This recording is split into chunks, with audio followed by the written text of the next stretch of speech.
I am cashing in my title shot. Whoa! How bad do you want it? How bad do you want it? What are you? You shut up.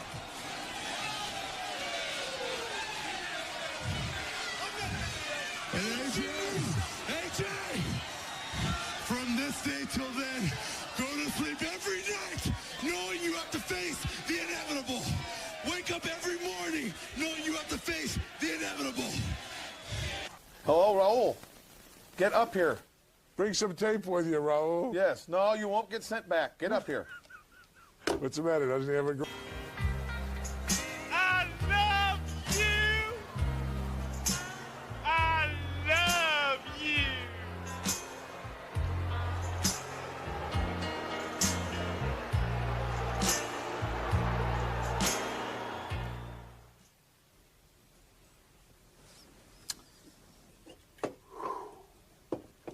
You know, just hearing him talk, the way he explains that, how... What are you doing? Here's Larry Fling. First, I'd like to take this moment to say hello to Margot, Angie, Heidi, my 5 girlfriends, my 4 ex-wives, and Sheila the masseuse. Now my guest. He owns networks, he owns movie companies, sports franchises, a wrestling organization, just about everything. He's Billionaire Ted. Yeah, and don't forget I own you too, Larry. Yeah, right. By the way, Billionaire Ted, you know, I was watching in your... Front row would have had a real close-up look at him. That's known as the Irish root canal. The Irish root canal. Nothing's changed. All I did last week was put the spotlight right back where it belongs, and that is on me. I'm the rightful world heavyweight champion. I was robbed out of my title. I was cheated out of my #1 contender spot. So all I did last week was make a statement. A very simple, a very clear statement, and that is that I am winning the Royal Rumble. I'm going to secure my World Championship match at WrestleMania, and I'm going to win back what's rightfully mine. And if anybody gets in my way, and I mean anybody, that means Shawn Michaels, that means Triple H, and that means John Cena. Anybody, any so-called WWE superstar tries to deprive me of what's mine, they're going to get hurt. Well, there you see the challenger for the Intercontinental Championship. No disqualifications. John Morrison, Drew McIntyre. It's next.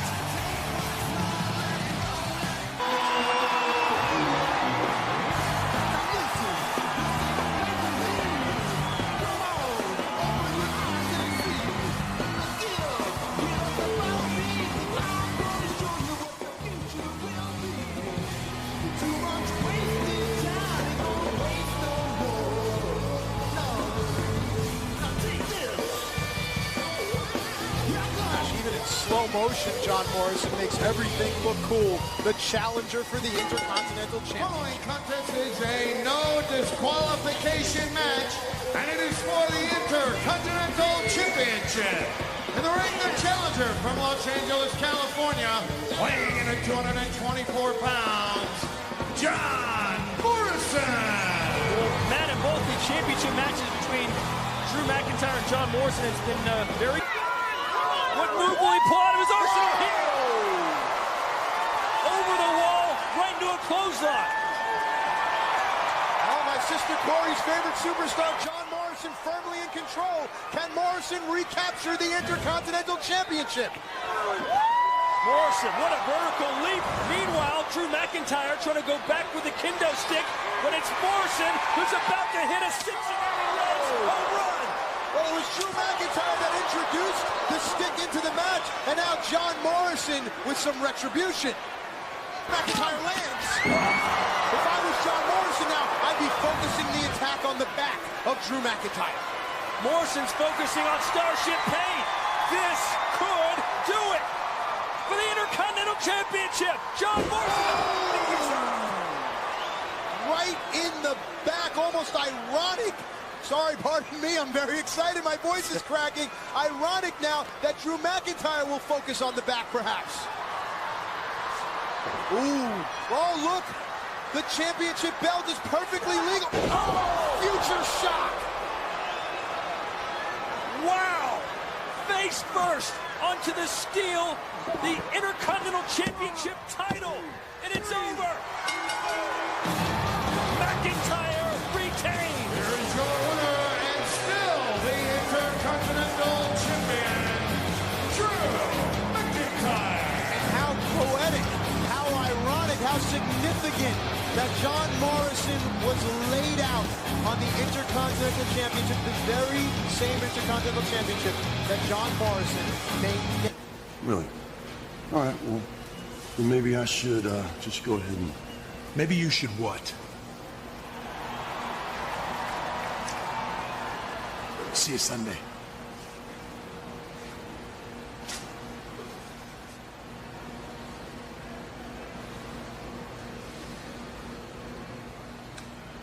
You got something you want to say to me?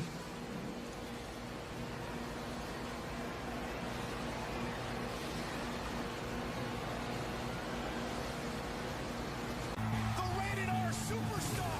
I am the ultimate opportunist. Experience the rebirth of a man who denied defeat. Edge is going to WrestleMania.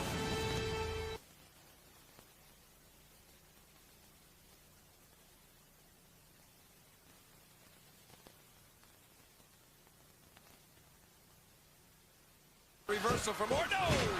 Look at Michaels. You can feel it, King. I got a feeling right here. Shawn Michaels. Keep up and Orton caught him. Orton caught Michaels. Orton caught Michaels. And Orton steals one. The Viper steals it.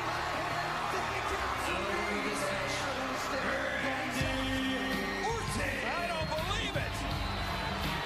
I do not believe what we just saw. And by the look on his face, neither does Shawn Michaels. Randy Orton has qualified for the Elimination Chamber. Match gets into that Elimination Chamber match. It's going to mean trouble for the other opponents in that Elimination Chamber. But DiBiase hell-bent on not allowing that to happen. Hooks the big leg again to Mark Henry. Shoulders down, he got him. DiBiase got him. Whoa! Shock! So for the first time in his career, Ted DiBiase will appear in an Elimination Chamber matchup in 3 weeks with the WWE Championship on the line. What a win for DiBiase. You're right. What seems to be the problem? Well, the problem is this. I'm over here. The problem is we deserve a tag team title shot against DX, so we just came to collect. You're in charge. Give us what we want. Yeah, I see what you mean. And what about you two? What? Listen. What's the problem? I mean, they're not even on Raw. So if anyone deserves a title match against DX on Raw, it's Big Show and myself. It's dilemma. Yeah, Pretty much. Hey, what are you going to do about it? Well, what I do best. Make a deal.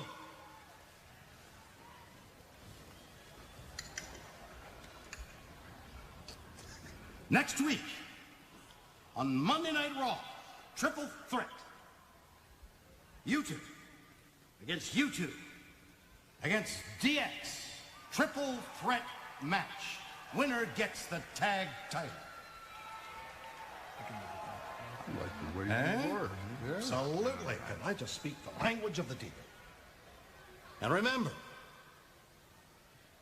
Priceline.com and Wells Fargo are official sponsors of the Hollywood Charity Horse Show.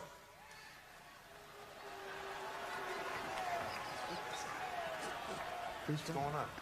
Freeze frame, guys. William, you all right? No, freeze frame. Is he seizure? Freeze frame. Freeze Frame. Come on, let's go. Freeze frame, guys. Freeze frame. Freeze. Oh, that's how it's done.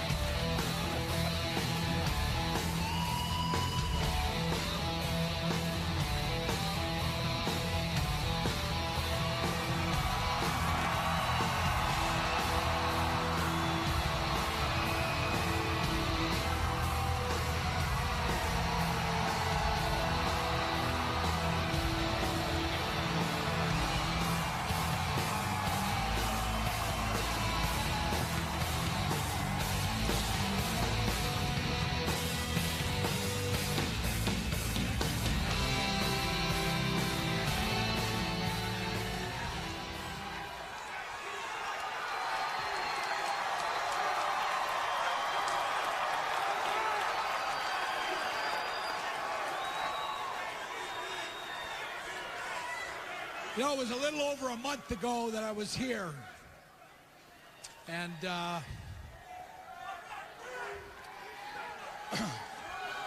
you know, for me,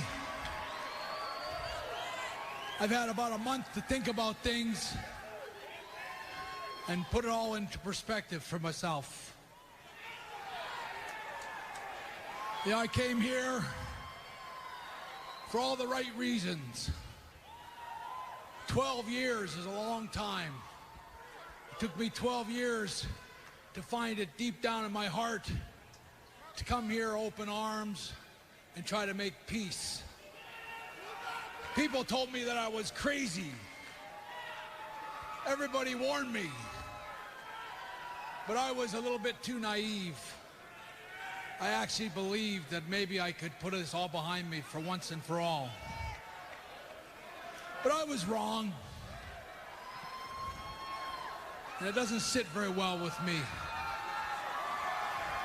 I just want to say, I didn't come here tonight to make peace.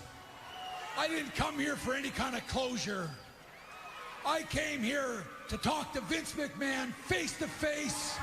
So Vince McMahon, if you're back there, you better get your ass down here. If you don't come down here, I'll come up there with a camera crew and we'll find you. But you better get your ass down here.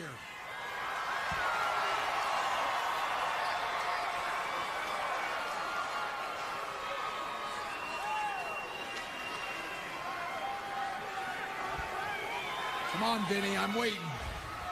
I don't like to wait. This makes me madder.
Now, I want to get a few things off my chest as well.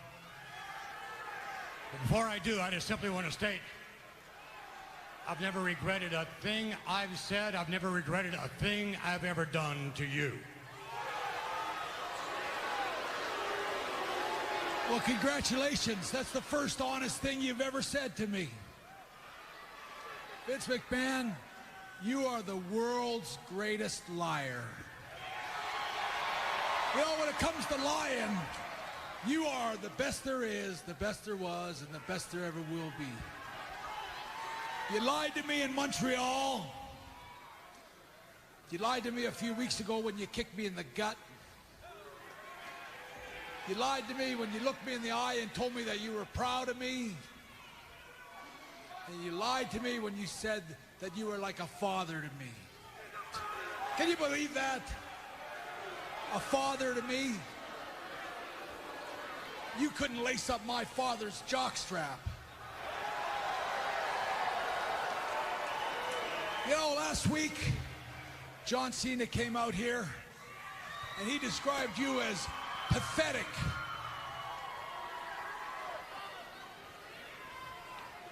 You know,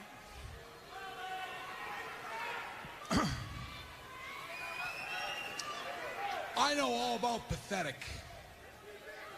You know, 8 years ago, I was in a wheelchair. I suffered a stroke. And every day I thought about what it would take just to stand up and get out of my wheelchair and walk across the room. And slowly, day by day, I somehow find the courage to stand up and get past it. But I remember sitting in that wheelchair, crying myself to sleep sometimes at night and feeling pathetic. And I told myself that someday I... So when you see Bischoff, you tell him Ric Flair's looking for him, and or else. Bischoff. Guess what? I got a problem.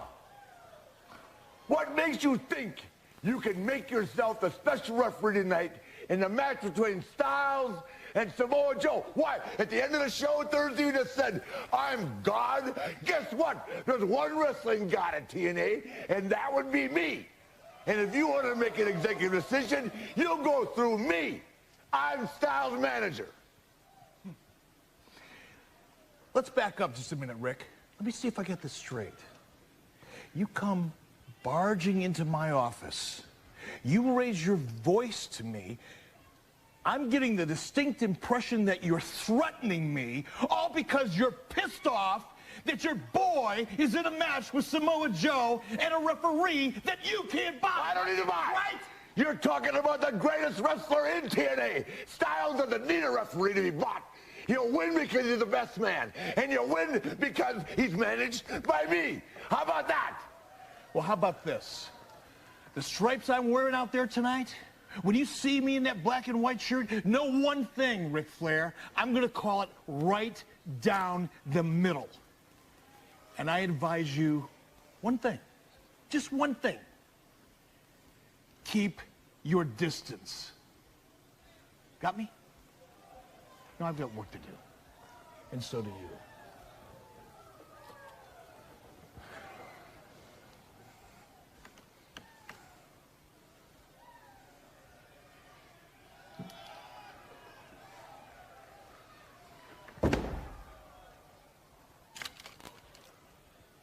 Is that how you feel? Once in a lifetime, we're going to walk that out. AJ and the Nature Boy. We're going to make history again tonight. This is the newest, hottest thing that TNA has ever had. The Nature and AJ style of the profile style. Bubba, what are you doing? I'm going to be doing something right there. Samoa Joe said, what were you doing, Eric? I had AJ Styles pinned. Oh, no, Joe, keep your temper. Calm down.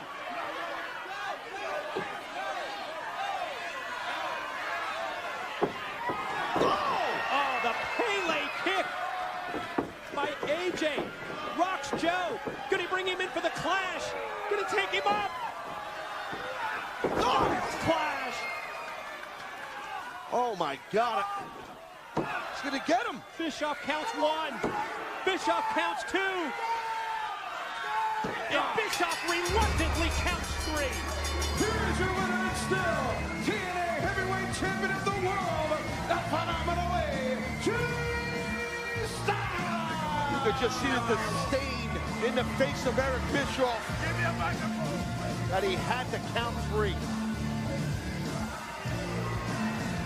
Wow. What a whacked out turn of events.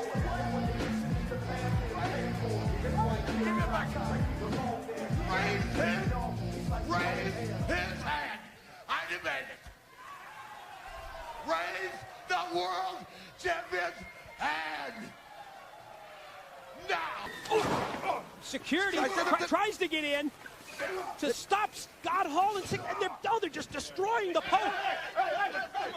They don't work for this company, and it... Hey, yo. Hey, yo. Hey, yo. Hogan, we heard you're having a party. Come on, let's go, guys. Don't turn your back on the Wolfpack, baby. Get out of here. Come on, let's go.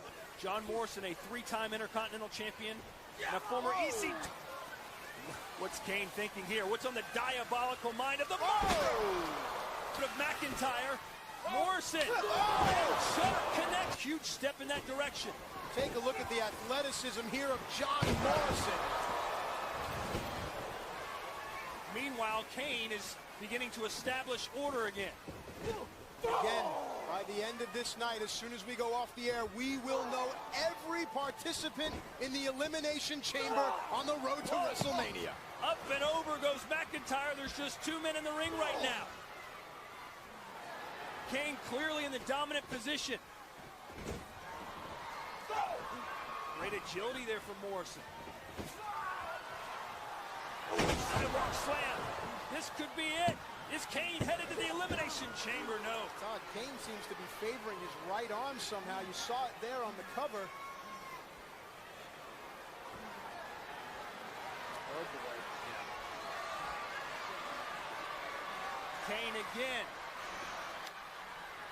Thinking major impact. And as you've seen Kane before, the hand comes up. It signifies the choke slam. And now McIntyre, who has his Intercontinental title in tow. Well, let's reinforce no disqualifications. Future Shock is hooked.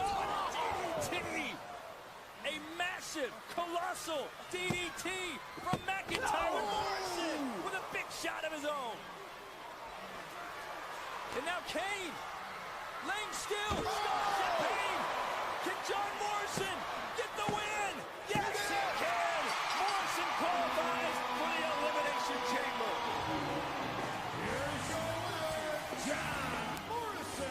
Well, it was the shot. We'll join Morrison and The Undertaker inside the chamber. We'll find out exactly who they will be by the end of tonight's broadcast.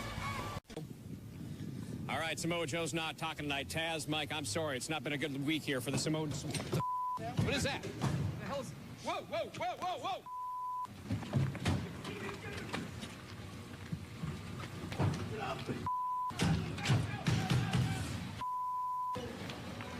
You know, that midget was Is he so happy. bewildered or He what? was so happy, that midget. He told me, he says, Bobby, I feel like I'm 4 feet tall. Oh, Gotta stay here. I can't see my man go down like this. I can't see my man go down like this. I can't believe it. Went after him. Davis is Look at him. Look at him. Hey, come on. No. Leave him alone. Look at this. Red the Hammer Valentine going after superstar Billy Graham. Flacco after Valentine. Superstar up here. Get him up. Get him back, Red. Superstar out of wrestling as Morocco comes over to try to help him. Morocco Steve. No. You're just going to hurt yourself if you get up. As a result of a disqualification, The Rock, Don The Rock just too much for Dangerous Danny. Would you say? The Rock's a big man, big, tough, powerful man. But he, Who do you have in line for the King? King Haku? Yeah, King Haku. What kind of opposition is headed his way? Well, I don't know. I'd like to see him against The Rock. Be a good match. It would be a very good match. Rock wouldn't last too long. He'd be and let me back ask you, in a lot Maui of selling inner tubes. A lot of people are asking me, so Why? I'm asking you. Every match that the new King goes out there, Haku, and wrestles, is the kingdom up for grabs? Is that it? Is that the way it works? Haven't decided yet. When I decide, I'll let you know first. You know that. I thought that was something that Jack Tunney would decide. Jack Tunney does not make any more decisions for me. If you want to find me, Tunney, fine. You don't know enough numbers that I can't pay. I'll dictate from now on. Myself, Andre, DiBiase, the whole Heenan family. You obviously haven't lost enough money yet. Take a break from those poems. Ever since he's been reading, he hasn't been doing very well. Well, you read one of those. They're very good. I'm not saying that they're great. I have a... I'd have a whole book of them. Wouldn't that be fun? No, wouldn't it be fun to have a whole book and sit home and read them at night and sit by the fireplace? Then when you're done, you can just throw the book in the fireplace. Are you questioning the man's ability to read, write and read a poem? I'm not questioning. I'm just saying that maybe, if he skipped one once in a while, maybe he wouldn't get his tail kicked. I mean, he tells the guy everything in the world right in front of him on national television with one of those stupid poems. Then what does he expect? The guy to say, hey, that's a heck of a poem. I'm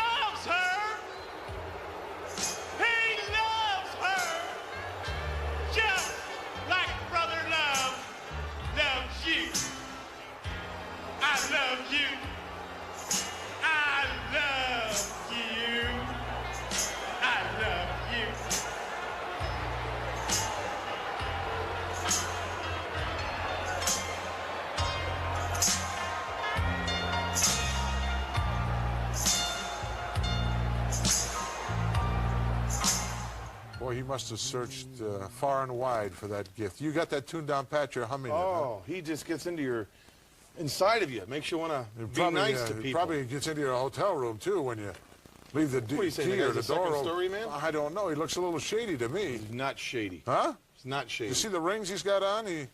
Well, I imagine they're gifts. I don't know. Gifts. From the million, I don't know. I don't want to get involved. You don't know anything. Coming up next week, folks, right here. I'll say it. Next week, the 18th, right here. Yes. Live. Brother Love. Live? Yes, he'll be here. He won't be on tape. Who said he right would be here? I did, the host. On our unconventional special? Salute to the brain. So it's not Salute to the Brain. That's what not I call it. That's not the name of the program, Salute to the Brain. Okay. It's the unconventional special. I don't know. You can Maybe send cash. Brother I'll Love take will be here. bonds. I don't know. We'll be back in mere moments. Jewelry. You have a camera? And he's got the arm. He's going right after the arm. Is Darso. Darso's no slug to Goldberg. He ran him over. Goldberg hit the turnbuckle, and all of a sudden it was like it woke him up. Fans to their feet as Goldberg picks up Darso. Jackhammer time. Oh, yeah. In Winston-Salem, it's over.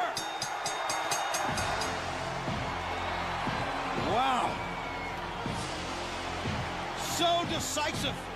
I mean, there is no question about Goldberg. Each and every match has been a definite Locker room, and you would feel the buzz of what it's like to be with a bunch of winners. But when I went back to the dressing room, the NWO brothers were standing in line. They were falling over themselves, wanting to prove their loyalty to Hollywood and the whole NWO. And by the way, Mach, I just called home. The kids are in bed, and everything's cool at my house. So with a white suit, Brother Love.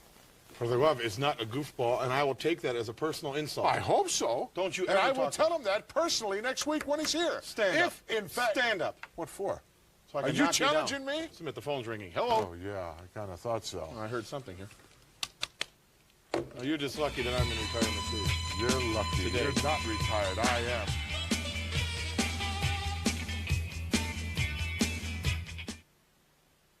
Oh, I'm certainly glad this edition of Primetime Wrestling is over. I don't know how much more of this guy I can take. I'll tell you, you're going to make me really mad, Brain, one day, and I'm going to get up off of this chair. Then what are you going to do? I wear glasses. Oh, please. Speedy Gonzalez. What would you do if somebody jumped down the apron and you were... What would you do if somebody jumped down the apron and you were in the ring? Would you ignore them? I'd ignore them. My mind is... You're a liar. Is that clear? Is that good enough? Did I articulate that well? Did you understand what I said? I'm just questioning what Superstar Billy Graham said. He said that, once again, he came to the rescue. He was a little bit late when it came to rescuing Superstar Billy Graham. No, Superstar wanted it like that. He wants to be put on the shelf. He doesn't want to get back in that ring. Former world champion you're He's talking a about. Goldbricker. All he wants to do is bring tears to your eyes, hit you with that sob story. Now you're talking about this next goof we're going to be taking a look at, Brother Love.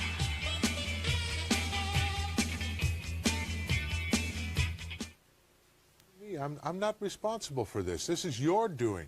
I didn't send a limo for the airport to pick up Brother Love. Why would you send a black limo to pick up Brother Love? Everything you got is white. It's the only one they said they had available at the time. Then go Brother pick Love him up cannot be yourself kept waiting. personally. I have love in my heart. I love you. I love you. I love you.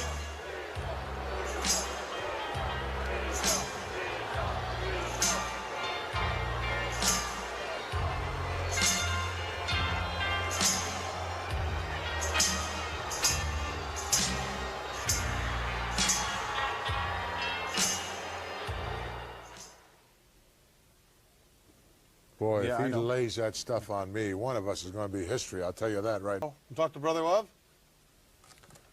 Brother Love? Yes. Unfortunately, yes. You'll be here to nauseate everyone in a little while. Yes. Well, don't nauseate me, my friend. Give me my banana. I mean, my phone. Hello. Yes, Brother Love. Is a piece of Yes. work, believe me. Your dressing The new room's king, ready. Haku, Everything's all set for you. Enjoying his reign Put her here in on. the World Wrestling Federation. Probably the Brain Betty. Heenan obviously had... Just go by the stuff that's You didn't written answer, down. Don't take a left. Excuse me one moment. Hold on. Are you currently managing Haku now that he's... Yes. You didn't come right out and say that. I've always You just managed said that, Haku. You just said that he is the new king. He is the new king. I found the new king. Didn't I manage him before? Yes. And I'm managing now. There's Betty. no telling you. Guys Hello. keep jumping in and out of your stable Betty. all the time. Plenty more still to come Probably here. got in the back We'll be seat. back in just a moment. Up in mere moments, exciting youngsters. No, the I'm not Rockers. going. I don't care if he... Incidentally, he's going to be on later. Oh, on in the yes, he program. will be. has a match and a After special- watching him wrestle, you have a strong desire to go out and make a license plate? Oh, will you stop? Right now, Go take a left at the Rockers light. are indeed going to make a mark here Yes, in the a World left Wrestling at the light. Federation and tag. And a right at the massage parlor with the light shining, yes. What It's just massage down the- parlor? What are Hold you on. talking? There's no massage parlor around here. You've never come in the back way, have you? No, obviously Yes. not. Obviously you have. You should be about 2-3 minutes. You're here. Betty, don't think. Just drive. You should just ask Brother Love. Yeah, that love stuff. Hope they make it past the massage parlor. Words out. You obviously that he put up all the money, otherwise we wouldn't have to deal with this piece of scum every week. Give me a break. Plenty more action still to come. We'll be right back. There's that stuff you guys talking about, right there. But it did knock him off his feet. Flying tackle there. Just devastating. You're going to do it. I'm not. You're going to do it. Folks, now would be a good time if you have a pet that needs to be walked. Like a or you gorilla. would like to go out into the kitchen and make yourself a prosciutto or a pastrami sandwich or something like that. A prosciutto. Yeah, prosciutto. That's Italian ham. Didn't you know? You don't know anything, do you? These people are into You think I'm wieners going and to introduce popcorn. this piece of garbage? You that's introduce coming him. I'm not going to do it. You want to take over every... You want to introduce I'm him? the host. I'll do it. I'm not doing it. Ladies and I'm gentlemen, not doing it. one of the biggest treats right now in your life. That's Oh. right. What a lie. Turn the volume up. Sit there on your rented furniture with the springs coming out of it. Push aside those lukewarm TV dinners, because I've got something for you. A man that has changed my life and a lot of people's lives. For the worse. He has brought love into my heart, into my life. And he's going to change your life and everybody else's. Take every dime you got. Ladies and gentlemen, and I use that term loosely, brother love. Oh, give me a break. Good to see ya.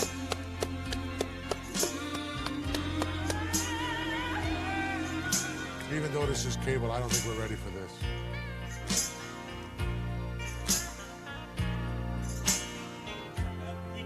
Oh, Thank need you, something. Brother Brain. Ah. So good to see you. Good to see you. Good to see you Have a once safe trip? again.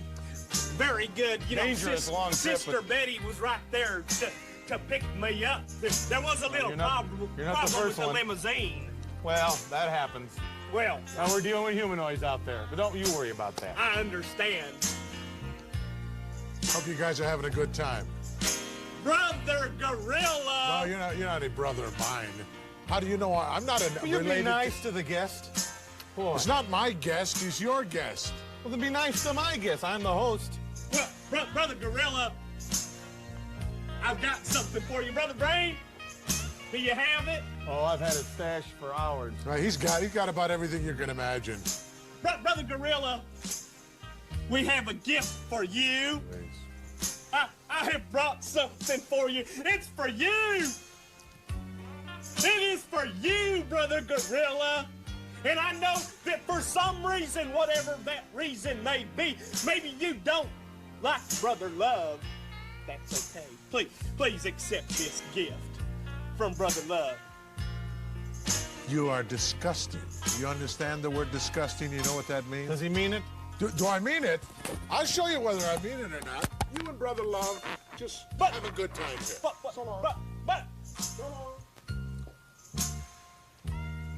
Please sit down. He's jealous. I brought this gift for him. I'll see to it that he gets it. Thanks, Brother Brain. I can sit down in the co-host chair? Yes, you can, brother love. You can sit in the host chair if you want. You know how to put that on, don't you? I think I can manage. This is very exciting, Brother Brain. I would like to thank you for having me here on prime time. Well, it's nice. I notice you have a new diamond-studded Big R watch there. Yes, I do. Compliments of the $1 Million Man. Like that? Well, do I like it? Look at that. Oh. Show the humanoid. Take a look, huh? That's 25 years of house payments for most of you ham and eggers. Hey, but you earned it. You've earned it. Well, I would like to think I have. You know, I have been spreading the word of love nationwide. And I'm here. Yes.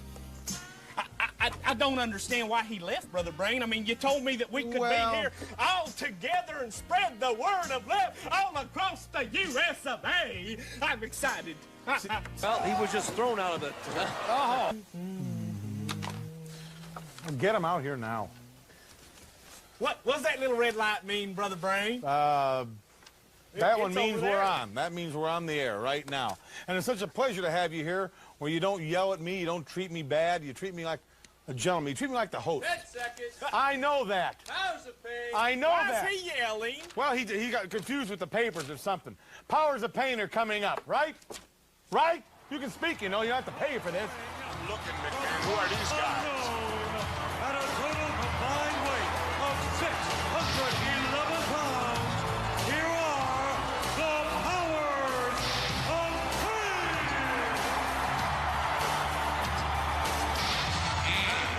God, they're huge. Total combined weight of 538 pounds, from Boston, Massachusetts, Tony Ulysses. His partner from Hamilton, Ontario, Canada, Iron Mike Sharp. Iron Mike Sharp and Mr. Ulysses to lock up here with the Powers of Pain. That's the warlord there, I believe. And starting the match off is the Barbarian. Boy, they're big. They certainly are that, McMahon. Awesome looking. You can tell they've spent some time in the weight room. Psyching himself up here, the Barbarian. And I think Ulysses doesn't want to start the match. Whoa, wait a minute, who's this? Mr. Fuji coming out to take a look, I think, here. As the Barbarian locking up now with Ulysses. Ooh, a little display of power there. I think there's no question. You can't always judge the book by looking at the cover, but even then, take a look at this. Surely, if you're Ulysses, you're not going to... Fuji. Snapping photos here of I guess, the Powers of Pain. That's nothing new, McMahon. Every Japanese person I see has a camera hanging around their neck. I don't know about that, Jess. Mr. Fuji always scouting, however, his potential opponents. You know, these Powers of Pain got unique haircuts. You think they get them from Brutus? I doubt it. You had a haircut one time. Not like that, I guess. It wasn't that stylish. It was all yicky, multicolored, as I recall.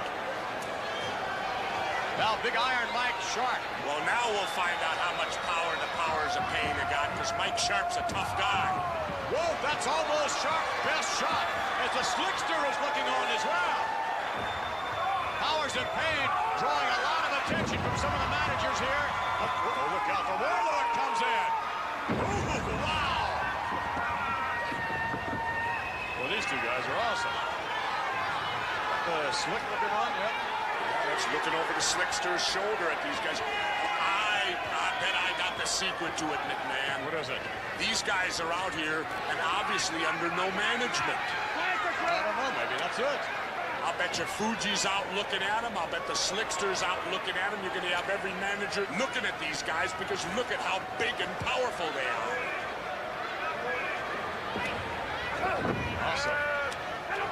Ulysses, a little rake in the face there a moment ago. And the Warlord scoops up Ulysses like he's nothing. Look at this. Carries him around the ring. With one Ulysses knows that he's in trouble. Oh, forget it. Ooh. What agility here on the part of these two. He's coming off the top. Headbutt. A cover. 2, and we get 3. The Warlord and the Barbarian. Victorious. Here are your winners. The Powers of Pain. All right, Jesse, let's go back and take a little closer look at these newcomers. I definitely want to look here. Here's the Barbarian off the top rope with a flying headbutt. And that's definitely a 3 count. Hooks the leg. The Warlord comes in to make sure Iron Mike Sharp doesn't step in. And they definitely win big. Very impressive looking. The Warlord and the Barbarian, the Powers of Pain. Let's take you now to our... Something, I never mentioned your name. I'll have him run the tape back, and we'll see whether... Go ahead. Do we have enough time to run the tape back? I'm sorry, we're running a little slow this feature evening. Coming up in mere moments, the Honky Tonk Man taking on the Hitman right here on this special edition Roll of it Prime then. Time. Roll it. We'll be I don't right care. back. I'm innocent, Sheamus. Look out! Oh, shoulder first to the steel post. Boy, Sheamus was going to ram Randy Orton. Hey, look at this. Oh, DiBiase from behind Rhodes. Uh-oh. Wait a minute. What?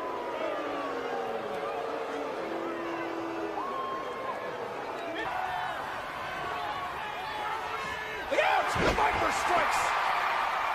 And Sheamus with a boot. And Orton. RKO the champion. Chaos on Raw. Look at the carnage. And the only one standing is that Viper, Randy Orton. I hear voices in my head. They counsel me. They understand. Oh, Randy.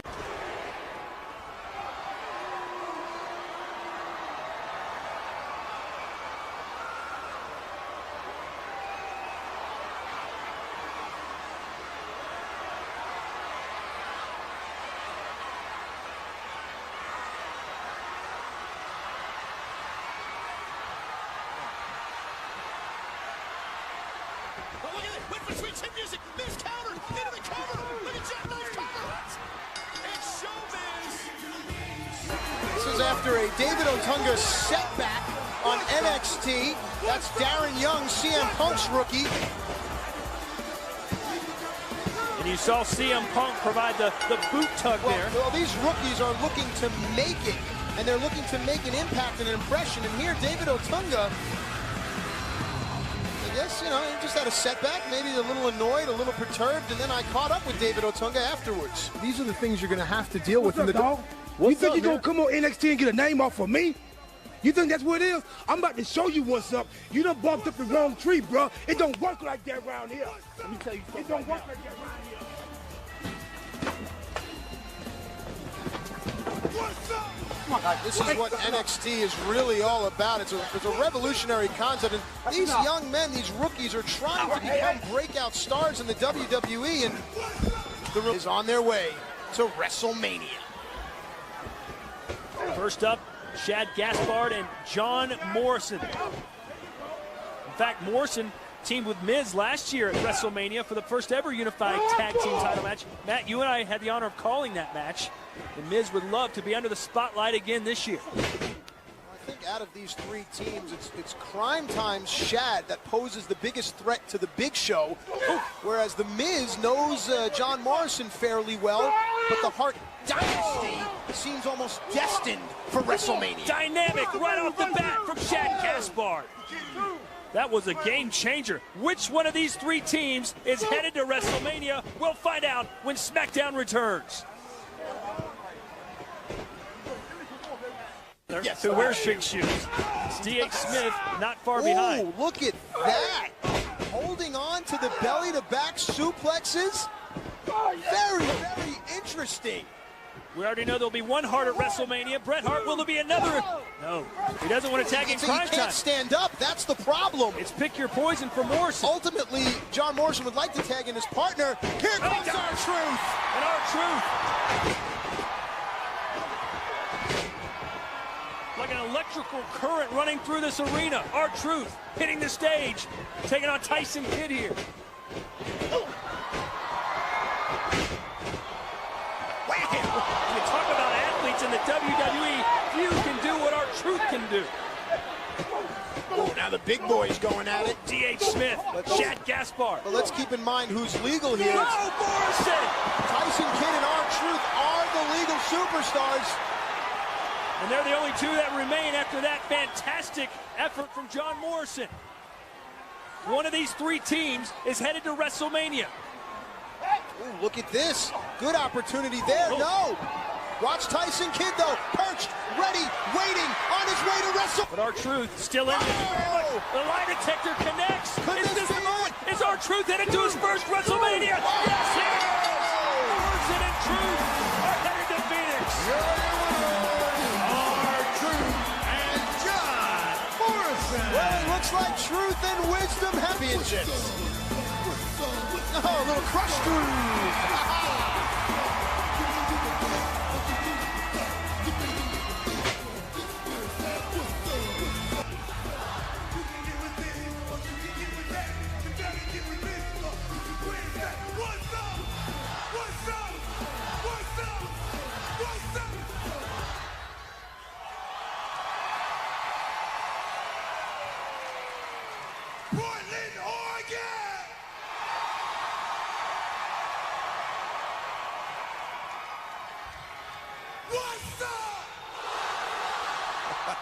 Well, if truth is stranger than fiction, that must be truth, right? Morrison and Truth from SmackDown. They've been trying to name their team. A lot of the names they've tossed out there, this and that. What? 2 times what? Black Magic and the White Shadow. Rock and Rap. Truth and Wisdom. None of those are just knocking my socks off. Oh, look at this. Whoa. Truth started with Miz. Morrison right after the Big Show. And now Truth and Morrison turning their attention to the Miz.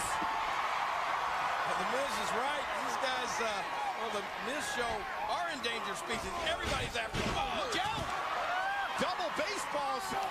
You know what? Maybe there is another tag team that can hang with Miz show.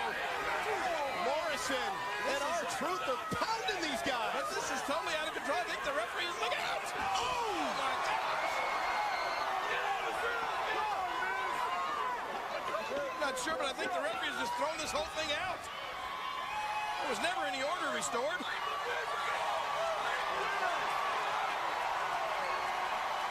You don't think we have any credibility? You don't think we're a real team? We just showed you how real we could get. And that is the truth, the whole truth, and nothing but the... That's what's up. I don't know what's up, but I know what's down. Miz show. I don't think R-Truth... At least Randy Orton is out of the corner of Legacy and here. Oh, and Orton with a clothesline of his own. And suddenly good things happen. Maybe this is the opening Orton needs. Scoop slam by Orton. And one to Rhodes. Orton is about to explode. The WWE's Apex Predator is in a feeding frenzy. And fist after fist slamming into that forehead of Rhodes. DiBiase, but now look at this. Vintage Orton. DiBiase got a little overconfident.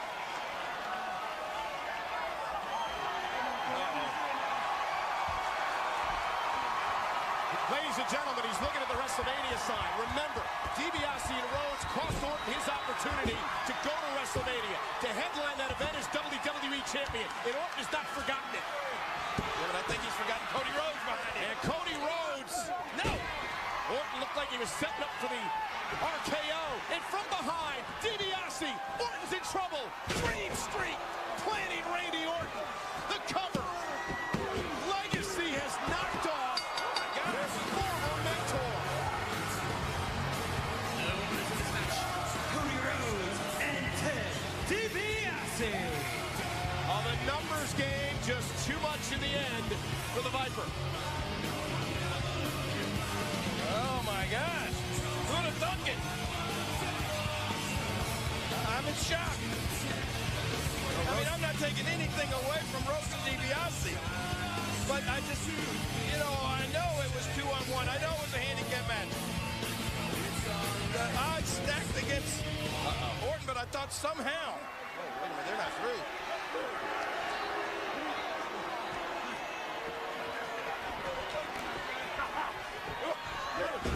Crossroads.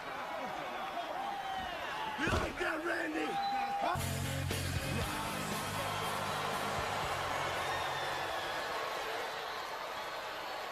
Excuse me, Batista. What are your thoughts on John Cena stating earlier tonight that he's counting on you to get involved in his match with Mr. McMahon tonight? My thoughts?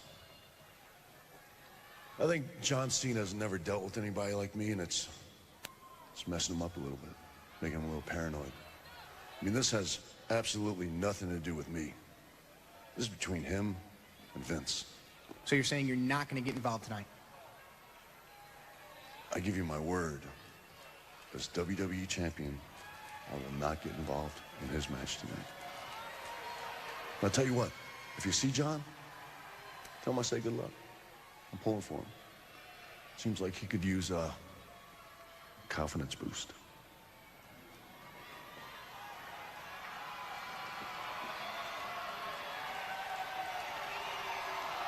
Burn all over the roster. Oh my God. Airborne!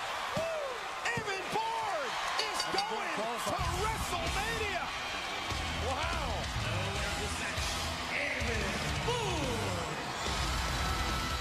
Evan Bourne is qualified. You know, people have been asking me a lot, what am I going to do different this year in Money in the Bank than in years past? Well, this year I'm going to win it. I'm going to cash it in, and I'm going to become either the World Heavyweight Champion or the WWE Champion. Well, Christian, let's take a look. Let's talk a little bit about who is in the field now for the Money in the Bank ladder match at WrestleMania. We mentioned Captain Chris, but Christian is in. Evan Bourne is just qualified. Also in the Money in the Bank ladder match, MVP, Matt Hardy, Dolph Ziggler, Shelton Benjamin appearing in his 5th this year, Kane, and Jack Swagger. What about Kane in there? Unbelievable. Let's take a look again at Evan Bourne. You see that smile may have to be surgically removed from his face. Here's where he turned it around, that big knee to the side of William Regal's head, and then... And the quickness and the high flying that Evan Bourne possesses is going to come in handy in Money in the Bank. And can you guys imagine Evan Bourne with an airborne off the ladder at WrestleMania? Really low now, up and... Oh! A kick right to the side of the temple. This could be the opportunity that John Morrison needs on his way to WrestleMania. Big Show is wobbled. Goes Big Show. Cover. 2. Whoa. Like a lizard on a hot rock, John Morrison just vaulted off of the Big Show. Oh. And now a big knee here from Morrison. Going for the win. Upset win. John Morrison with the Shining Wizard, not enough to put the big man away. What else can Morrison pull out of his hat here? And up and down. No, it was the Big Show's right hand. And it connected flush with the jaw of John Morrison. And no one gets up from that. Now, before we get down to business, and since I have both of you guys in the ring, I want to take care of a piece of business before we get to this piece of business. You know, last year, Stone Cold Steve Austin went to the Hall of Fame, and it was one of the proudest moments of my life because after 15 years, I've run up and down the road, been in a ring, this very ring, and other rings for that matter, and being in front of people like this. I go into the Hall of Fame. That's something I'm very proud of, Vince. And this year, Stu Hart was supposed to go into the WWE Hall of Fame. Sit your...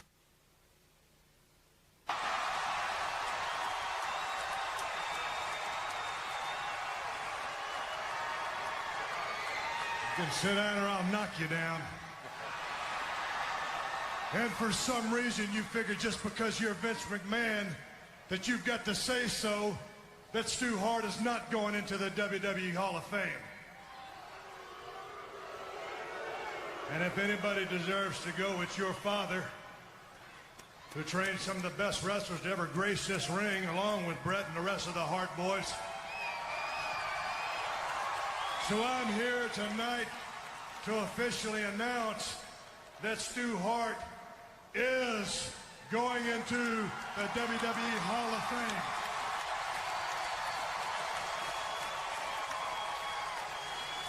Do you have a problem with that?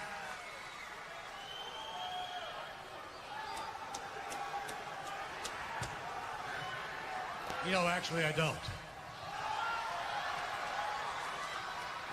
If your dad's going to be inducted to Hall of Fame, that means the entire Hart family is going to be there. And if the entire Hart family is there, you and I know, each and every single one of the Hart family who's ever stepped foot in this ring is a dysfunctional derelict.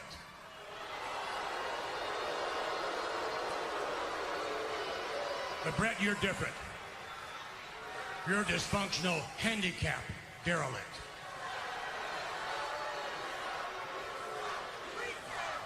So, Brett, let's get down to business. You cannot sign this contract and prove that you're a coward. Or you can sign the contract and take your beating like a man at WrestleMania. But if you do sign it, Brett, it's ironclad. And if you sign it and don't show up, I will sue you for everything you have.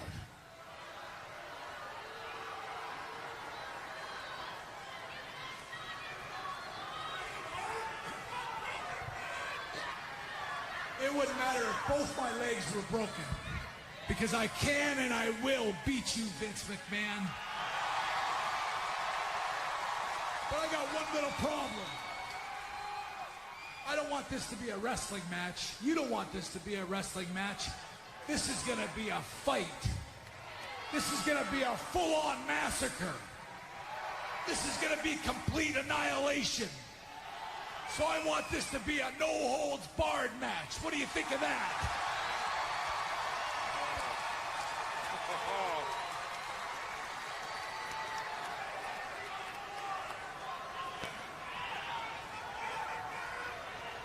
And the immortal words of Stone Cold Steve Austin, hell yeah. You know, Brett, once again, you've done it. Some time ago in Montreal, I stated, for a fact, Brett screwed Brett. Last couple of weeks, I've enjoyed it. The last couple of months as well, I've enjoyed it. Vince has screwed Brett. But now here you are again, Brett, with this stipulation, no holds barred. Once again, Brett has screwed Brett.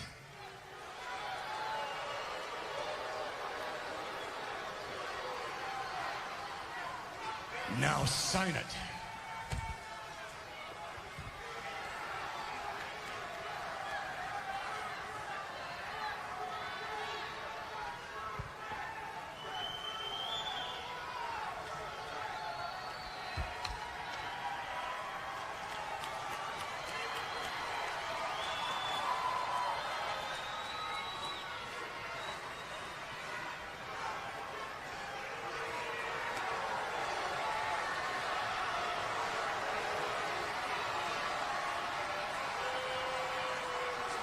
There on the part of Mr. McMahon. You having second thoughts? Oh, he's signing.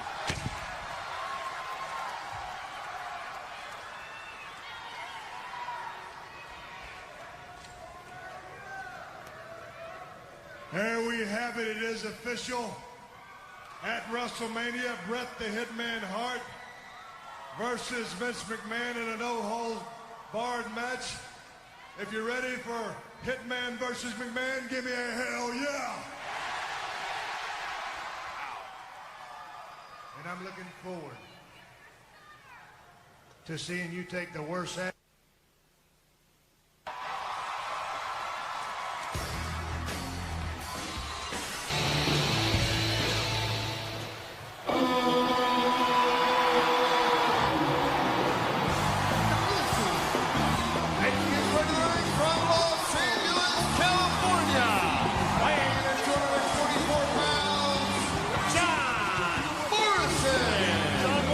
Right here in Southern California. He loves the Staples Center and has a huge fan base right here in Los Angeles amongst the 15,000 1,788 members of the WWE Universe here tonight.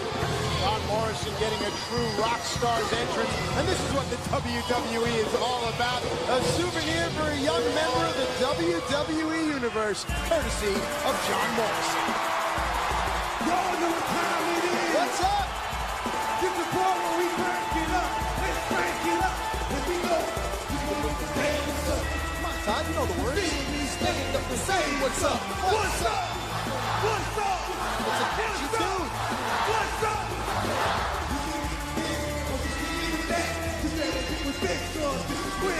What's up? What's up? What's up? What's up? Well, I can tell you what's up for R-Truth and John Morrison. They'll be challenging the Big Show and The Miz for the Unifying Tag Team Championships a week from this Sunday at WrestleMania. That's Show Miz, the Unifying Tag Team Champions. Have a little respect, Todd. And I haven't even started yet. You can better believe I take it off the Showtime bet. What's up? What's up? What's up? What's up?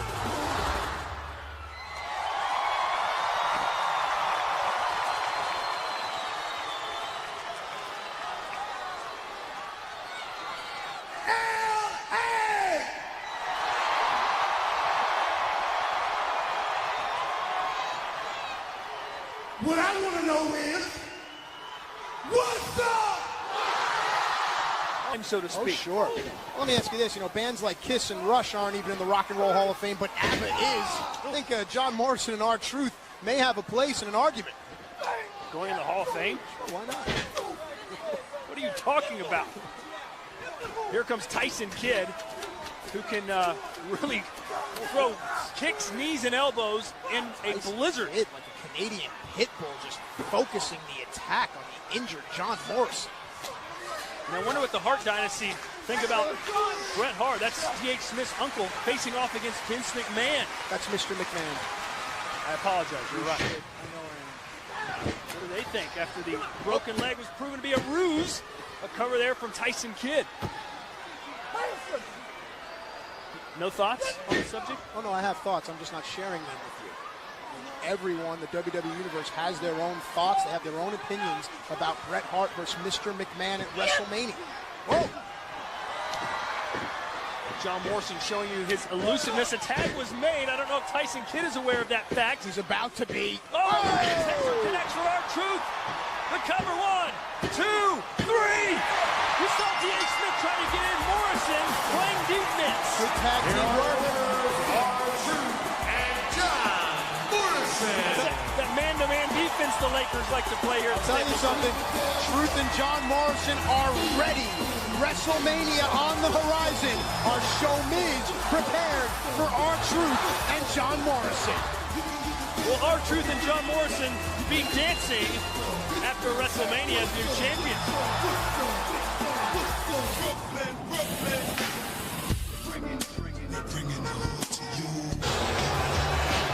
Oh! But what's Rey Mysterio capable of? The match is over, but Mysterio is not finished here. Again, let's not forget what Rey Mysterio is fighting for. The honor of his family, the honor of his 9-year-old daughter, Aaliyah. Rey has nothing to lose now. Mysterio unleashing his emotions. An impassioned fury here.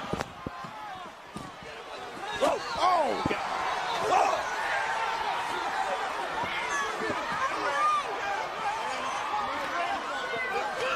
We've never seen this from Rey Mysterio.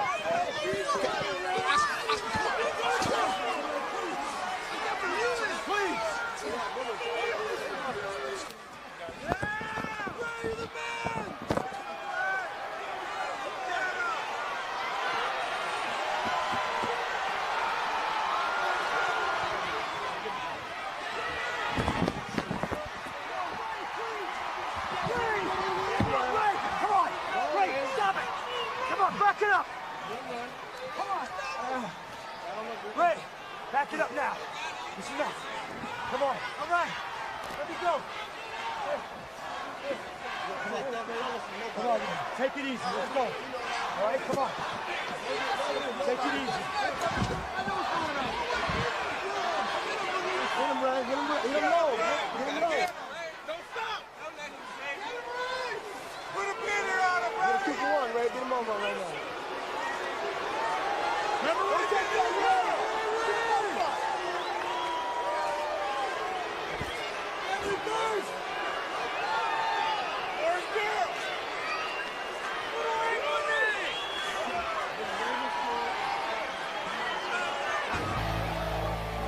It's WCW Monday Nitro, and you are looking live at the Emerald Coast of Florida as we come to you live from the largest nightclub in the United States, Pueblo Villa. It's Spring Breakout 1998, and for the next 3 hours, Panama City Beach, Florida will light up with the stars of World Championship Wrestling as we bring you America's #1 program. Welcome to WCW Monday Nitro. It is our second year for Spring Breakout, and as you can see, they are literally jammed 10 deep all around the ring. College students from all over this country, from Canada, have come to Pueblo Villa, to Panama City Beach, to begin Spring Break 1998. With that in mind, we bring you Spring Breakout. And what a telecast we plan to have for you tonight. When we bring you the encore presentation of Uncensored that we'll talk about during the course of this telecast. Well, look at this. But they talk about looking at them all. It looks like they're all coming out together. And it doesn't look like we're going to have to wait very long until we have the NWO shed light on this current situation involving that man, Hollywood Hogan, and the Macho Man Randy Savage. Hollywood Hogan. Wait a minute, I warned you before. Now, you don't think Hollywood Hogan will come out here and stoop to telling a fib, do you? Stoop to telling them. What do you mean stoop? That's what they're all about. I'm saying it politely. I wouldn't believe a word he has to say. Hollywood Hogan, Eric Bischoff, hello there, and all the fans here in attendance. Got to keep our attention here in the ring. What do you mean, we? Well, I do then. How does that sound? Ravishing Rick Rude, Kevin Nash, No rule. and Hollywood Hogan ruling the ring to begin things on Nitro. It was, I tell you, fans, last night, Uncensored, we often said leading into it, rules are for fools, and you could literally throw the rule book out the window last night in what we saw. Tony, how many times during the broadcast last evening did we say to each other, that's the first time we've ever seen that? And there were a lot of firsts in terms of professional wrestling last night at Uncensored. There they are, all together. Dusty Rhodes out with them as well. Brian Adams. Hey, hey, hey!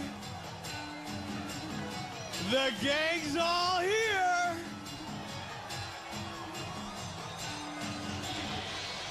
And just when everybody thought the NWO was gonna fall apart, that there would be a split in the NWO. Imagine that. Hollywood, as usual, saved the day for all of us. See, I've got my whole family with me. And you know, it's nice to have the real giant in the family. Kevin Nash is undisputed, the big man, the real giant in professional wrestling.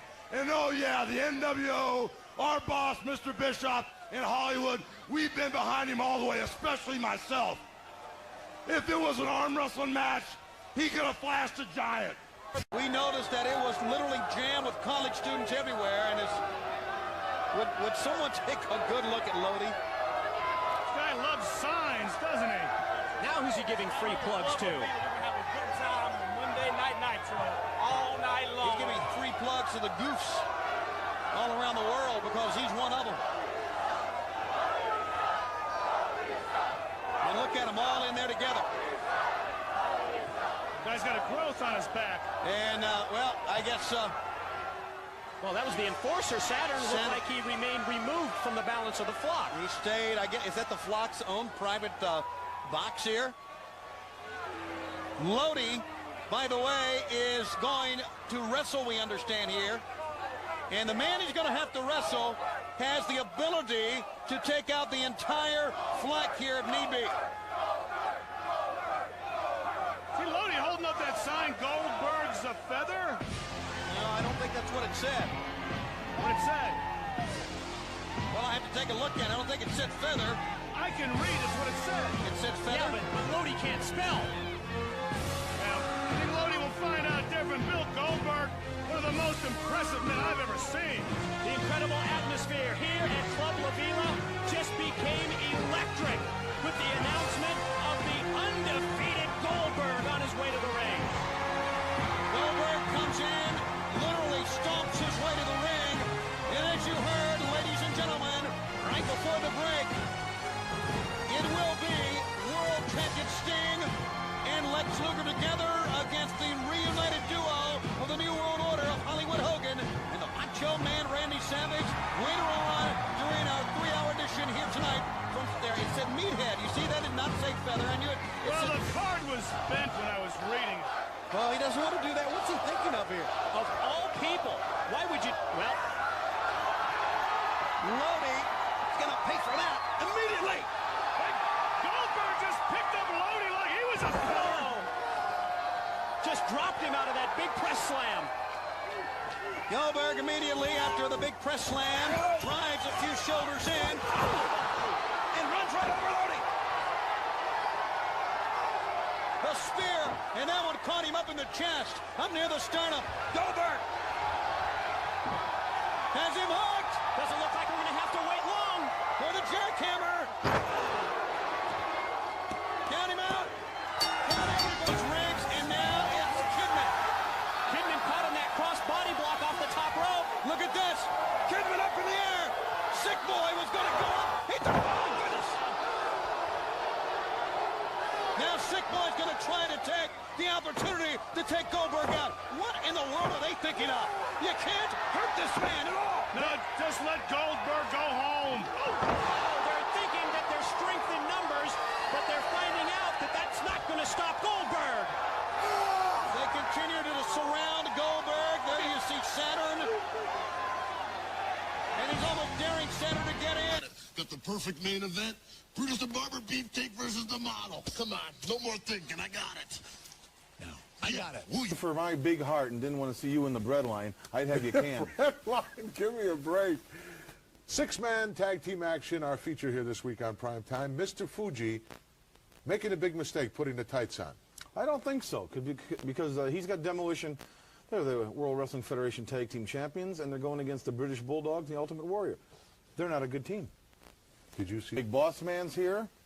Saw the King on a freight elevator not too long ago. It's sort of downgrading for him, isn't it? A freight elevator. Yeah, that's right, a freight elevator. King Haku on a freight elevator? Absolutely. I doubt that very much. Well, I saw it. What would you be doing on a freight elevator? I just happened to see the elevator arrive, and he departed from it. Can I tell you? Elevator. We're also going to be finding out this week who, in fact, Macho Man has decided will be his partner. You won't like the news, Brian. Nothing upsets me. Nothing upsets you? No. Okay. We've got a whole host of other things this week. After watching what he did there, yeah, I kind of like the guy's style. I mean, he doesn't like to be associated with losers. It's good enough for me. I'll give him a star on his card. Yeah.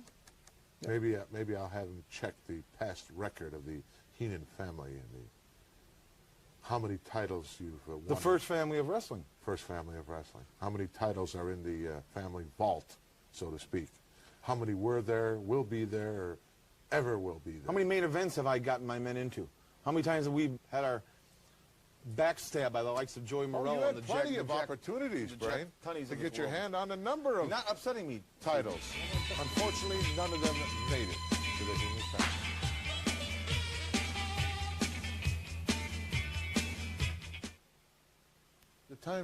The time is over for conjecture, for talking, for thinking who. They're going to find out right now who, in fact, the World Wrestling Federation champion has chosen for his Okay, roll it.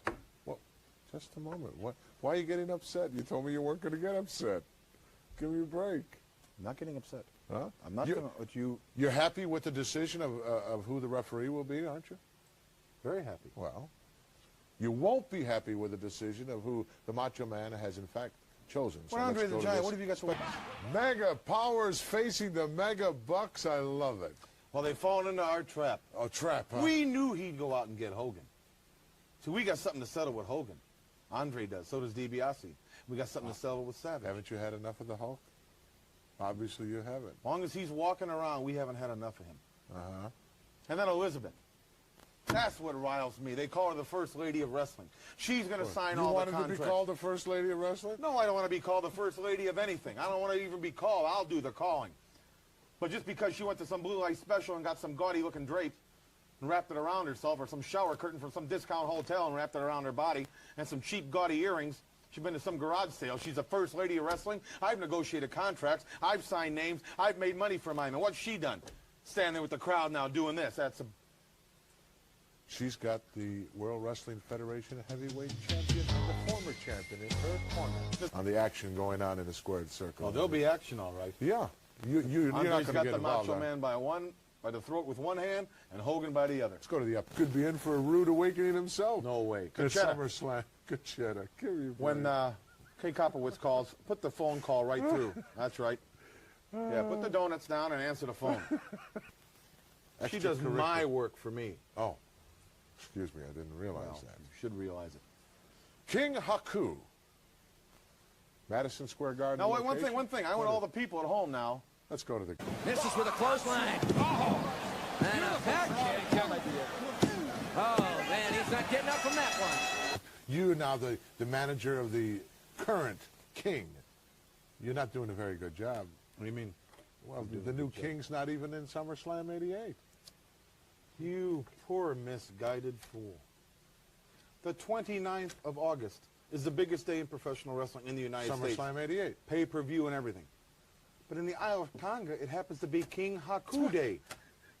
They're having parades for him. They're having floats. Kids get out of school. All the merchants get to shut down. Confetti, parades. It's happened. I told them they could come. I didn't say I had tickets for them.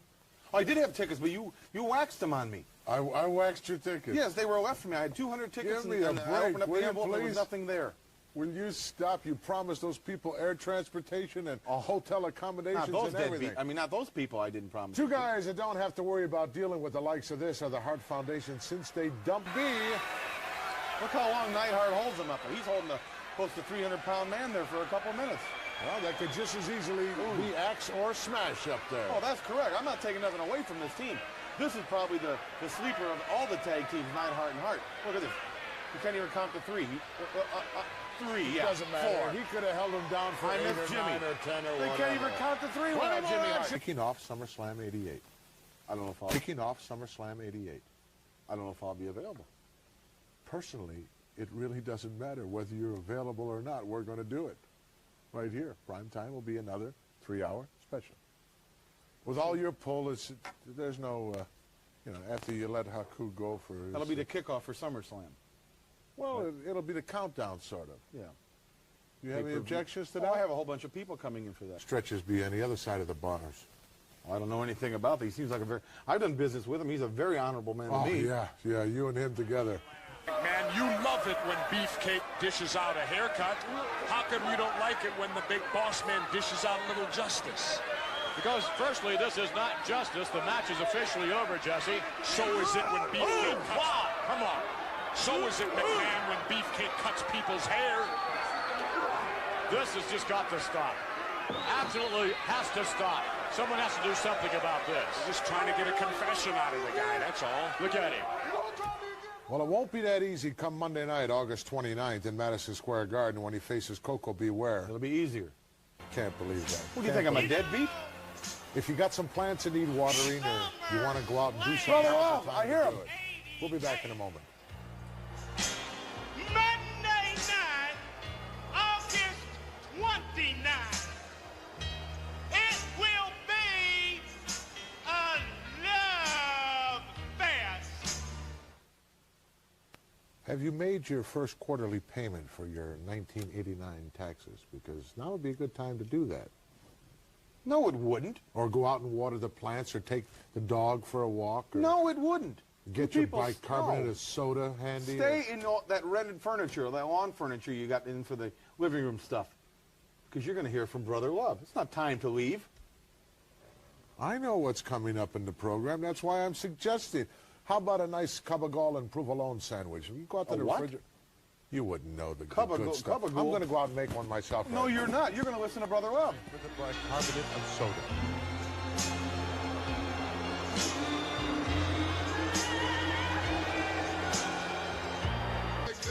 Who would be your partner to face this unbeatable team? Hulk Hogan. Big deal. Do you think for 1 minute that we're supposed to be scared, that we're supposed to stand here and dribble in our boots because you went and got Hogan, because he's going to crawl back out from underneath the rock where he's been licking his wounds and hiding since the last time he faced this man? You're a 3-time loser, Hogan, and you're gonna be going down one more time. Well, Brother Giant, I have a question for you. What is it that the Giant loves? What love? I gonna tell you what hombre loves. And I know one man who know much better than me what I love is Brother DiBiase. What I love.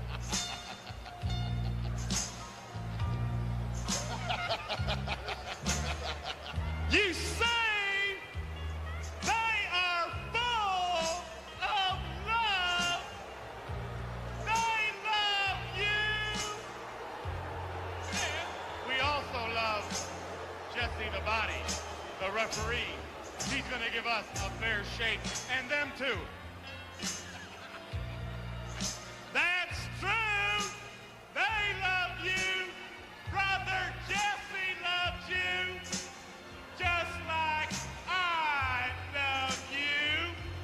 I love you. Brother DiBiase. Are you totally disgusted as I am? Oh, look at that. Grease the palm of Brother Love. Give me a break. Love you. And he went south with it right away. Sweating like the pig that he is.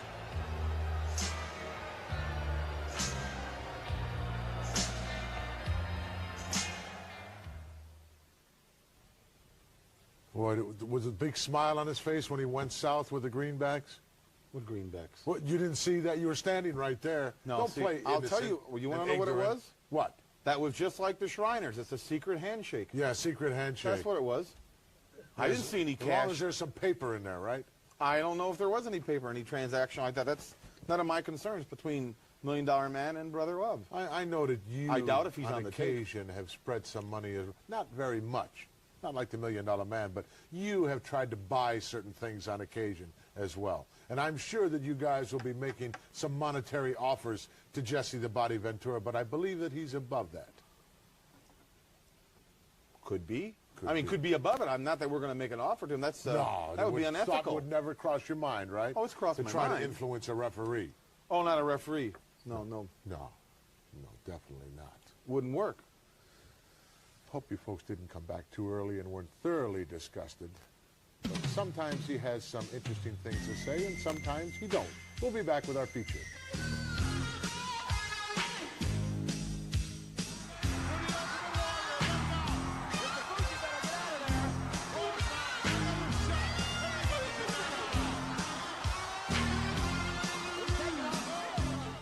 Monday night, August 15th, Mark the day will be here. I will be here. Whether you're here or not is really immaterial. Oh, it's not. A ship can't sail without its captain. No, huh? Plane can't take off without a pilot. No, huh? Primetime cannot run without the brain. Our feature right here this week on Primetime, six-man tag team action, Mr. Fuji putting on the tights. I'll call her again. Completely going nuts. He smashed the table where you were sitting, knocked over monitors. Boy, he's I don't think he was even else. the legal man in there. He wants to be alone, doesn't he? He can be alone as far as I'm concerned. He can be alone. You knew who I was on the phone with there? No, I don't have a clue. Well, I called Kay, and I can make it the 15th. Oh, you can? And I might have a surprise. You might have a surprise. I may have live, right here, Brother Love. I won't be here. Where are you going? What, not if that piece of garbage is going to come out here once again. We just had him on here. Not too I know, long but ago. by popular demand, the cars and litters are coming in. People want to hear more about the program will go on and as scheduled. 3-hour special Monday night, August 15th. Special prime time. We'll be right back.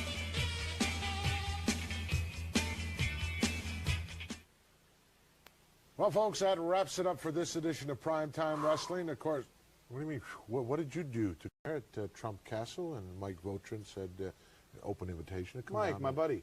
Yeah. Yeah, me, your buddy. He wouldn't give me a line of credit that time. Well, but he finally made it up to me. He admitted it was a mistake. Well, folks, just remember, jot these 2 dates down on your calendar. Very, very important. 2 weeks from now, Monday, August 15th, our special 3-hour prime time, another 3-hour prime time to bring you up to date on everything that's going down in SummerSlam 88, which will be on Monday night in Madison Square Garden, August 29th. If you don't have a ticket, I would say by now, Brian, wouldn't you? If you don't have a ticket by now, forget about it.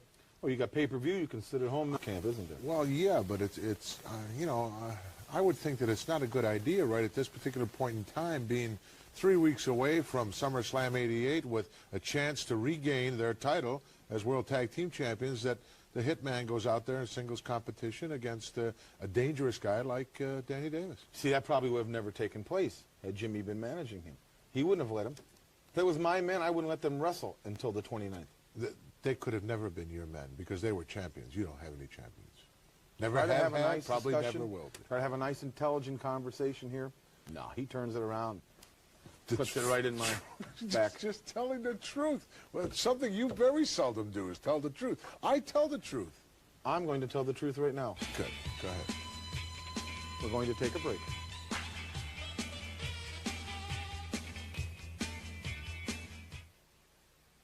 Last week, right here on Primetime Wrestling, we had a chance to see for the first time young Terry Taylor as he teamed up with Sam Houston and then turned the tables, so to speak. Well, Sam Houston was incompetent. He lost the fall, and Taylor was felt he was embarrassed in his Did debut. you watch the... Were we watching the same? Yes, against the Conquistadors last week, yes. And Sam Houston just went out there and made a complete fool of the whole team. He did. Terry Taylor taking on Scott Casey. Please. You know, rude awakening from the junkyard dog. The Fred Sanford of wrestling? Forget it. How about Herc? What's he up to these days? He's up to about 275. He is. More powerful than ever. Well, he's got Jake the Snake. I understand. I hope Mrs. Roberts isn't there making eyes at Herc. It's just unfortunate. Herc will go home with have to pay. We'll be back.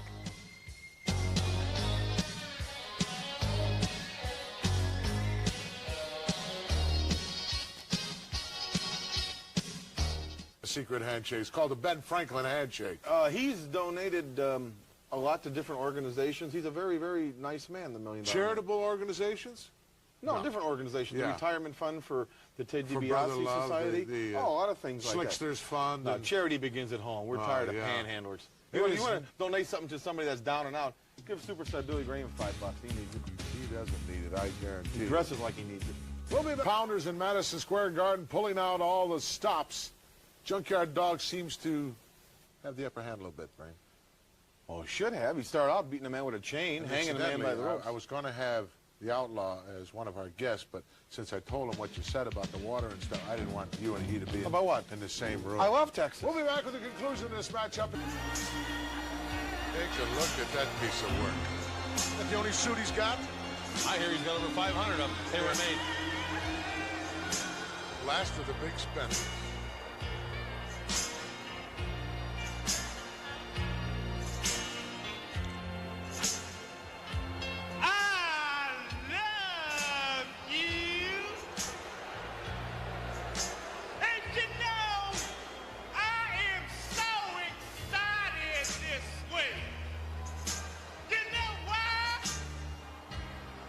Because of the great benefactor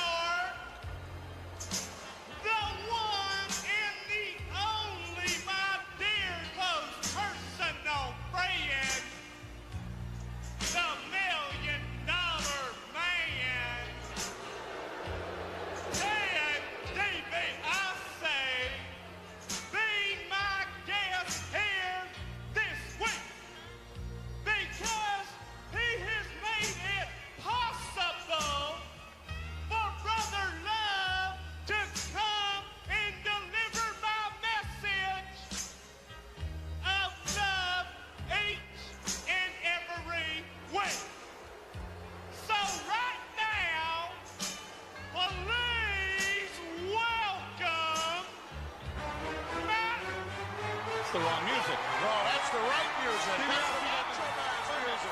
DiBiase doesn't have any music. No, but the Macho Man does, and here he comes. He's not supposed to be there. He won't get any C notes slipped into his pocket this week.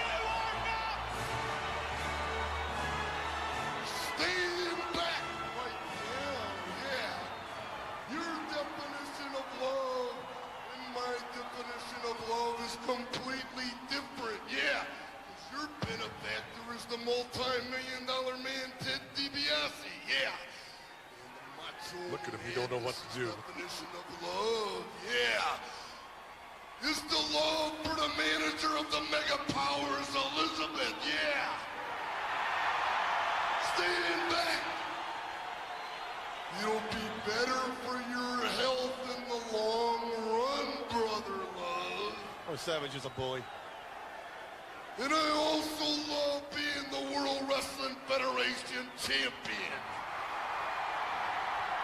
But there's one more person that he is the definition of the word love, yeah. And he's my partner in the SummerSlam. And I'm talking about Hulk Hogan. Oh, this is not a room. Come on. I'll be right back. I got something I gotta do. Where you going? They've exploded here in Cedar Rapids as the Hulkster's making his way out. Look at Brother Love. He doesn't know what to do. Look at the condition of the Hulkster. The Mega Powers, Macho Man, and the Hulkster.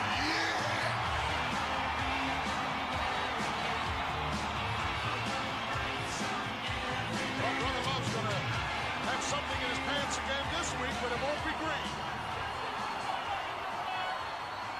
What is your definition of the word love? Brother Love, don't go nowhere, man. I got a whole different definition. Number one, I love being a Hulkster, man, and I love all my little Hulkamaniacs. Wonderful world, Andre the Giant, and hold them over your head.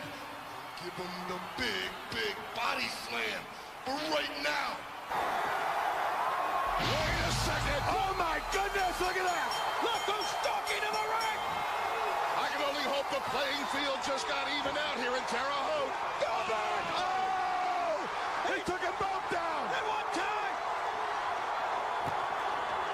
Scott Norton sends him in, forget about it! Three-man he's taken down! He's beside himself now! Look at the three men he took down, Brain. How about that? I want to get a good look at this guy. Cartwheel into the handspring elbow.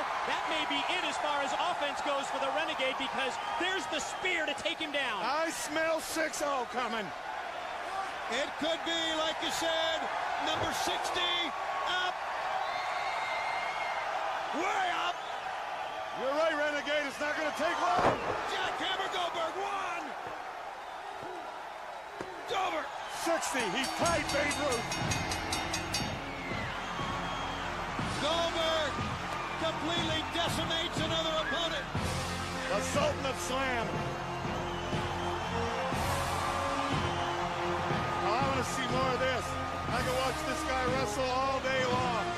He's got intensity. He's going to be You possibly hold me responsible, you know, for... Get Well, the wait a horse in minute. the rope. He's right here. Here. Who is it? It's Mike. From Atlantic City? Mike and Gina. Yeah, you talk to him. Go ahead. From Minneapolis. Hey, pal. Pal, Can I get back to you? This is a bad connection, and we're here at the studios with all the lights and everything. Yeah. I'll get right back. Yeah. Yeah. Don't worry. Yeah. The Midnight Rockers. What a sensational pair they are. The Rockers. These guys are excitement personified. Someday we'll be wearing the gold. This man's a star of the 90s, Monsoon. Shawn Michaels has won the Royal Rumble. The boyhood dream has come. Look out. There you go. Hey, Morrison. Great move by the former Intercontinental Champion. Good, Miz. Turn around. There you go. There you go. Nice, Miz. Nice job. Well, these two See, athletes. that's more of the high flying. That's more of the high flying. He's going to pay for it. He got lucky. It's not luck, son. That's skill. That's what you understand. Miz is a seasoned veteran. He's taking it to your partner right now. Come on, John Morrison. Come on. This could be big if Miz can hit. Nope. He can hit it. He can hit it. Come on. Come on. Come on, John. Uh-oh, Miz is teetering. Miz could be in trouble. No. High risk. Miz hammered to the mat by Morrison. And John Morrison could be setting Miz up. This is a mistake right here. This is a mistake. Folks, that should be all she wrote. To the ring. 2, 3, 4.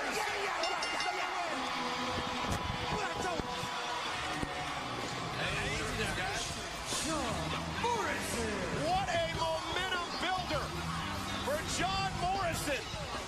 Oh.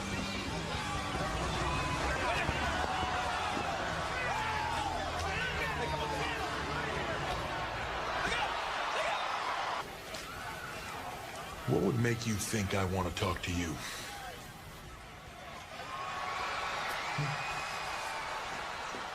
Think because we got common enemies tonight, Randy, that our past just goes away? Well, it doesn't. You mess with me tonight, I'm gonna drop you where you stand. I'll keep that in mind. You know, Hunter, but at the same time, you gotta remember, man. You still gotta make it to WrestleMania.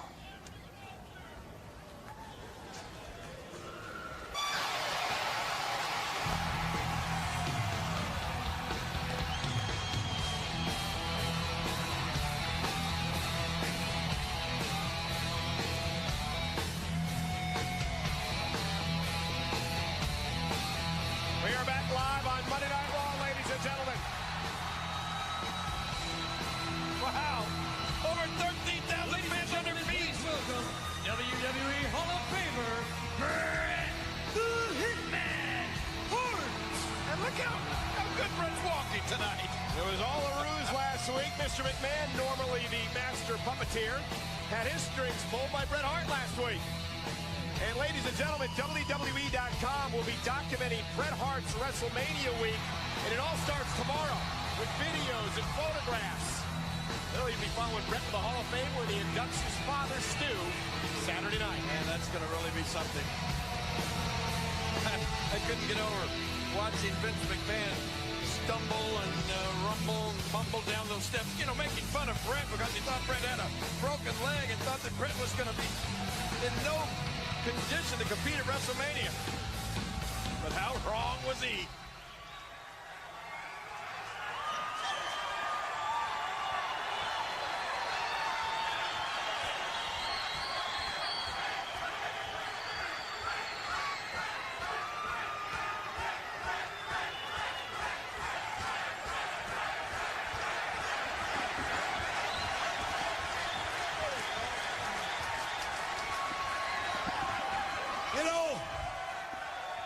When I came back to the WWE a couple of months ago, I never believed in my wildest dreams that I'd get another shot to go to WrestleMania.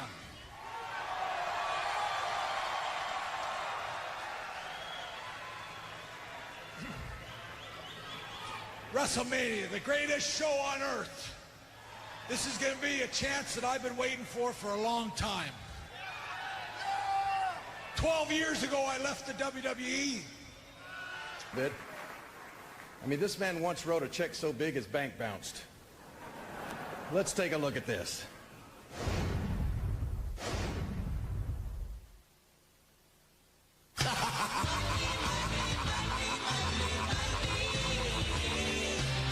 He was the epitome of corporate greed during the 1980s. All of you people out there still don't believe that you can be bought.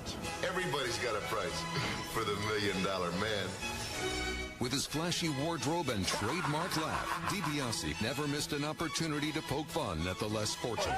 He's gonna fight his own daddy for a public pool, huh? We'll see how public it is. I think we can find something wrong with the pool today, don't you? I'll be right back. Get these brats out of the water. If you can dribble this basketball,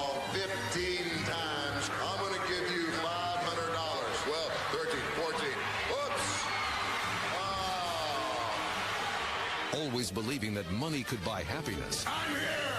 DiBiase decided to create the most illustrious championship belt that money could buy. It's mine! The most magnificent belt ever created, and it's mine! Something that will show the entire wrestling world just how truly great I really am!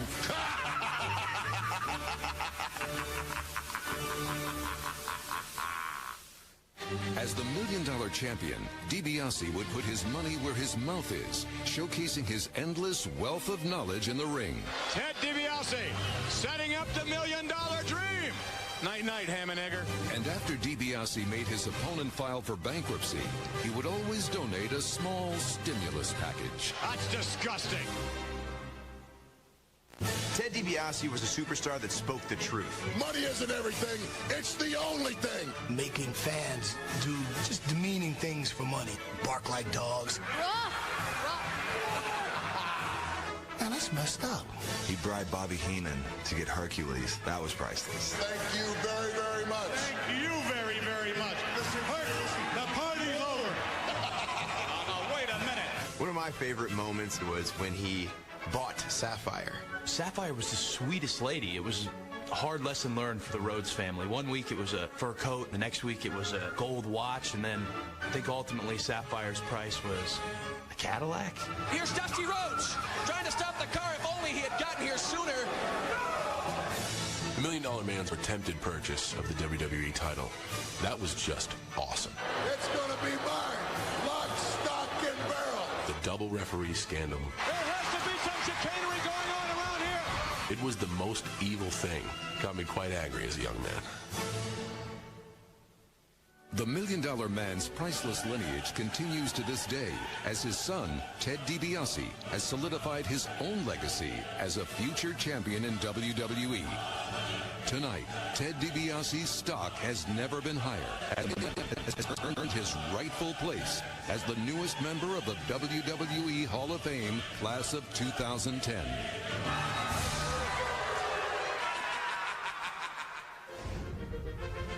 Up next, the WWE Hall of Fame stock rises as $1 Million Man Ted DiBiase is inducted.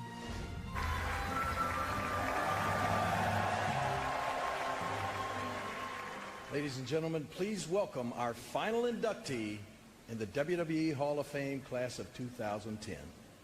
A man who says if you think money can't buy happiness, you don't know where to shop.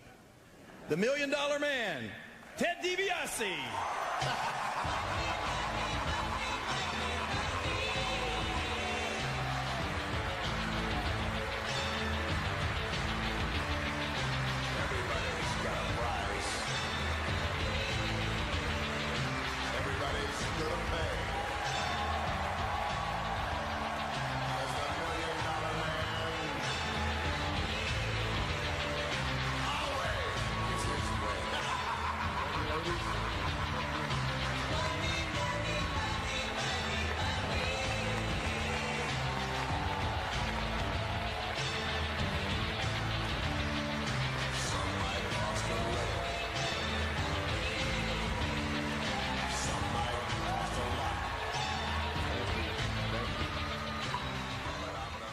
Just like American Express, I never leave home without it.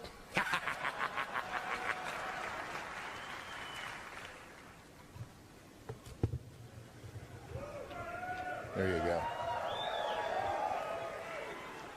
Wow. What a night. What a flood of emotion and thoughts going through my head. But you know, I have to admit, and I guess as the $1 Million Man, I hate to admit that there are some moments in time and some things in life that you just really can't put a price tag on. And for Ted DiBiase, tonight is that priceless night.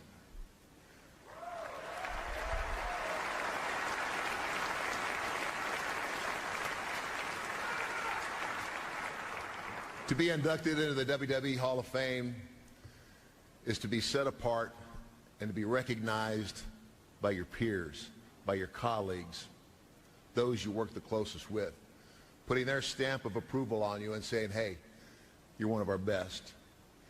And regardless of what field of endeavor you're in, I don't think there's a greater honor that can be bestowed upon you.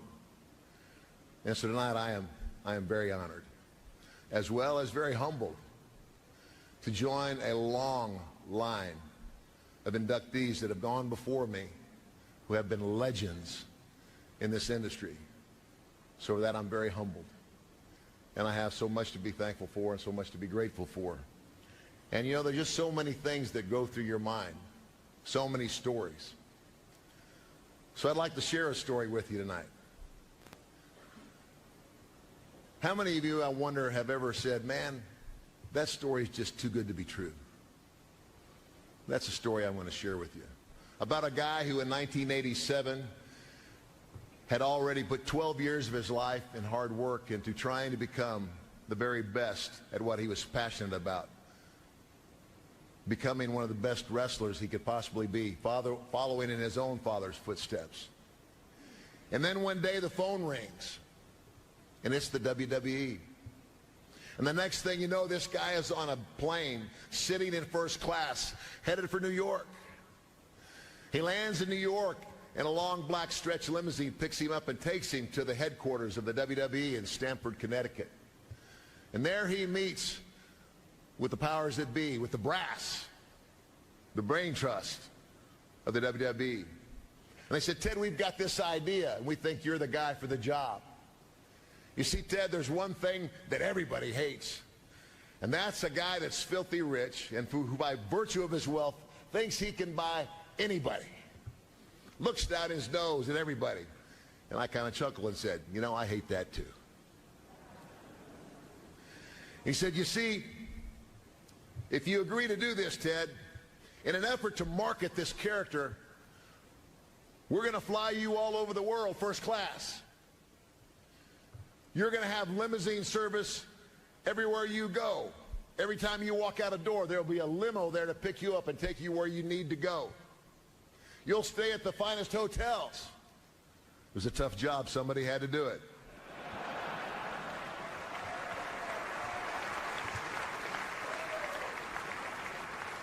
And they said, we believe that in you we can create one of the most hated villains we've ever had.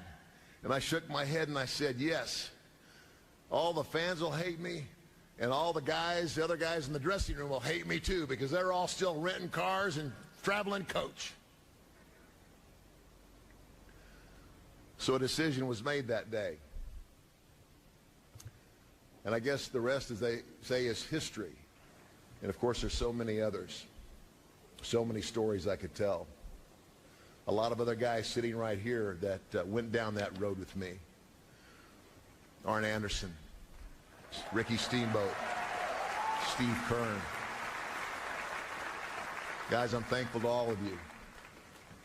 And to you, the new, young superstars in the WWE. Let me share this with you. Some words that my father shared with me and that I've passed on to my boys. My dad told me this. He said, son, if you're willing to work hard, persevere, and pay the price, you can be anything you want to be in life. And don't ever go after anything that you are not passionate about. And you cannot make it in the WWE without being passionate about what you're doing. So I say to you, the new stars of the WWE, be passionate about what you do. Persevere, work hard, and live your life with integrity. It's not always the greatest talented person that gets the job. It's the guy that's the most dependable and that has the biggest heart.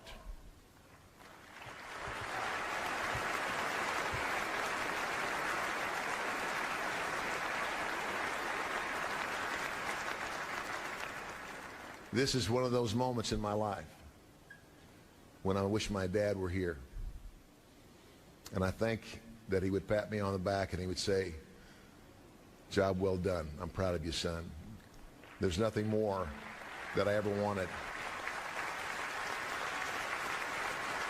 And last and certainly not least, I have to thank you, the fans of the WWE, the WWE Universe, for there is no greater fans in all the world than the WWE Universe. The most loyal in any form of entertainment. So to all of you, thank you so much for this night and this moment. But there's one last thing before I go. Just in case there's any doubt left in your mind that what I have said for so many years is true. If you doubt it any way, shape, or form, that you don't have a price and that you can't be bought. If you don't think that I can't get you to dribble a basketball or do push-ups or jump out of your seat tonight or grovel for my money, then I guess I'm just going to have to prove it to you one more time.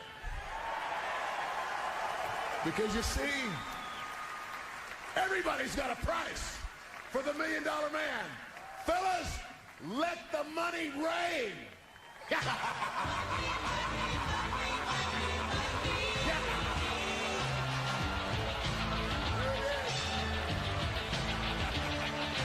Everybody's got a price.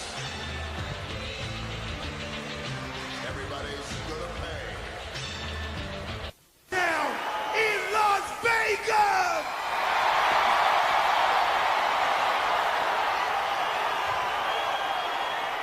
What's up?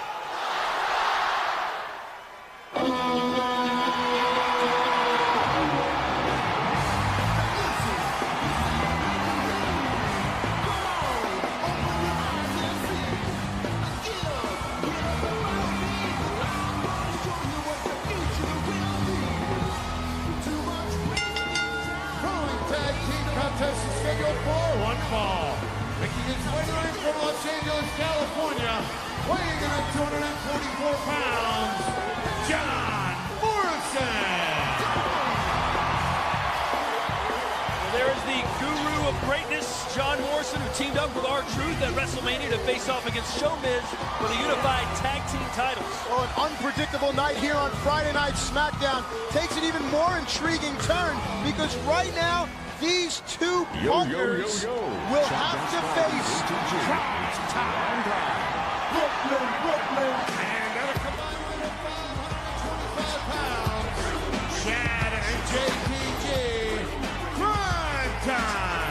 Prime Time, one of the most dynamic tag teams in all the WWE. They always get a huge reaction by the WWE Universe, and you never know quite what to expect inside the ring. Oh, Prime Time's like Eazy-E and Dr. Dre, like Eric Sherman and Paris Smith. It's just a real fun, good time kind of unit. You can feel everyone in the WWE Universe. Not only do they stand up and say what's up for R-Truth, but they also like to pump their fists for Prime Time. Did I say that right? I don't know. Oh, okay. What a night for R-Truth at WrestleMania in front of 72,000 fans. Got to ask, what's up? Truly a highlight of a lifetime, and now Prime Time. Look to pick up a win over the former #1 contenders. While WrestleMania was a success overall, John Morrison and R-Truth had a slight setback, unable to capture the Unified Tag Team Championships. They're in the ring now with Shad Gaspard. A true heavyweight, 6'7", 295 pounds, is the A-lister. Enters the fray. And look at that! Oh! Fantastic from John Morrison. This may be it already. Starship Pain, and it's over. Just like that. John Morrison and R-Truth. Well, the old saying, the road goes on forever and the party never ends. John Morrison and R-Truth right back on track. JTG didn't even get in the match. It was Shad Gaspard and John Morrison, Starship Pain. R-Truth technically sound, keeping the larger opponent in his corner of the ring. Congratulations, John Morrison and R-Truth.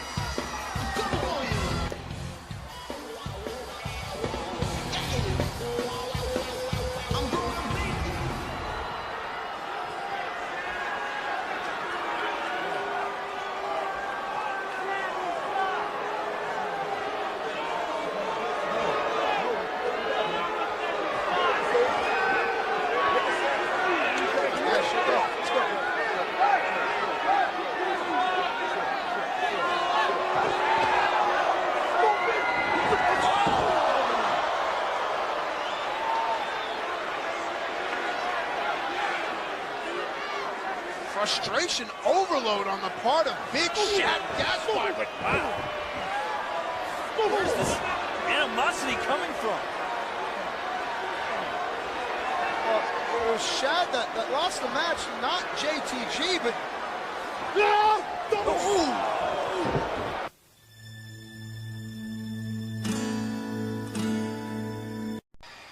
The Screwjob of the Year award, which goes to me, because I got robbed last night. I should be World Heavyweight Champion, and I should be up for Superstar of the Year award. You hear what I'm saying? Forget her. It's not about her. Not about you. It's about me. I should be World Heavyweight Champion. I got robbed last night. Can it be? It is! Bret the Hitman Hart. The Hall of Famer's here. Ladies and gentlemen, please welcome WWE Hall of Famer, Bret the Hitman Hart. Well, King, I think this may be a little bit of payback. Remember a couple of weeks ago, Bret Hart was rudely interrupted by The Miz when Bret was enjoying the glow in his win over Mr. McMahon at WrestleMania. And what goes around comes around. The Hitman is here on Raw.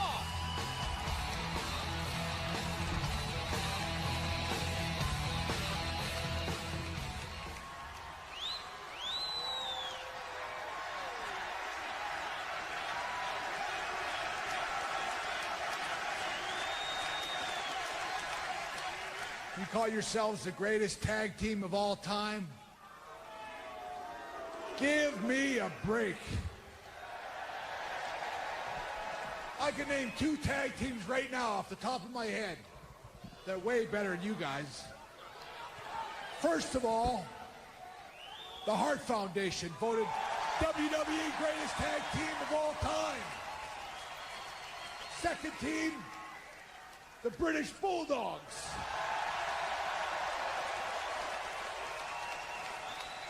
You know, we're not talking about tag teams that were good for a couple of months. We're talking about tag teams that were great for years. Really. I guess David Hasselhoff isn't the only 90s icon that's completely delusional. If we were in your era, I'd put a sharpshooter on you faster than you can put a pair of cheap sunglasses on an ugly kid. And as for the Bulldogs, to be quite honest, I'm actually a fan of the Bulldogs.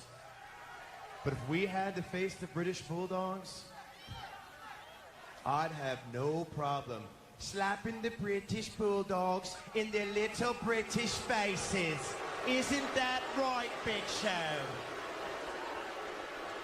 Look, Bret, this is the last time I'm going to warn you, okay? Just leave, all right? You know what? I'm not ready to leave. Because I know there's a tag team back there that can beat you guys. Really. Well, Bret is accurate.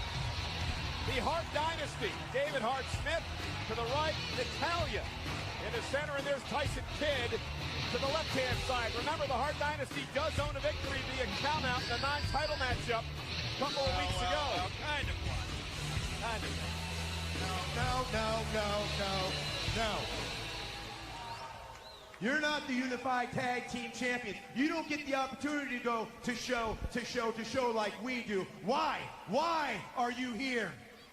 I invited him here. Yeah, maybe forgot, but once upon a time, I fought David's father right here at Wembley Stadium in one of the greatest matches of all time. That's fascinating. And that has anything to do with us? How?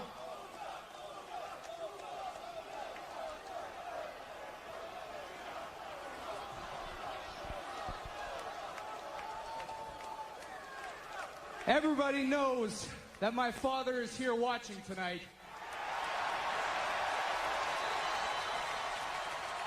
And that's why I'm issuing a challenge. Me versus you, Miz. One-on-one tonight. And here's the deal. If I win, then the Hart Dynasty gets a unified tag team title match at Extreme Rules.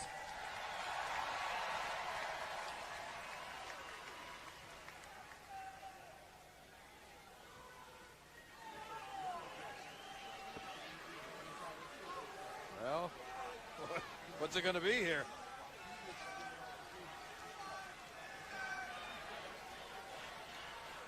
Big Show seems to think this is a huge mistake. However, I look at it as an opportunity. So, I accept your challenge. On one condition. When I win, then next week, live on Raw, Bret Hart will declare that Showmiz is in fact the greatest tag team of all time.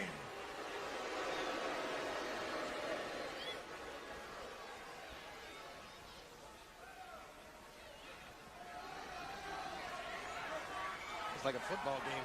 Had 2 huddles already.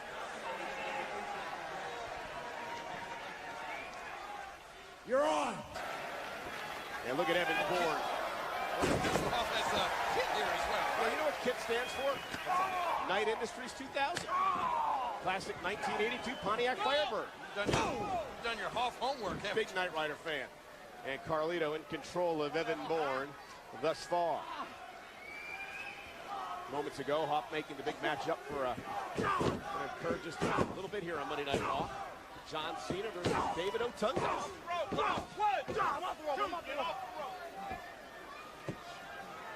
And here we go, Carlito, hook of the leg, and a kick out. This move here by Evan Bourne.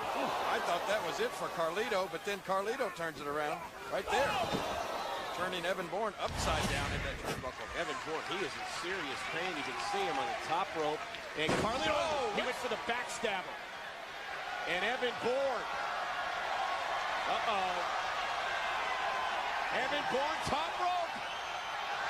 Airborne. Connects. Evan Bourne.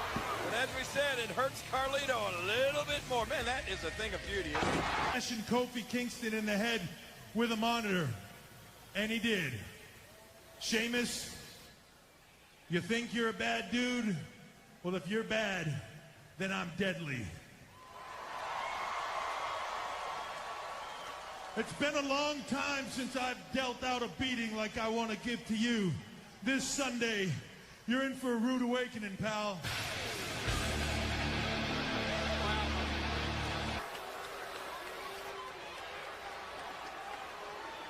Unfortunately for myself, I happen to be here in New Jersey.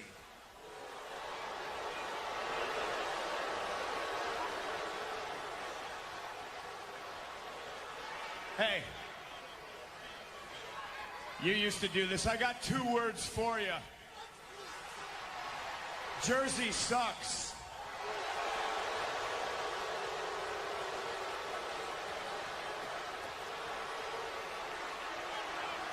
And so I'm out here to let you all know, and I'm here to let you know that this time next week, I might no longer be part of the SmackDown crew. Yeah, that's right. The WWE Draft is next week. And if I'm going to be a part of Raw, I want you and the world to know that I'm bringing the straight edge society with me.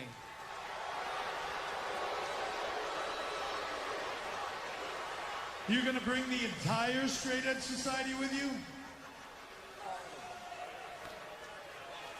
By an entire straight edge society, do you mean like both of them? Like, there's only 2, right? Hey, and while we're at it, why do they have to shave their heads and you don't? I don't get that. I mean, you got that big mop of hair on your head. I've seen you with your shirt off. You got the big mohair sweater thing going on. I mean, did she have to shave her chest?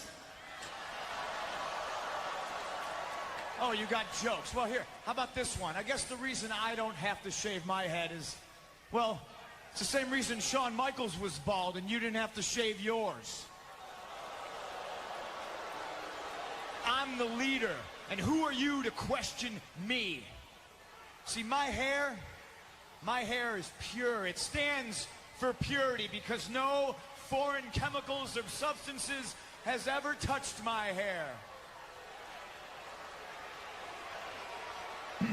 By foreign chemicals, you mean like shampoo and soap, right?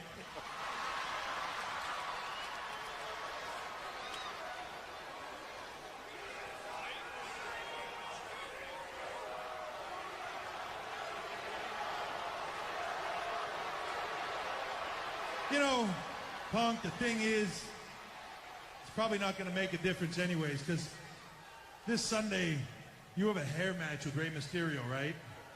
So that means even if next week you do get drafted to Raw, chances are you're going to come here. You're not only going to be the president of the hair club, you're also going to be a client.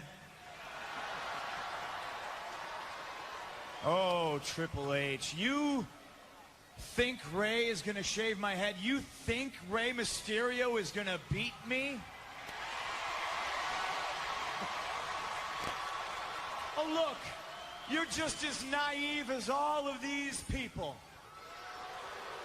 Sunday night at Extreme Rules, I'm going to crush Rey Mysterio's spirit, and in doing so, all these people are going to realize that Straight Edge is the most powerful force on the planet. And after Rey realizes it, he's going to fall in line. And after he falls in line, they fall in line. And speaking of falling in line, you know, you could do some good to let some straight edge into your heart. You could influence a great many people, and you could make their lives better, starting with yours.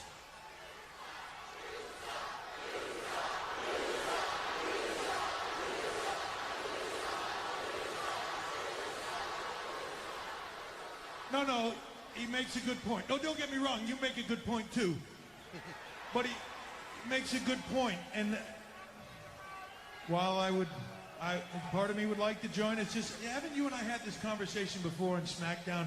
I don't believe in what you believe in, man. I believe in freedom.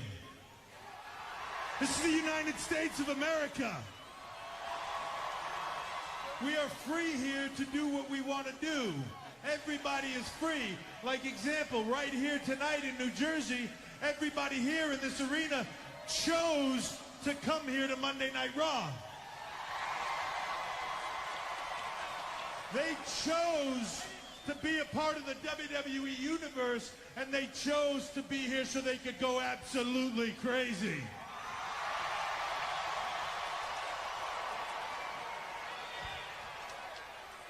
I mean, let's look around this place, right? If this crazy guy right here wants to walk up those stairs to that concession stand, grab as much beer as he can carry, and drink it all, as long as he's got a ride home, he can do it, because he's free. If, I don't know, let's say these two guys right here, let's say these two guys want to get in a car and they want to take a drive to another state where they can celebrate their union and live happily together. Maybe, you know, adopt a kid. It's a free country. They can do it.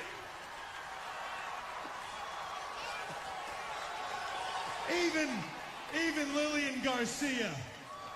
She's our guest here tonight. If Lillian wants to come back here for one night to the WWE just to horse around, she can do it.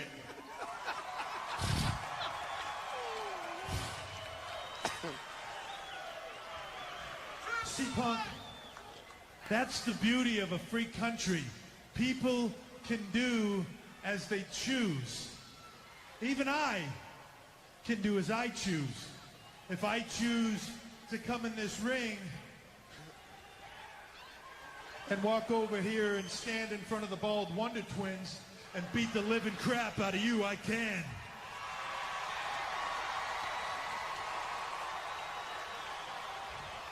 Okay. All right, look. Look, I already said it. I don't want to be here right now, okay? You can almost say it's like Raw is stuck in Europe. I'm stuck here in New Jersey, okay? I just thought you being the cerebral one, you being smart, I thought I would come out here and I would make a statement, and I really thought you'd be on board, Hunter. I honestly did. I thought you would see the light. I thought that you would want to be a part of something big. You'd want to start off Monday Night Raw with something huge, and I really honestly thought that you'd shave your head and you would join the Straight Edge Society, but apparently there's a miscommunication. And the miscommunication is, I'm not asking you, I'm telling you. Triple H. Battle of Banger. Look at this, Gallows. Pedigree and pump with a kick from behind the numbers game. Too much for Triple H, and here comes the Straight Edge Society. Oh, and even Serena involved. You got jokes, huh? You got jokes.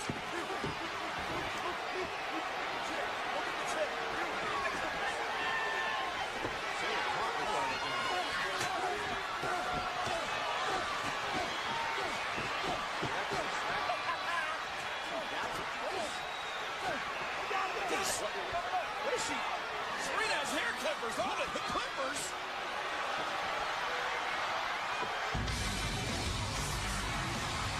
Wait a minute. Mysterio. Rey Mysterio. Taking it to CM Punk. And then the Gallows. Oh, man. And CM Punk. Gonna regret this trip to New Jersey. No! And now the numbers game is against Punk. Hey, look at this. Now Rey Mysterio has the Clippers. CM Punk may have to kiss that hair goodbye.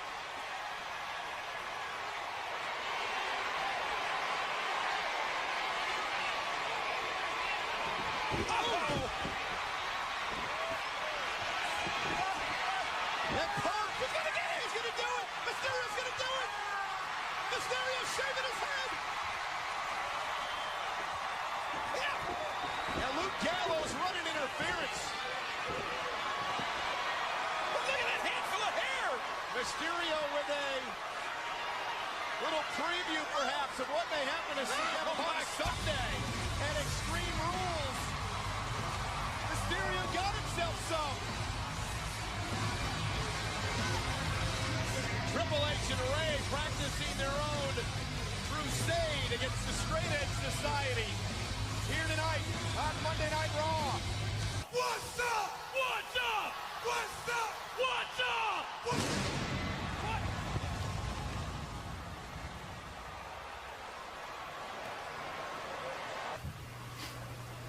I saw what happened to you earlier. Look, I don't want to talk. Yeah, okay, about fine. it, all right? Listen to me then. Stop talking and listen. If you guys stay with my plan and do what I say and follow me, we'll win this match. No problem, okay? They listen No. to me. Yeah. Look what happened to you. Okay? I don't want to talk about I have beaten Rey Mysterio, Triple H, and Edge more than I can remember. Okay? So just listen to what I say, stay in line, and this won't happen to you again. You got it? I beat all those guys too. Yeah. Just pay attention to what I say. 24 pounds, John Morrison. Is Jack Swagger as good as he says that he is, man?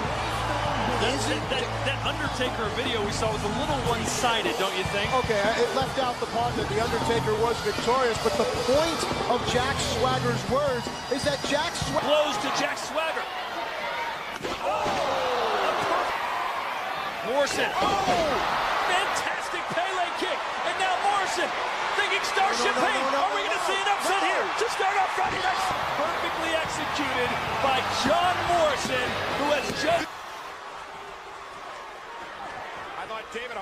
was going to steal one there. Miz going for the skull-crushing finale. Takedown. Tag made to Kid. Oh, look at this. No. The heart attack. Let me tell you something, guys.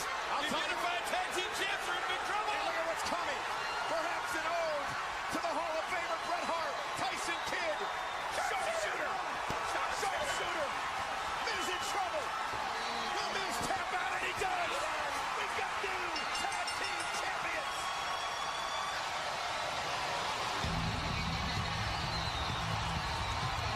Winners of this match.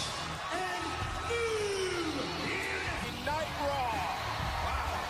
What a way to start off. What a 3-hour spectacular we are about to endure. Come on, smile. Smile, man.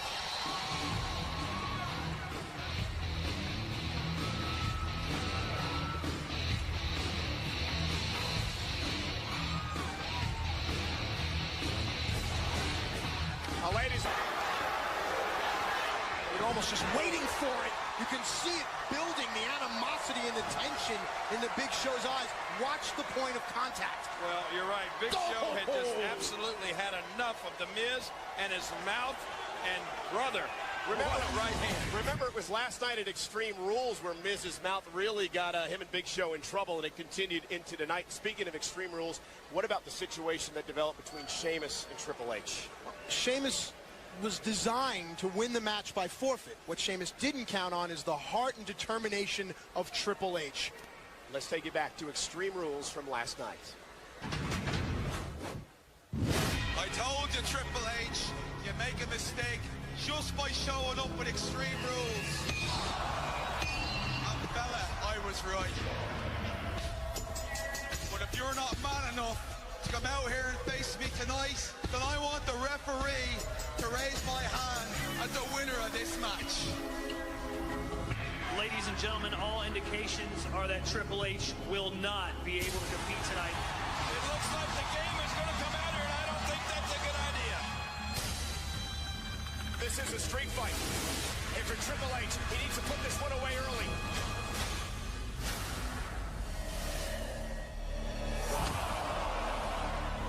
Now Triple H just trying to survive.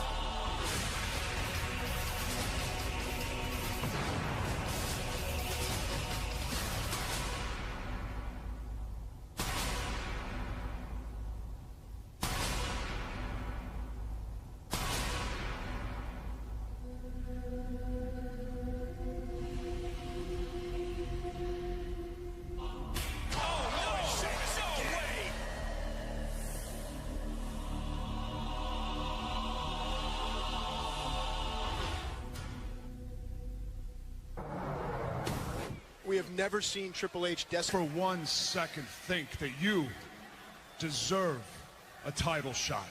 Oh, and you do? You do? I got news for you, fella. You had your WWE title match last night, and you lost. So why don't you get out of my ring before I put you on the sidelines, just like I did to Triple H.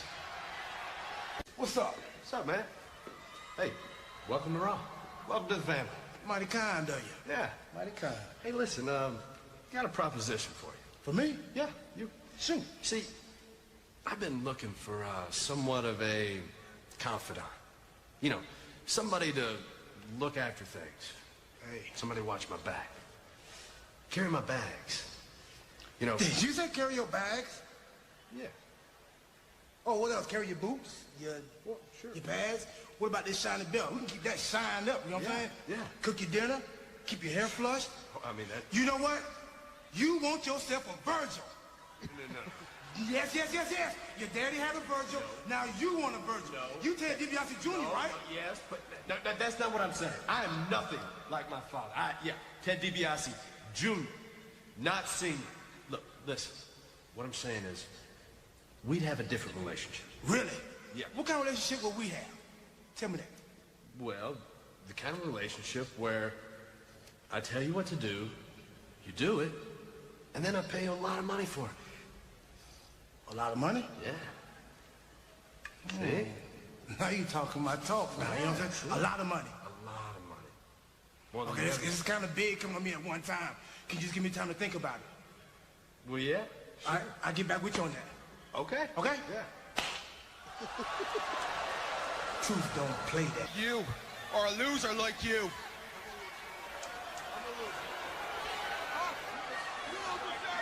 Oh, this is going to blow up. Guys, hold on. Wait a second. There's the champ, CENA. Easy. The solution here is very simple. This match is now a triple threat match. Oh, man. Ring the bell! A triple threat match to determine This is even better. #1 contender for the WWE Championship, again under triple threat rules, man.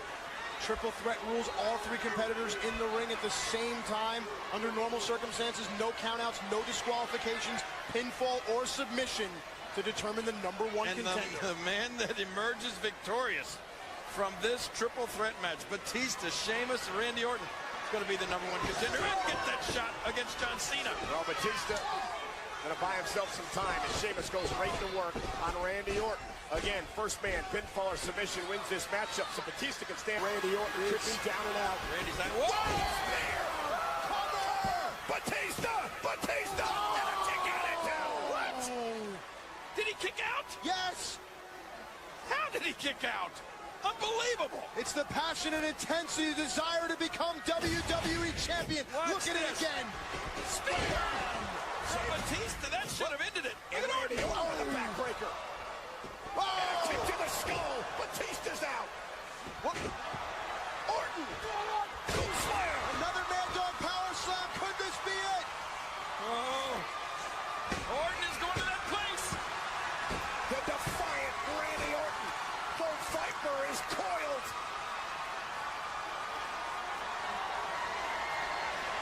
Here comes Sheamus and here comes Orton. RKO. What? Who the heck? Spear. That's Edge. Who's now a part of Monday Night Raw. And has inserted himself into the championship picture. Wow! Ladies and gentlemen, this is Monday Night Raw. We are live tonight. Triple threat match to determine the #1 contender. Here's the cover. Batista! Yeah! You know what? I'm sick of this. I'm going to do you one better. I'm going to make Batista tap out. What? Look at this. Look at the eyes. There's a dangerous man, Monsoon. The lights are on, but there's nobody home. I'll agree with you. That is a dangerous man. Oh, he's very dangerous. I like it when he reads them their rights. Handcuffs them to the ropes. After the match is over. Sure. Gives them a little wood in the ribs. Loosens a bicuspid here or there. I like that. That shows me the guy's got courage. In what respect? Why would he have courage for someone who's defenseless like that, handcuffed to the top rope? Because it's more fun, don't you understand? Well, that poor sucker's hooked there, and that one wing's just swinging at you. What if you were hooked to the top rope? Well, that wouldn't happen to me. I'm a personal friend of the big boss. I understand that, but would that be I've never fun? done time. You've never done what? Time. You've done everything else. That was a long time ago. I don't want to discuss that. Okay, then where is Gorilla Monsoon? My brother never yelled or nothing. Where's Monsoon? I don't know where Monsoon is, but I know he's here. Something's going to happen. He's going to come out from someplace. I know the guy. I know the guy like the back of my hand. The fabulous Rougeaus are going to be here. I'm not too sure about Gorilla Monsoon, and they'll be taking on the British Bulldogs. We'll be back with more primetime action. I know him. No question about it, Gorilla Monsoon. I tell you what, look at that move by And beautiful maneuver by Davey Boy. In just a moment, we're going to take you back to Madison Square Garden. The occasion was SummerSlam, and the matchup you're about ready to see will involve the fabulous Rougeau brothers squaring off against the British Bulldogs. All of this you will see courtesy of Coliseum home video cassettes, and that was some extraordinary tag match, was it not? Well, I don't see why that dog is still allowed at ringside, or in the ring, or even in Madison Square Garden, or even in wrestling. Dog shouldn't even be involved in anything. Should be home in the backyard full of mud. Let's go to Madison Square Garden. One of Monday Night Raw's latest draft picks. And his opponent from Los Angeles, California, weighing 224 pounds, John Morrison.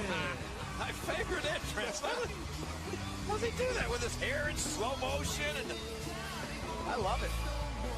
Well, you know, that's a rock star entrance right there. Ironically, King, it was... Print out or print out? Print out, you know what I mean. You're sitting there with that book and that hat and those glasses.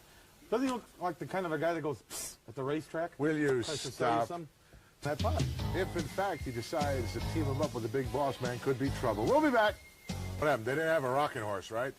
Oh, well, you'll see it later on in the program. We will, I've huh? talked to the hierarchy in the booth over there. And Perhaps we'll see the footage at the Kentucky Derby Museum. Right now, though, You'll see it. interesting tag team matchup. I'll make sure you see it. Coming down the aisle towards the ring at a total combined weight of 472 pounds. Here are Jim Howard and Paul Roma, the Young Stallion. Jimmy Powers alertly gets out of the way, and it's a flying drop kick as the Conquistador delivers one right to his opponent. Paul Roma from the top rope. And it's all over. What a great the Young Stallions. Let's get the official word on this one.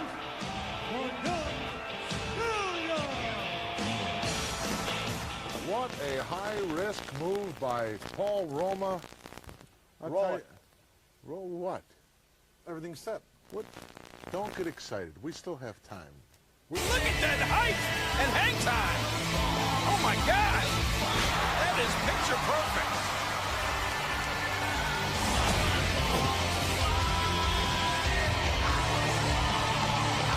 That was big.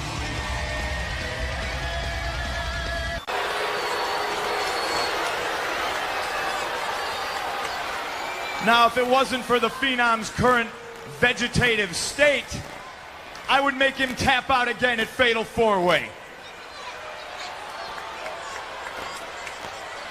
Which brings me to why I'm out here. I want to actually talk about The Undertaker's vegetative state. So I know a lot of you are familiar with vegetative state looking at you right now. But just as I am not responsible for the vegetation I see before me, myself, nor any member of my straight edge society are responsible for The Undertaker's current vegetative state. Now that doesn't make it any less hilarious to me. I'm glad he's in a vegetative state. I wish I could claim that I was the man to do that. The fact is I'm not. I wish I could have seen the look on his face, the flicker in his eye as he was beaten to his point of no return.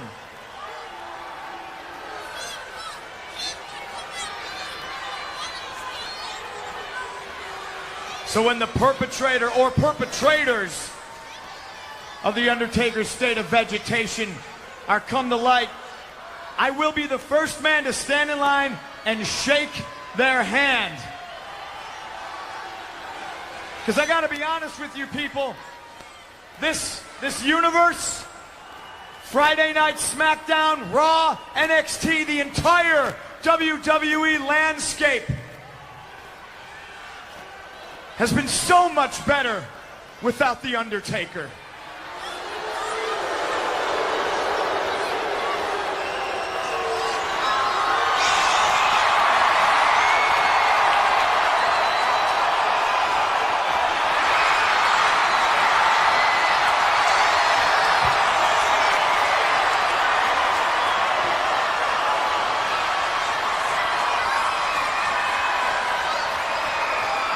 The Undertaker is back!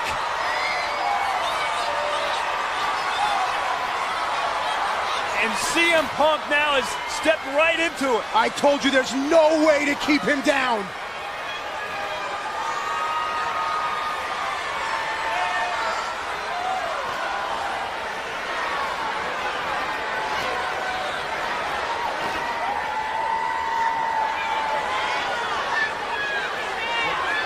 It's flesh and blood, all right, Punk.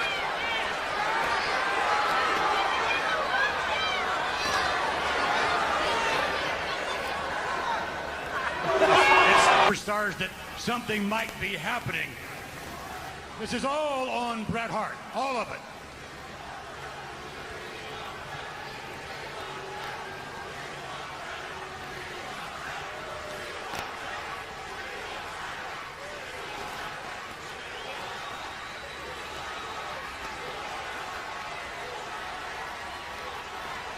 as a result of this chaos, as the chairman of the board of WWE, I have no alternative but to relieve Bret Hart of his duties as general manager of Raw.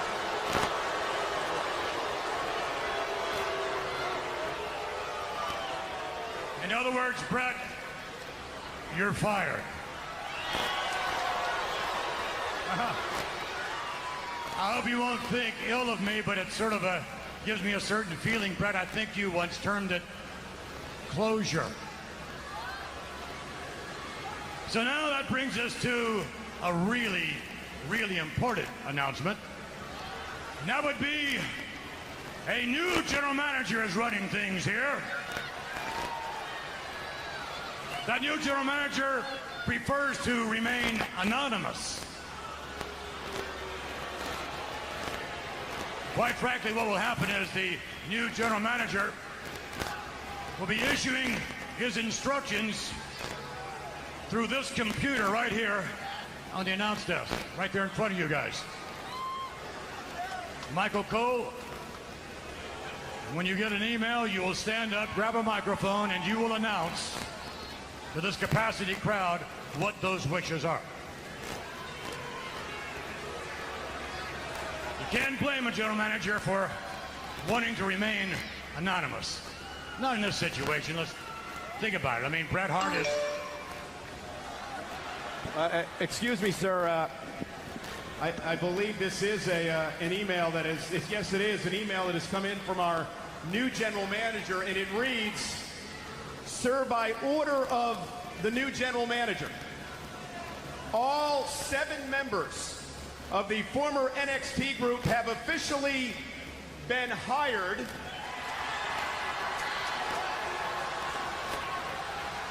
and they will address the WWE Universe tonight. Well, things are certainly getting started off here with a bang. Enjoy the show tonight, everybody. Thank you very much.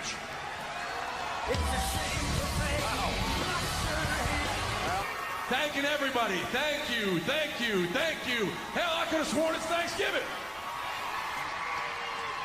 The fact is, I don't care what you want, fella. There'll be no WWE Championship match tonight.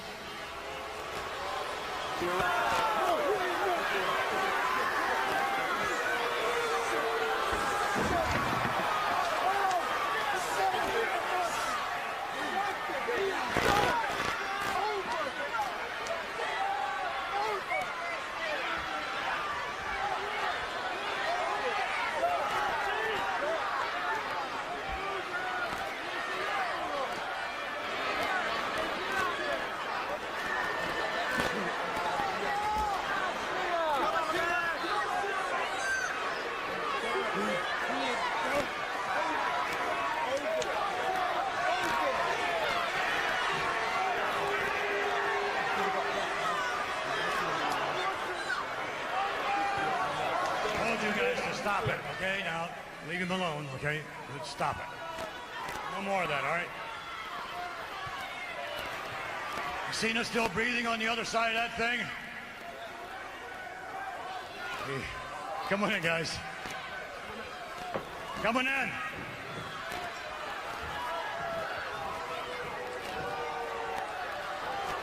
Here you are, ladies and gentlemen. Take a look at these extraordinary athletes.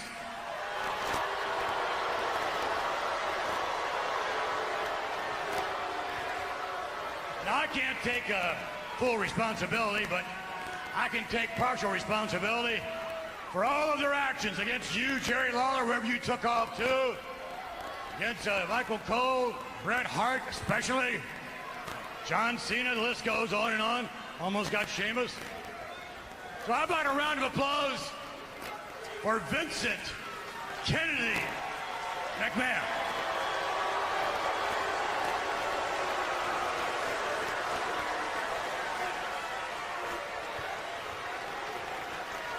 So let me just tell you something. This was interesting this week, no doubt about that. But next week, our general manager is going to reveal something.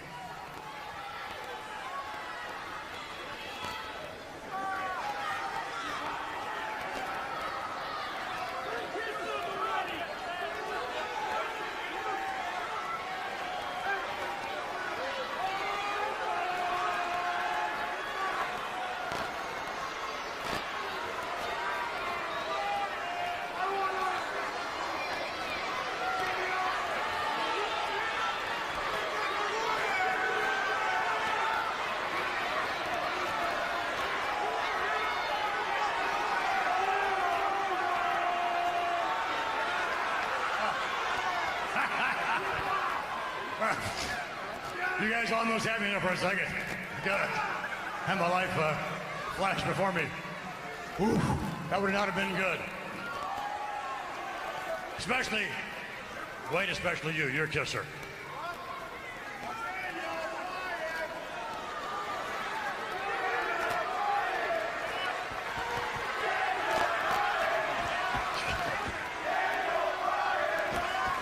All right, so that's about it, folks. Next week,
discussing what went down last week. So as the WWE champion, I felt that it was my responsibility to come out here and make a statement on behalf of the company. And that is, the champ is here!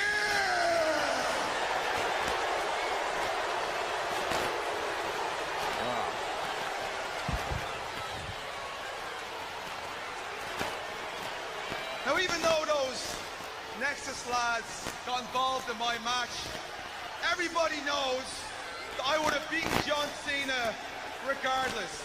I would have proved that I'm the worthy WWE champion.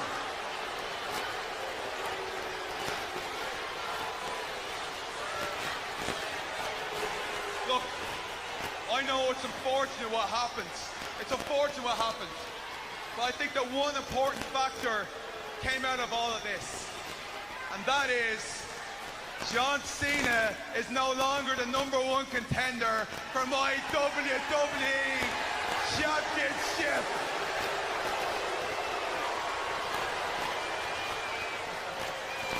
And why? Because he used his rematch clause. So what does that mean for the Celtic Warrior? Well, I'll tell you. No longer do I have to look at those. You can still make an impact. What exactly? What'd you say? Did you say something to me? Huh? You got something to say, tough guy? Huh?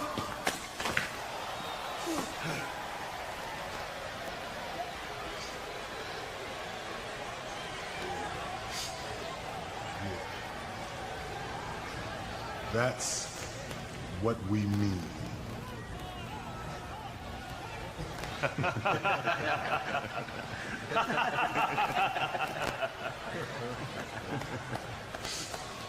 You know, Ricky, I never had the privilege of facing you in a match.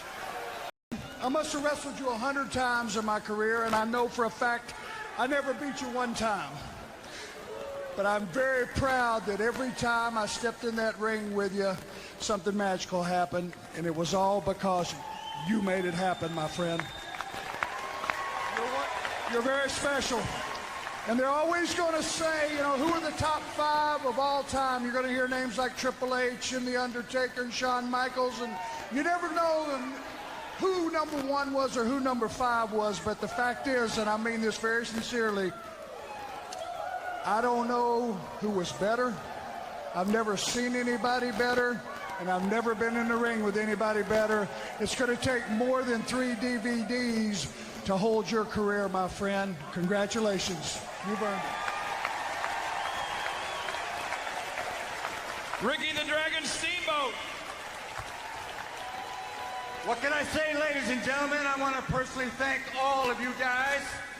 I want to personally thank you, the WWE Universe. Thank you for nearly 40 years. Oh my God. The Nexus.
California, weighing 224 pounds, Morrison. John Morrison participated in only one Money in the Bank ladder match in his career back in WrestleMania 24.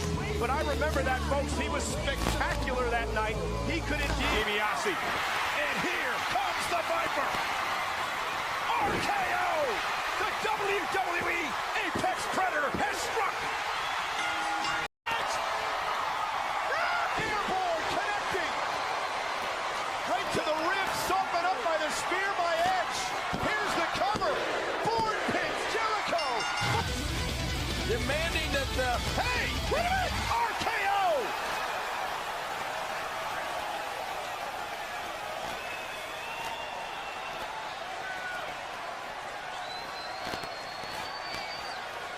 Streets again, but this time Morrison counters. Oh, the flash kick catches DiBiase. Morrison, watch this one more time. How about magnifying this? Watch his hand. There will be bedlam. Do you guys plan to focus on the rookies, the pros, or both?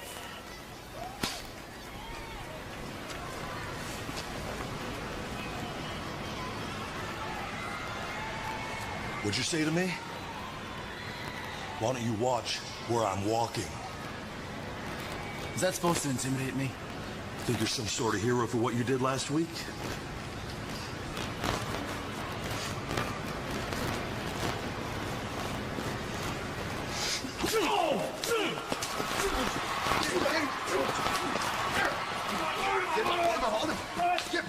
Give me a shot.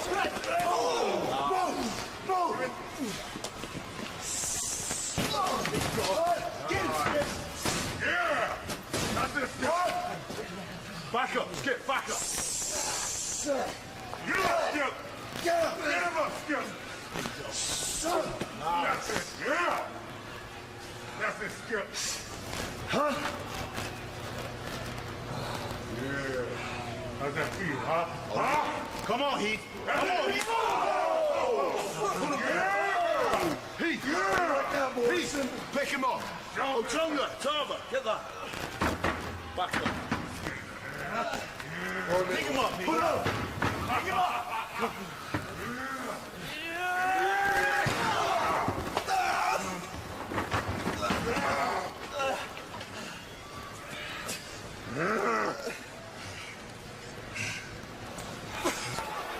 Who's out of the way? Watch out here.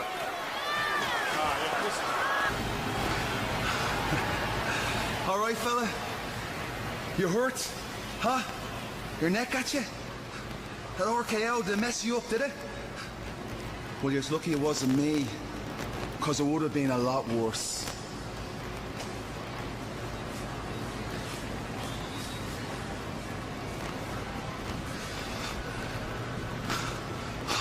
All right, lads. Here's one of CENA's heroes right here. Actually, just bragging about how he helped jump you last week. You may want to have a word with him.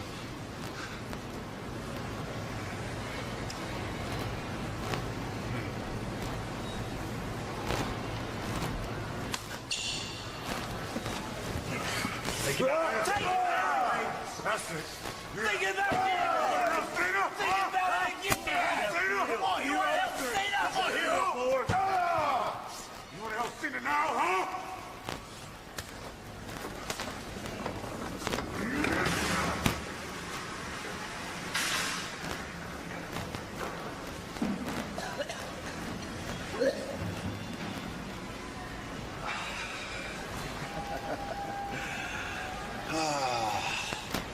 Little Evan born. That'll teach you a lesson, won't it, fella? Huh?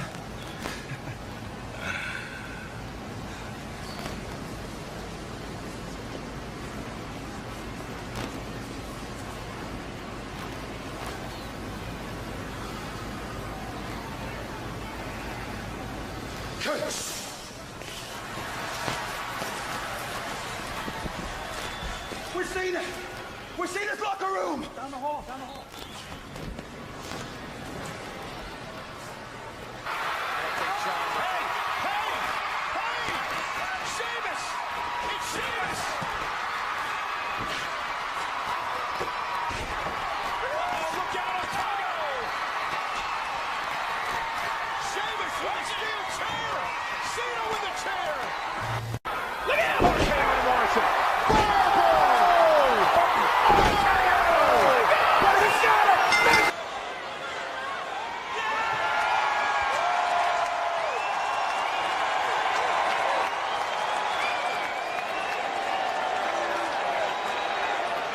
Simply by reaction, I can tell this controls your life. How sad.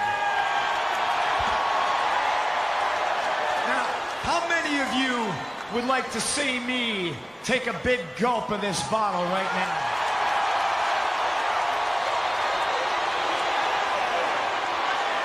You make me so ill. That is never... That aggravated it, or is it just residual damage? I mean, this is beautiful. John Morrison's like Tony Hawk without the skateboard. A whirlwind. But you could see the damage was done to Morrison as well. The question is if Dolph Ziggler sees it, and if the blonde braggart does, what does that mean? And now Starship Pain and Ziggler lifts the knees up just in time. This is the perfect opportunity now for Dolph Ziggler. Morrison's gone to the well twice for Starship Pain, and both times Ziggler has been elusive. Important to point out, early stages in the match. Hang on a second. First fall goes to the Intercontinental Championship time. These men have met several times for the Intercontinental Championship. Morrison, a cover here, has always found a way to prevail, but you can see holding his injured wrist. He's just been zigzagged. Ziggler for his first fall. Yes! We're all even now.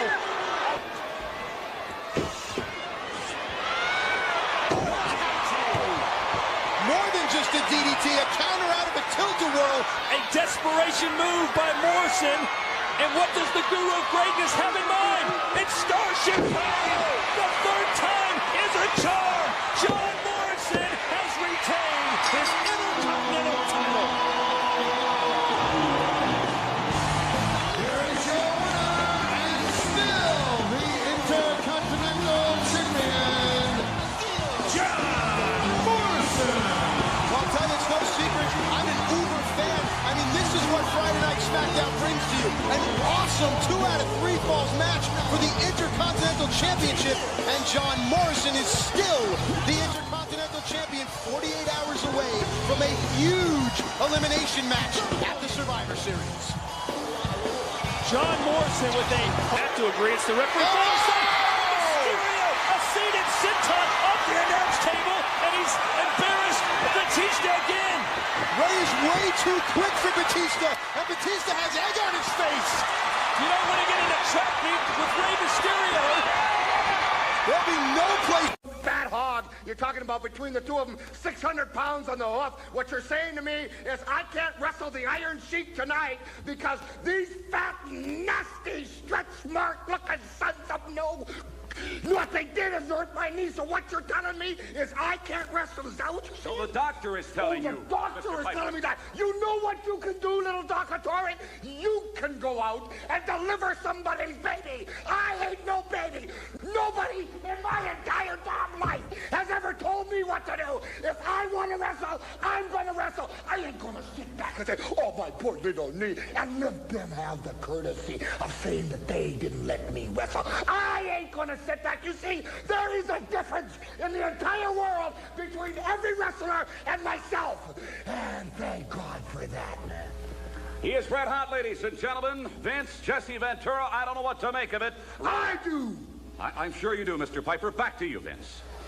All right, thank you, Gene. We all hate to see any great athlete sidelined, but back to the... Orndorff, Hulk, you must admit, perhaps the most bizarre title defense you've ever been involved in. Big man, I'll admit it was bizarre. But what really turned me on was 20,000 Hulkamaniacs plus in the juror's box saying, guilty as charged, Mr. Wonderful. And just as Judge Hogan was about to pass the eternal sentence of Hulkamania on you, brother, Bobby Heenan found a loophole, maybe? Got thrown out of the courtroom? Oh, by the way, Roddy Piper, don't ever come in my courtroom, my combat zone, in Hulkamania with tombstones in your eyes looking for Adonis, even though you wiped him out, man. When you jump in my face, it could be all over with you. I would never trust that guy. You know, Hulk, you must admit you came within an eyelash a couple of times tonight during the course of the match of being defeated. The heavyweight title of the world going down the tube. Get off that mean Gene. I know what my priorities are. But right now, the way it goes, Bobby the Weasel Heenan, guilty by association, maybe? The Hulkster found a loophole, man. Now that we've stacked up all the evidence, man, it wasn't a hung jury. It's only a short recess now because we're going to prosecute both of you. 20,000 plus Hulkamaniacs saying, thumbs down, Weasel. Thumbs down, Wonderful. Hulkamania says, guilty as charged. All right. Look at that. That's disgusting. I hate to see that. That bothers me. What? You jealous? No, I'm jealous. Not by a long shot am I jealous. Give me a break. Well, you wish you could get out there and give them the gorilla awakening. Maybe pick out one of the nice 400-pounders in the audience. Will you stop? Plan it here, baby. I wouldn't want to take your girl from you. Pass them some cigarettes for maybe an extra 10 minutes in the yard? I don't know. It wouldn't surprise me if the slickster had a few numbers painted across his chest at one point in time or another. Well, you can be sued for that. Well, you're saying the man was the jailbird. I said it wouldn't surprise me if he was. Oh. He looks like an upstanding citizen to me. You're misconstruing everything here. Look at this. Yeah, I don't even want to see a replay of this. Let's go back and take a look at what went down here earlier on. Here comes the flying hammerlock. Look at that. Imagine the force, the leverage, and then, just dumped him like a bad habit. A little bit confusing, isn't it? It's not confusing at all. It certainly appears that way to me. You All got my towns are two here. books here. You got 17 booking sheets there and contracts. These are for my men. I have to know the percentage of the houses they're going to get. I have to know their arrangements with their hotels, their flights, the towns they're in, the dates. And also where you're putting on the wrestling tights. Oh, there's a blank dummy. next. You talking to me? Yeah, you. You don't Dummy? look behind me. There's nobody there. I'm talking to you. You're through. You don't have the name on the opposite side there. Who the opponent is? Kerwood, just go to ringside. Get out here. Rey Mysterio won't be joining us tonight. Actually, Rey Mysterio will be spending his Thanksgiving in a hospital bed. And he has no one to blame but himself. See, last month, my good buddy, Rey Mysterio, decided to stab me in the back and cost me my World Heavyweight title.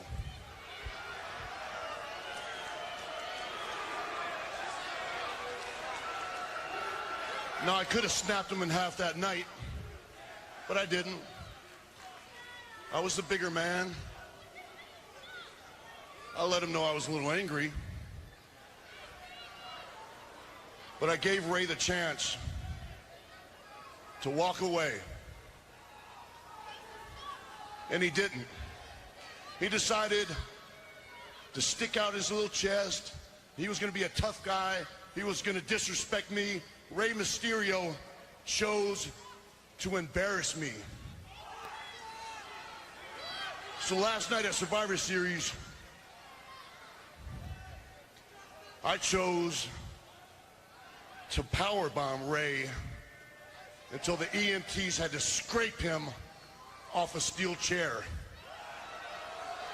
No one embarrasses me. No one disrespects me. Which is why I'm here tonight, to put everyone on notice by saying this. Someone from Raw had better win the Breakthrough Battle Royal. Because if someone from SmackDown wins, I'm going to hit this ring before they even realize they won and make them wish they didn't. The Undertaker is mine. The World Heavyweight title is mine. That's right, I said it. And no one alive is going to stop it.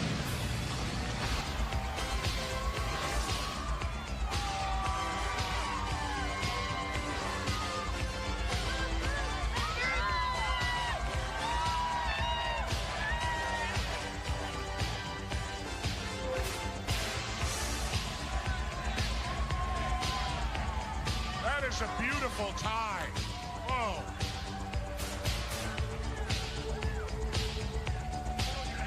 Welcome back. How good do I look here, Jesse? You look marvelous. Never Vince. change. That headset won't have a problem because there's no hair up there. No, not at all. But, you know, I love that tie I picked out for you. That is you. It is? Yeah, it looks like a moron and the moron who'd wear it. Where's my chair?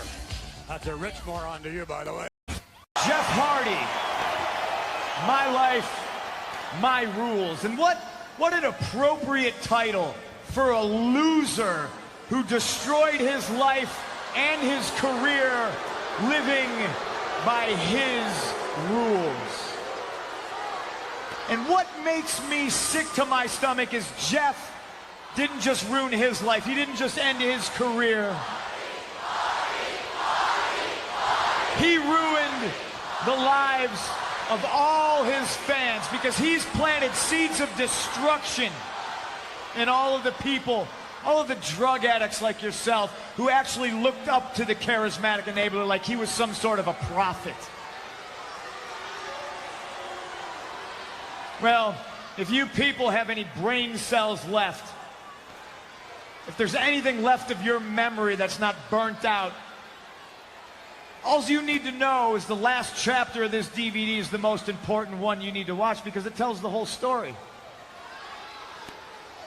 It's a cage match between myself and Jeff Hardy where I ended Jeff's career here in the WWE forever.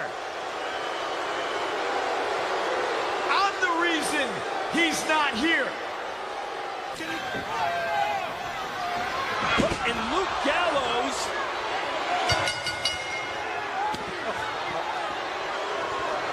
That's an obvious disqualification for outside. Block that superplex.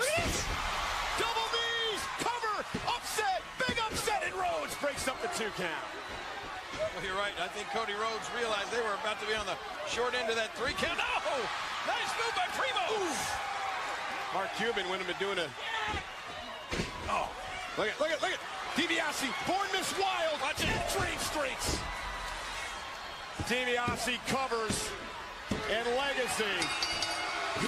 Superstar John Morrison, thanks for... Sometimes she's so mean. I'm glad she's not a twin. Look. Hey. That's Nikki. And Nikki and Brie, they just switched. They've been known to do that in the past, but Nikki is... I think Marie saw it. I'm not sure, but I believe she did. Well, nonetheless, Maurice took advantage, planting, and I believe that's Nikki now, into the cover for Maurice, and off the French kiss. Maurice advances in the Divas Tournament. Maurice! So the switcheroo did not help the Bellas, as Maurice becomes the first to advance in the 8 Divas Tournament. Very impressive. Who knows, if you actually win this tournament, I might, just might, call you back. Oh, don't hate. Je suis que tu me veux. Now, I have to go and scout my next opponent. But I actually have been hearing you say to people, what was it, that 2010 is the year of Maryse. Let me make one thing clear. This year, this decade, this and every moment going forward belongs to me. Because I'm the Miz, and I'm awesome! Well, there's no doubt the Miz thinks very highly of himself. Yeah, but even if I were the Miz, I could make a little room in my decade for Maryse. Well, Miz is going to actually find out who his next opponent is, because scheduled next we have a strike to the chest of Morrison, who sweeps the leg. My demeanor's a little different than it has been in the past couple of weeks. Hulk's coming. Yeah, it's a great night for TNA, an epic night for TNA, a great night for Hulk Hogan to have him back walking down the ramp in an Impact Zone. And for me personally, I'm looking forward to seeing an old friend. So a lot of times I've self-proclaimed said I'm the smartest guy in professional wrestling, and there's a reason for that. It's completely true. But Einstein had to learn, from somebody. Somebody taught him basic physics, and my first mentor was Hulk, and he's coming in tonight. The Nature Boy. A lot of generations grew up watching Ric Flair in North Carolina and around the world. And look at John Morrison, resourceful, intimate, and Morrison hits. Tonight, the one that has basically lost his mind and clean house of everybody, including the referee, which caused the suspension? Or is this Hulk Hogan who is going to be focused on recapturing the title? That's right. Man. That's right. I'd hate for him to lose it again tonight and get suspended for another year, because that's going to be a little longer than January 1st happened this year. Notice the damage Luger is doing. Thunder live on Hurt called himself the best when the Nature Boy's on the ticket. I take exception to that, Gene. You take issue with it. I take issue, and I take... Wait a minute. Out of that music, you may not have to take issue very long. You can come up to the man face to face. If who shows up, who I think's going to show up, Bret Hart. Oh my! Oh my goodness! You lit a fire onto this man and perhaps onto the set back there, the way things look right now.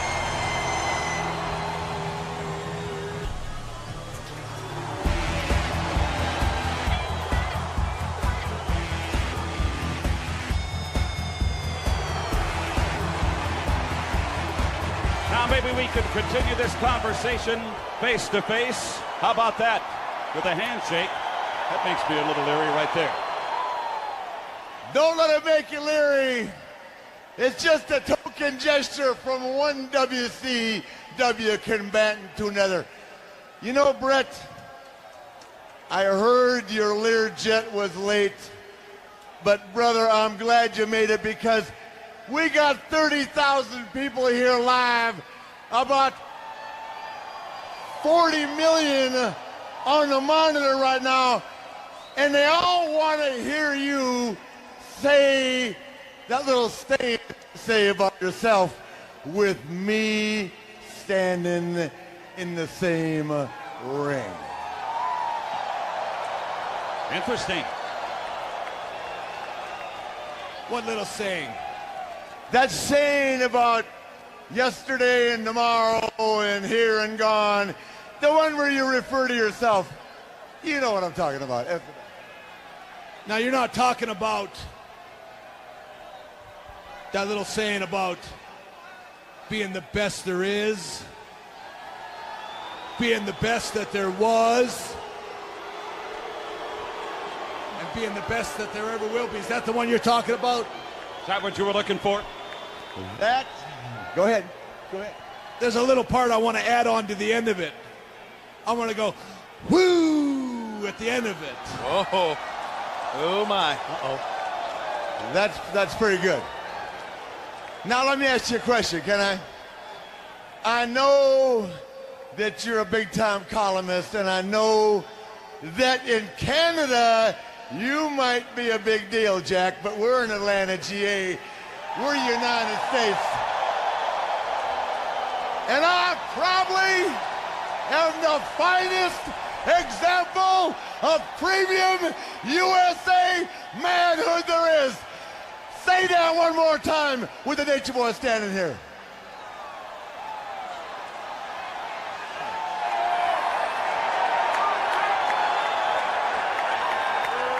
I am the best that there is, was, and ever will be.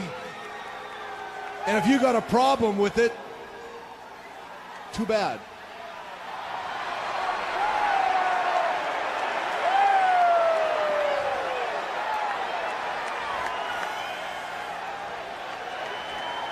It's a new year. I'm gonna let you one more time say, you might think you're better than Harley Race, Jack Briscoe, Dory Funk Jr., Gene Kiniski, anybody else you want to list that's in the record book, but you in your heart, and let's take all the comedy out of this, in your heart you couldn't possibly think, no pun intended, that you are a better performer in this sport than I am.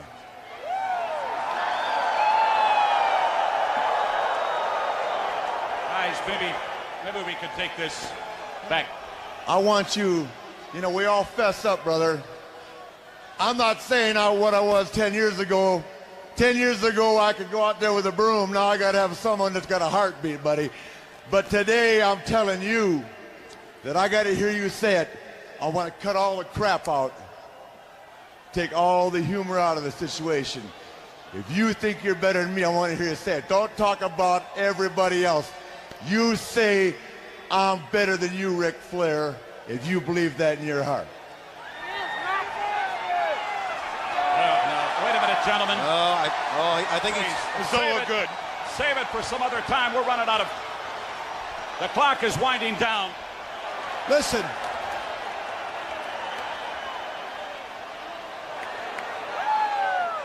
To be the man, you got to beat the man. Uh-oh. And I think I've already done that once before.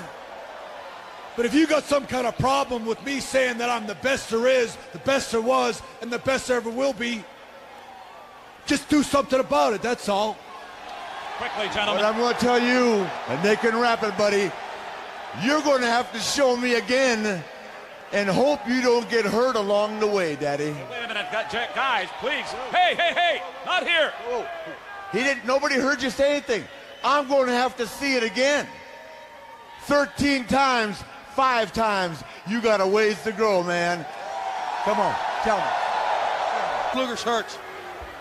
Lex Luger's hurt. Now, Savage has David Pinzer's chair and has David Pinzer. I think I'd rather have the chair. Well, I think Randy Anderson's telling Luger stop, or telling Savage stop. Pinzer gets shoved down. Come on, Savage, no! Remember what the... Oh! Eric Bischoff gets laid out! Savage hit Bischoff. Let's not knock Bischoff out! Wait a minute! Savage hit Bischoff! And here's Hogan! Hogan shoves Savage! Savage shoves Hogan! Nash is out! The NWO, they're coming apart the Saints! And Kevin Nash just laid out the Macho Man! History's being made here! They're unraveling right in front of your eyes! You know, in the midst of the warnings by Nick Lambros about action, now Hogan's men and Nash.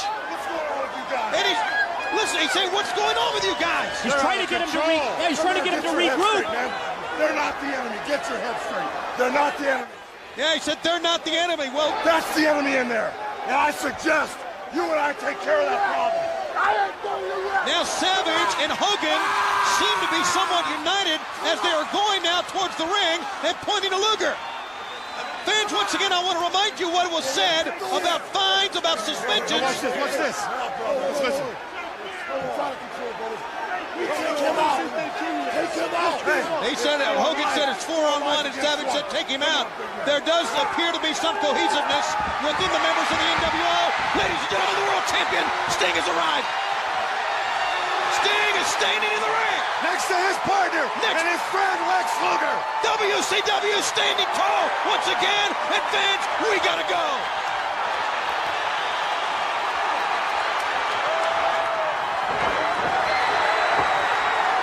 Opportunity. What's wrong? Cody's gone. What do you mean he's gone? Man, I don't know. I've looked at... Back off. I can't find him. Where's Batista? Come on.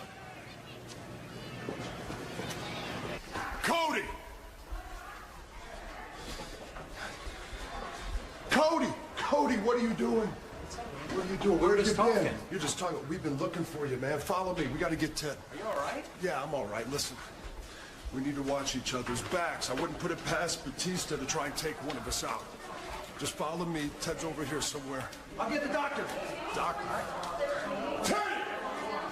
Move! Move! Make a path! What happened? Okay, what happened? What happened? Batista!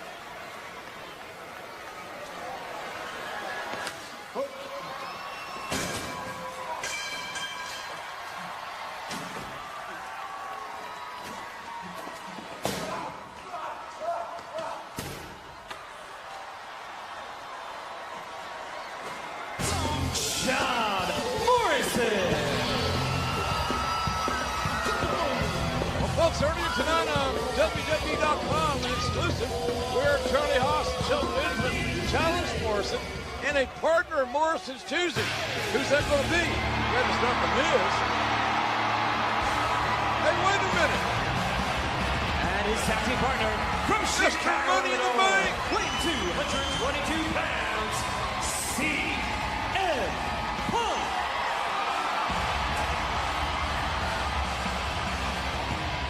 And Haas and Benjamin, the world's greatest tag team, have got to regroup.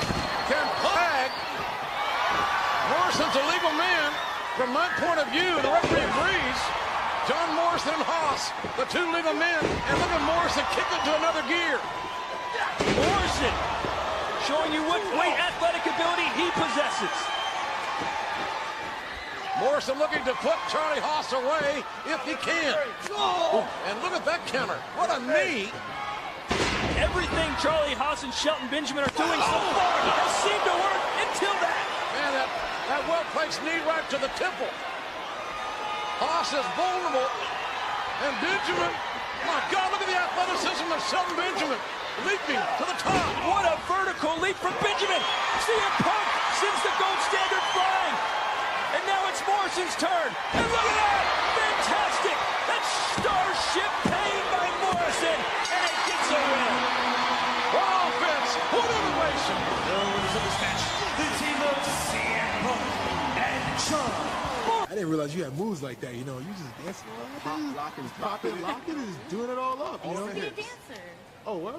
Well, What night wait, Shaq. I ain't trying to rate on your parade. I know you kind of hype. What's up, yo? The word on the street is Layla's the one with all the moves. You know what I'm saying? She dropped you twice. Yeah. Not once. Twice. Jumped you from right behind. I wouldn't take that.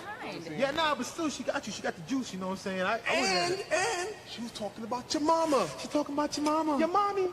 See, I wouldn't take that. You take that? I wouldn't take that. I wouldn't take that. I mean, where we come from. We don't take that. I mean, I know what you would do. I know what you would do. You know. Hold on one second.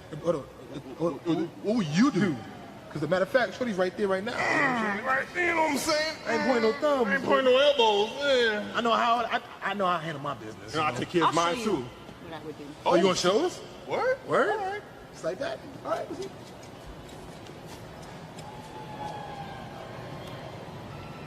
Hello, I'm not done. Make me beautiful. Hello. What are you doing?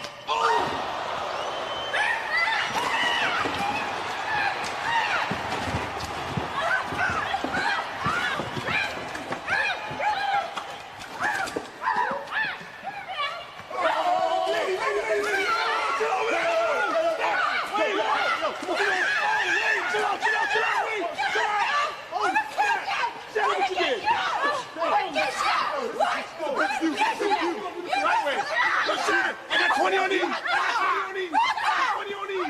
I got 20 on these.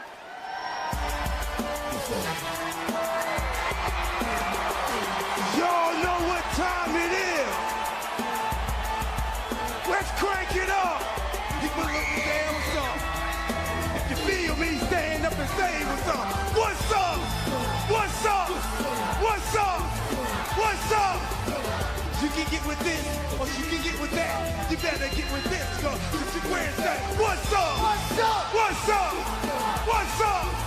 What's up? I be skipping and jumping, leave the competition, make them disappear like your favorite politician. I ride that little till the wheel fall off. I'm bouncing back to back till they neck is soft. Most of the time you see me or just being simple. Different times I be busting them up like a pimple. Stating my claim to fame to be one of the baddest young brothers that foot in this game. And I haven't even started yet. You can better believe I'ma take it off a show shop bet. What's up? What's up? What's up? What's up? People over there, what's up? You feel me? Stand up and say what's up? What's up? What's up? What's up? What's up? You can get with this.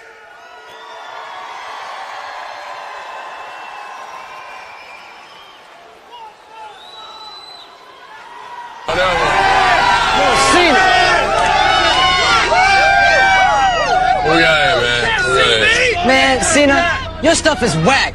You're just a white boy who thinks he's black.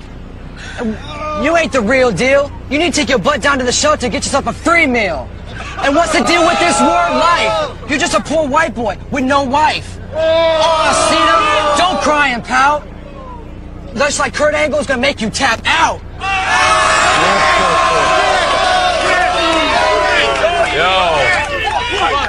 That freestyle was whack. I couldn't wait for it to end. I got no wife, but you got a boyfriend. What you gonna do trying to battle with me? Rip you in front of your crew like it didn't happen to me? The difference is, I'm real and you're phony. My style's fat like Saragusa, Tony. Yo, what you gonna do? You can't hurt me. A threat from both sides of the plate like Eddie Murray. But don't worry, I get straight up in your face. It's John Cena, about to blow the roof off the place. It's no mercy, so don't worry. I'm dirty, I bleed you to your burgundy. What? Yo, you can't hurt me. I physically murder G's. Yo, it's absurd to me. You can't see this with telescopic lenses. I'm crazy like 20-inch rims on them Benzes. You don't think I can rap? You calling me black? What's up with that? Yo, I teach you straight how to act. Yo, this is ill, it's John Cena's committee. You're from Baltimore, but I straight run the city. Down and gritty. Yo, it's time to get dirty. Wave your hands up, I don't care if you're 4 or 30. What's up? Yo, that's right. That's right, baby. Cause I'm ill like a sick metaphor. Got the crowd chanting CENA like they want some more. Yo, hand in front of my face, you can't see me. You probably heard me rip MCs on 92.3. That's right. Hold up your hands, wave them high. That was a nice diss, but it was a whack-ass try. You can't fly with me. CENA. It's a freestyle rap, baby. We don't play. I come off the dome like every day. Come at you from both sides like lesbian three-ways. What up?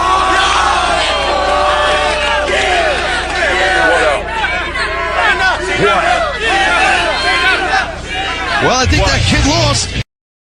We've seen Crime Time in several different situations, normally involving Eve and Layla in various competitions, but this will be the first time that the Crime Time duo has been in. Morrison made the tag. The referee did not wave it off.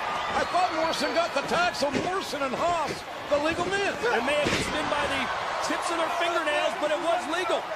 And Morrison clearly in control now. Oh, Morrison. He can strike you and hurt you. And there's the cover, the hook of the leg, and it's broken up by Ortiz and Benjamin. Now Shad Gaspard, the biggest dog in this fight, getting involved. Breaks through that apparent clothesline attempt. And look at this. Benjamin, JTG go over the top rope. Leaving Morrison and Haas alone in the ring, and they are the legal men, as it were. Oh, look at the balance. Amazing athleticism by John Morrison. And Haas can't believe it. Throat right across that top rope, and Haas gasping for air. Look out, ladies and gentlemen. He hit it. Starship Pain.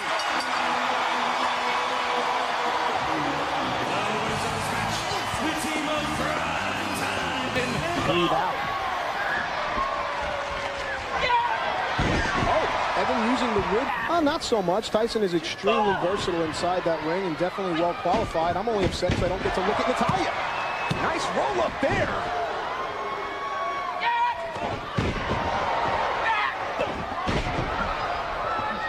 I was watching on WWEClassics.com. I was watching Bret Hart versus Mr. Perfect. What great footage we can see each and every week on Classics.com, as well as right here each week on ECW. We're seeing it right now. Watch out for Tyson Kidd. Comes up empty. Bourne does not. Hello.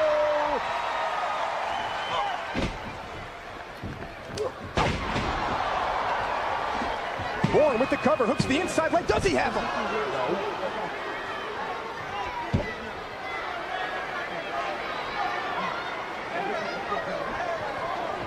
It's funny, you can hear the younger members of the WWE Universe cheering, "Get up, Evan, get up, Evan." Evan Bourne certainly becoming a favorite here in the WWE.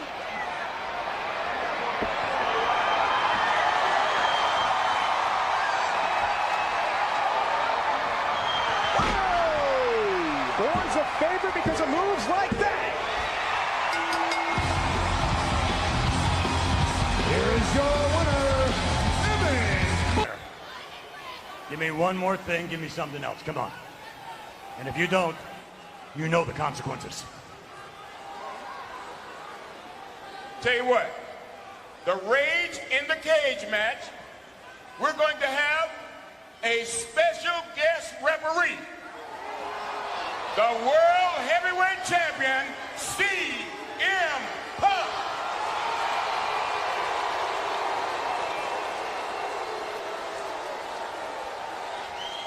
And I'll tell you what, Teddy, rather than firing you on the spot here tonight, I'm going to do to you what everyone here's boss has done to them. I'm going to put you on probation.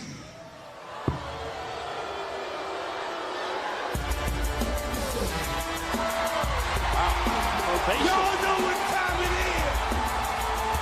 We about to crank it up. Let's go. People looking there, what's up? You feel me? Stand up and say what's up. What's up? What's up? What's up? What's up? You can get with this, or you can get with that. You better get with this. What's up? What's up? What's up? What's up? I need you to jump in. Leave the competition. Make the good feel like you're in the audition. And I ride it to the wheel.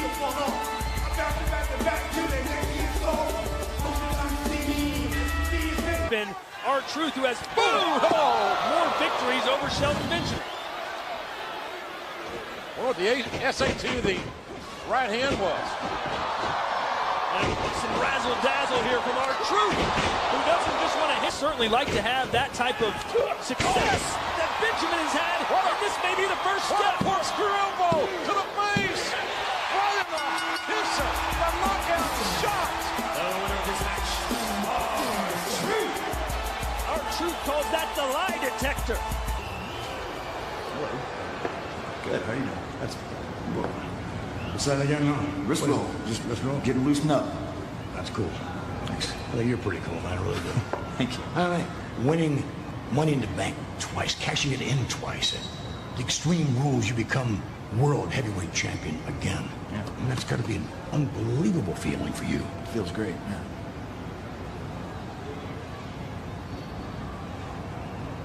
How do you do it?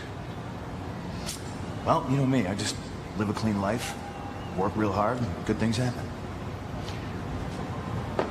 That stuff you always talk about, a straight edge lifestyle thing? Yeah. That's just an act, right? Teddy thinks it's that. No, absolutely not. You know, I don't need drugs or alcohol to get high. I get high off the competition. Yeah. You know, and the best high of all is crushing the competition and winning. And I know you can relate to that.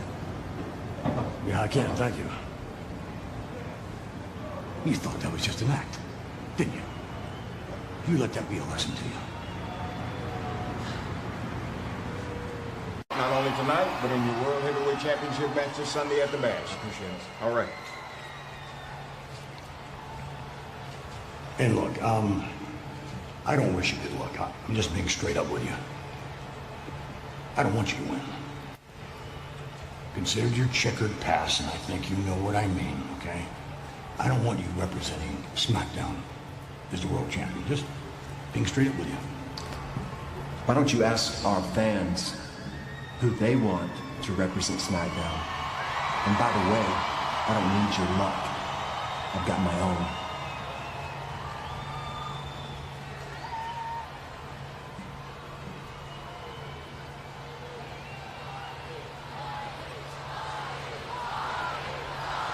The hell's that for you? What's that mean? Dog face, what you got? You better look out for him. You got it? You got it! I got it. Don't raise your voice to me. You're on probation.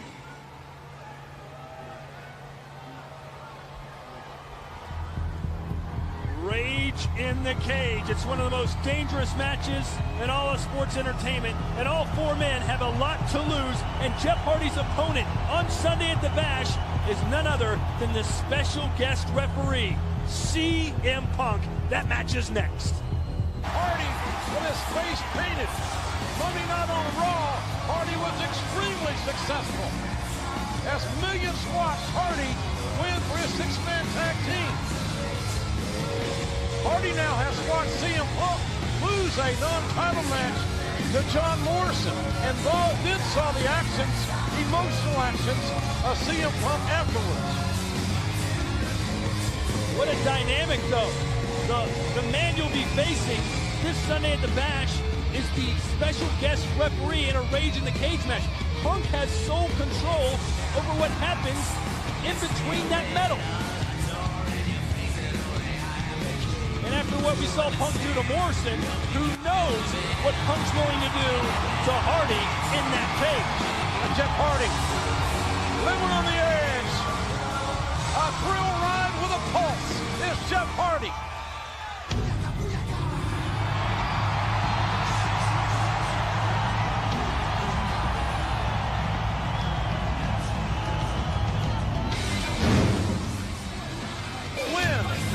Intercontinental Championship or Mysterio must unmask forever. And as the old country song goes, forever is an awful long time. Hardy rocking at the top of the cage as if he was in a lazy boy. And look at the SmackDown Air Force get ready to take flight tonight. That's 20 feet in the air.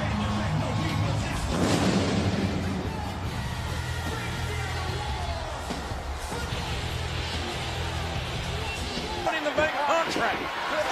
Hardy thought he'd realized his dreams, and in one way he had. A dream ended quick, so too did CM Punk, as Edge just speared our referee. Well, the spear was meant for Jeff Hardy, obviously. Jeff Hardy avoiding the contact. Hardy wasn't aware where the referee was. And a whisper in the wind. Jeff Hardy hits the whisper, and we'll get a roar if Hardy gets to 3. But Punk is down. 1. That's a count. 2. No! Punk took a spear to his defense.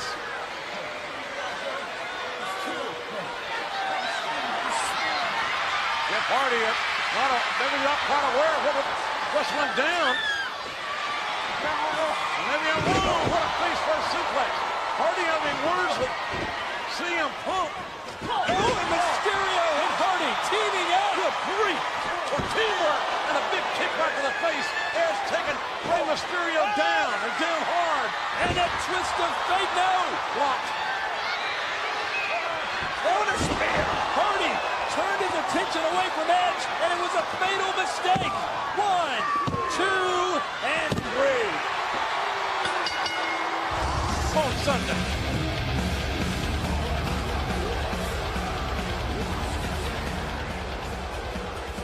Proud of yourself tonight, aren't you? Had a good show. Thank you, sir. Now that takes us back to Sunday, right? Right. I'm expecting really big things out of you, Teddy. You got no problem with that, sir? I just want you to perform as if your job depended on it.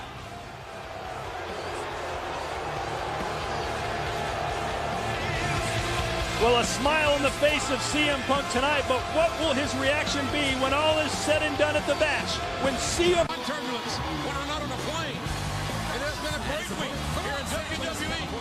Weighing 224 pounds, John Morrison. So here comes John Morrison, who is still a member of SmackDown, but 15 superstars were traded this week, thanks in part to Donald Trump. I'm sure glad that John Morrison stayed on Friday night SmackDown. And last Friday night on SmackDown, John Morrison had an amazing one-on-one match with the World Heavyweight Champion CM Punk. As a matter of fact, ladies and gentlemen, let's take you back to that footage and show you what some people would say maybe is an upset. Our main event right here on WGN America. Yeah, against Edge. What about that? Edge and CM Punk right here tonight. Right now, though, Charlie Haas, so aggressive and going right after John Morrison, a punch right to the temple, and that'll get your attention. Haas is a mat-based wrestler, leads the ground of John Morrison. And the speed and quickness of John Morrison is what Haas has got to combat somehow, some way.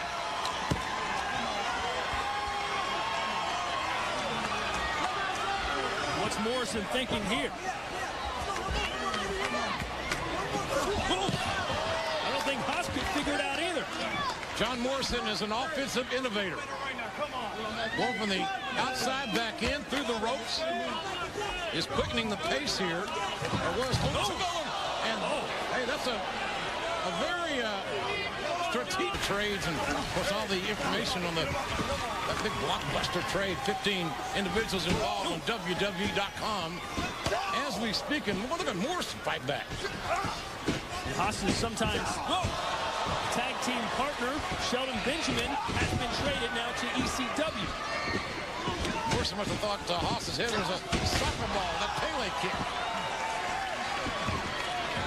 And Morrison building up momentum, which is never a good thing for his opponent. John Morrison from Los Angeles, California. About as physically fit as one man can be. Puts in the time in the gym. Despite all the flash and style of John Morrison, not afraid to get his hands dirty. Morrison spending most of his training time on the mat, where it's important. And Morrison, there it is. And Starship Pain, ladies and gentlemen. 1, 2, 3. Morrison wins again.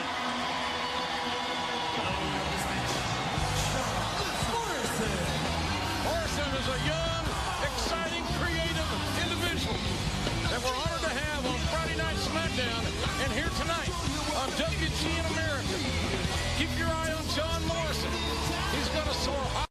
face of Sting, and actually the NWO is not even happy either. This is really a victory for the NWO. It is. You've got to think that James J. Dillon would rather throw himself in front of a bus than do this. Did you see what Sting did?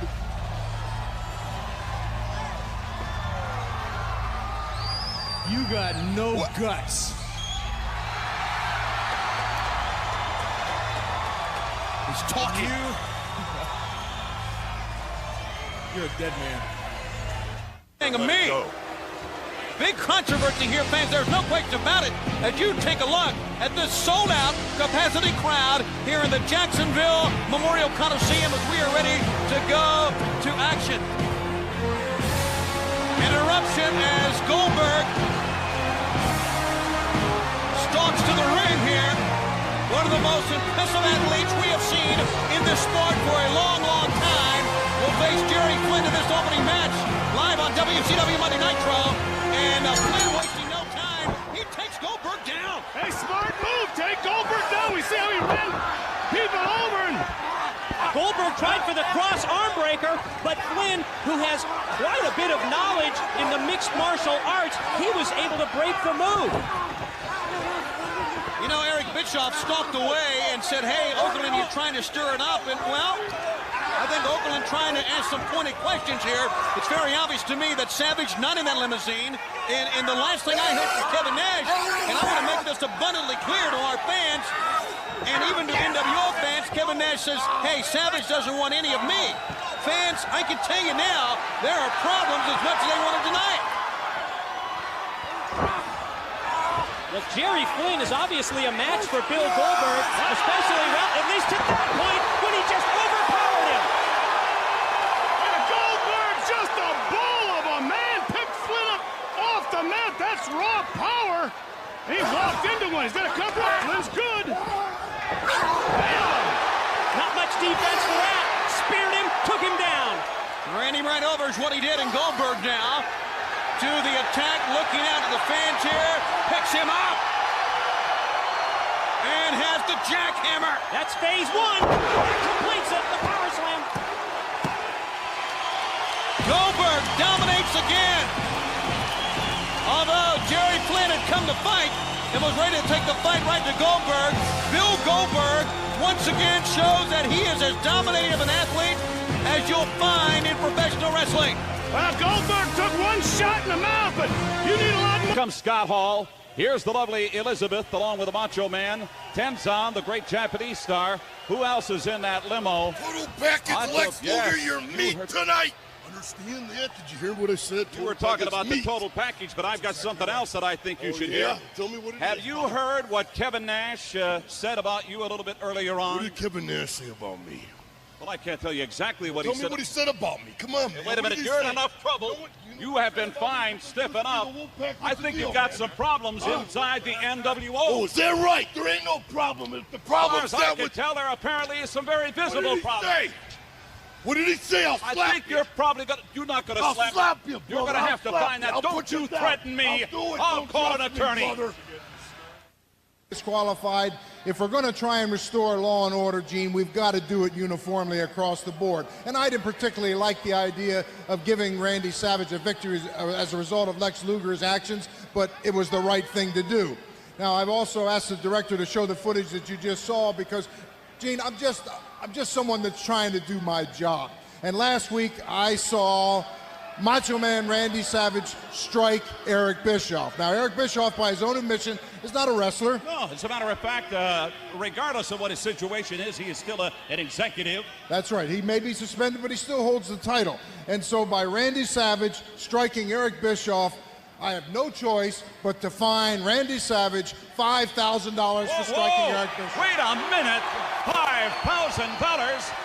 You have got to be kidding me. That's starting to hit him in the back pocket. I'm just trying to do my job. Well, when he hears that, I'm sure the Macho Man is going to go absolutely berserk. He did not react well to me when I tried to confront him out of the parking lot about comments made by Kevin. Watch out! Whoa! Wait a minute! Get out of his face! You don't even understand. No way! Take it back right now! No, take it back! Take it back right now! Hold on, wait a second. Whoa! Randy, wait a minute. Forget about it, man. Ow! I'll pay the $5 grand. Let me pay it. No more problems. Do not lay a finger on him. It's not the money, it's the principle of it. Not the principle. I'm the one that got hit. Just let it go. I'll pay it. Okay, he says he's going to pay it. I don't even know for a fact that Bischoff's got the money. I know what he makes. Hey, just a second. Don't you touch him. This is going to cost you a small fortune. What did Kevin Nash say to me? I can't tell you. Didn't say anything.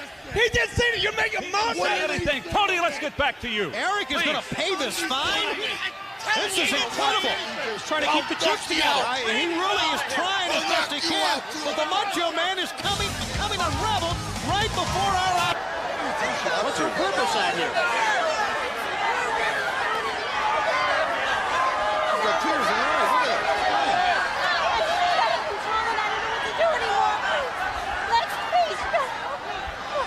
her. You can stop this. It was diversion. Of course it was. Fall for that. A pretty face will do it all the time. I guess it will. And now the Macho Man Randy Savage. See, well, this man Savage, they find him. They're threatening him with suspension. This only makes this man wilder than he can be, wilder than he should be. He's uncontrollable. Watch this. Oh, my goodness. Oh, she is getting physically involved, isn't she? Is she ever? Those obviously weren't real tears. Well, Diamond Dallas Page out over Luger. And fans, Miss Elizabeth has come in, and Luger has gone down. This is sickening. And we'll look for a moment here.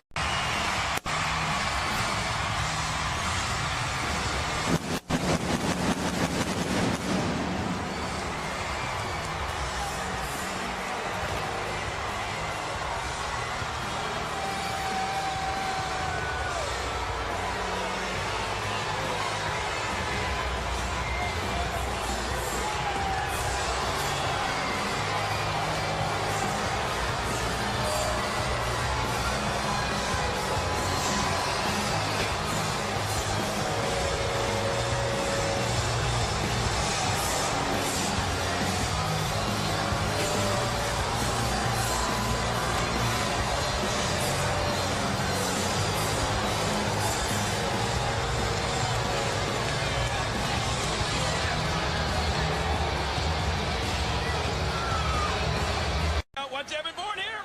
Oh, taking Noble out. Noble just trying to catch his breath from that kick to the chest. Come on now. And Evan Bourne not letting Noble get a breather. Evan Bourne signaling to the WWE Universe. I think he's had enough of Jamie Noble. Bourne, of course, came over to Raw. Yes. Jamie Noble saying, I read your book. Uh-oh. You missed that page. Here we go. Evan Bourne's there. There's Airborne connecting. Lights out for Noble.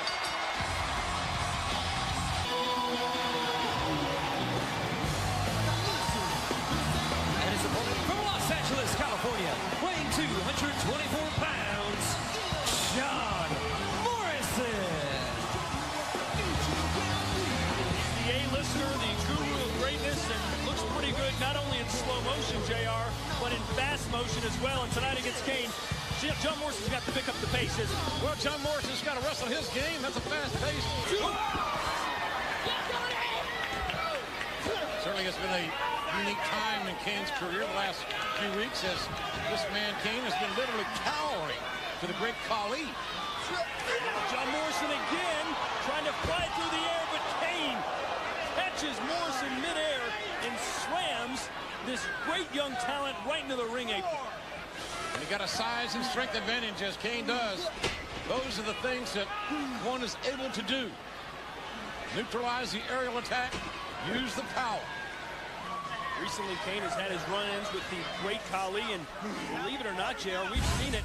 Khali has, watch this. The impact. Has made Kane cower away. Perhaps Kane waiting for a better time, a better place. Get off the throat. Get off. Kane cowering to anyone is amazing to me, but that's exactly what we've witnessed the past several weeks. Kane doing no cowering at this time. As for John Morrison, on quite a roll, has beaten the World Heavyweight Champion CM Punk not once, but twice. Man, that may do it. But it might not be a victory night here for John Morrison as Kane with a 2 count and a near fall. And they're 7 feet, weigh 323, and they're able to execute that low drop kick. It becomes an extraordinary offensive maneuver. These two men have clashed several times when they were both on the ECW brand. John Morrison certainly looks back on those moments with mixed emotions. And of course, the ECW title will also be decided this Sunday. Night of Champions in Philadelphia. Dreamer taking on Christian. The birthplace of ECW, Philadelphia, Pennsylvania. Nice adjustment and counter by John Morrison. Ambidextrous with his kicks. Now Morrison sliding down. Does Morrison have the leverage to get Kane on his back? The answer to that question is a resounding no. Oh, Morrison! More innovation by Morrison. More athleticism. And more strength from the big red machine, Kane. Can Morrison has absorbed. Morrison in great shape. His mat work, his diligence in the gym trying to prove his mat skills have helped him. But now Morrison in trouble. There may be no way out. Maybe I'm wrong. Look at the athleticism of Morrison. Morrison backflipped his way out of a choke slam and sprungboard his way to perhaps one of the big wins of his career. Not yet. Less than a second away from the springboard flying chuck kick.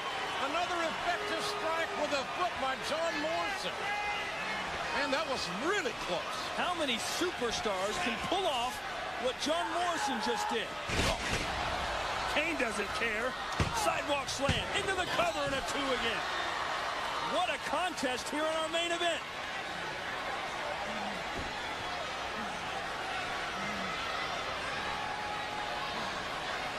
The methodical Kane now. What does the big red monster have up his sleeve?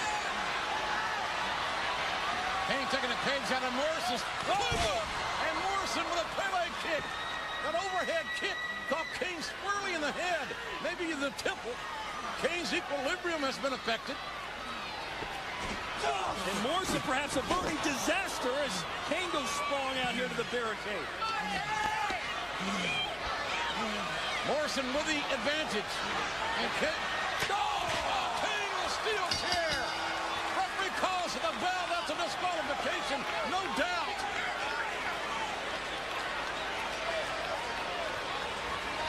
Kane throwing that chair right into the path, into the face, literally, of John Morrison.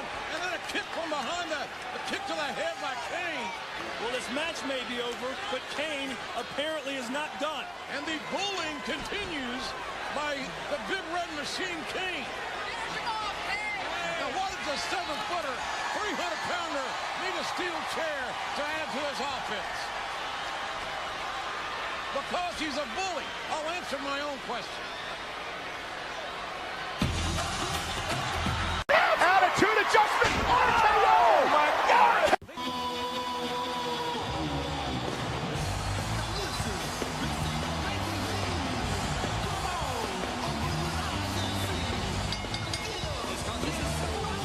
Making his way to the ring from Los Angeles, California, weighing 224 pounds, John Morrison. My name is Todd Christian, ladies and gentlemen, alongside WWE Hall of Famer Jim Ross and John Morrison had campaigned to face the winner of the Jeff Hardy CM Punk match of Night of Champions tomorrow night on Friday Night SmackDown. He gets his wish. This is a big night for John Morrison, no doubt about it. Here tonight, just 24 hours removed from tomorrow night. Natalia and D.H. Smith will be ringside. Tyson, taller athlete in this match. But the kid got under the pads, so to speak. Nice leverage. Good athleticism. And look at Morrison nip up. Morrison may have it. Shoulders are down. Referee getting head-to-head with Tyson Kidd to look at shoulders. Kidd trying to make a quick getaway again, it would seem. And Tyson Kidd wants to turn this into a chess match, it seems. striking and moving, going right to the ropes and forcing Morrison to break. Hard knee strike by Tyson Kidd. And now Morrison. And a precarious, oh my God. Morrison's neck. What a neck breaker right on the ring apron. Tyson Kidd with one of the most innovative neck breakers I've ever seen. And that's the hardest part of the ring, and Morrison was just slammed. Look at this. And the damage done with that neck breaker. And that is a game changer. You could tell Tyson Kidd was waiting for the opportune moment. This may do it. 2-0. From that neck breaker. Oh, and a Pele kick there from Morrison. Gets some separation. And then a clothesline. Morrison with much needed momentum. John Morrison needs to end this match. Get to Friday night. Compete for the world title. And now Morrison going to go for the cover and the win. You can tell Morrison is hurting. It took him a little longer to get to that cover than normal. John Morrison's in a great deal of pain, and what a uppercut forearm. Before the match, nice kick there from Kidd. Before the match started, if you'd asked Morrison what his goals were, whoa, nice clothesline to send Kidd out. It would have been not only to win this match, JR, but to sustain as little damage as possible. Morrison going to the top. Morrison does not need to be taking any unnecessary chances. David Hart Smith acting as a shield for his fallen comrade. Get in the ring, get in that ring. Get out. And you, I want you out of here. Whoa. Two of the three members of the Hart Dynasty have been ejected by our referee. Reminds me of my days umpiring baseball. You, my friend, are gone. And now Morrison free to take whatever risk he so chooses. Look at that! Morrison with a, I don't know if I'd say a judicious move. The corkscrew plancha, the crossbody over the top may do it. Our leg is hooked. The Kid will not stay down. You've got to be impressed with the toughness and the resiliency of Tyson Kidd of the Hart Dynasty. Morrison going to try and end it here, but Kidd slips out and delivers a great boot to the face as Kidd pulled off a huge win here on Superstars. And a bigger win without his comrades, his allies, David Hart Smith and Natalia Neidhart at ringside for Tyson Kidd, if he can do it. The Hart Dynasty's dynamo, Tyson Kidd right now, with a fantastic effort. What would a win here tonight over John Morrison do for this young man's confidence? Interesting, the Kid instinctively goes right back to the neck of John Morrison. Morrison's got to hit a home run. Morrison needs a knockout blow somewhere sooner than later. Kidd now with a roll-up, reaching for the rope, but Morrison reverses it. 1, 2. And that was close. Oh, nice spinning thrust kick to the abdomen and a low drop kick. The legs and feet. He's got him. Kidd, no, again, Morrison able to get out. Saw the referee's hand coming down for a 3 count. That's how close Tyson Kidd was to beating John Morrison here tonight. And don't let John Morrison's fur and rhinestones fool you. Morrison as tough as they come here in the WWE, taking hit after hit from Tyson Kidd. Nice roll up. Oh. Lights out.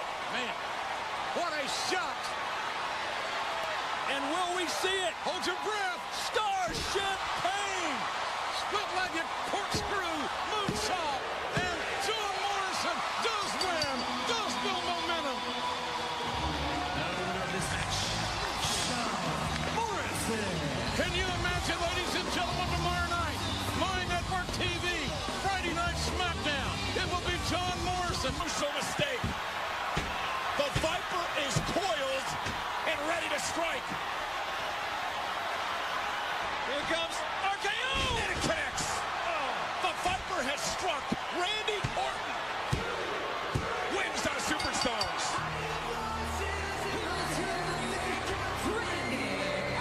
And getting the question To the new heavyweight champion of the world, Jeff Hardy.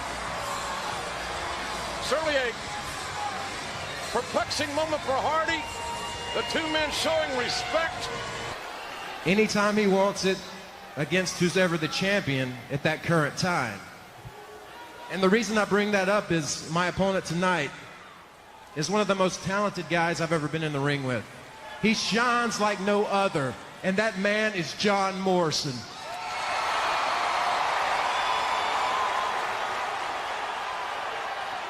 Now, John, last time my title reign was way too short, and I don't plan on that happening again. So I know I'm in for a fight. And Baltimore, I just want you to get ready.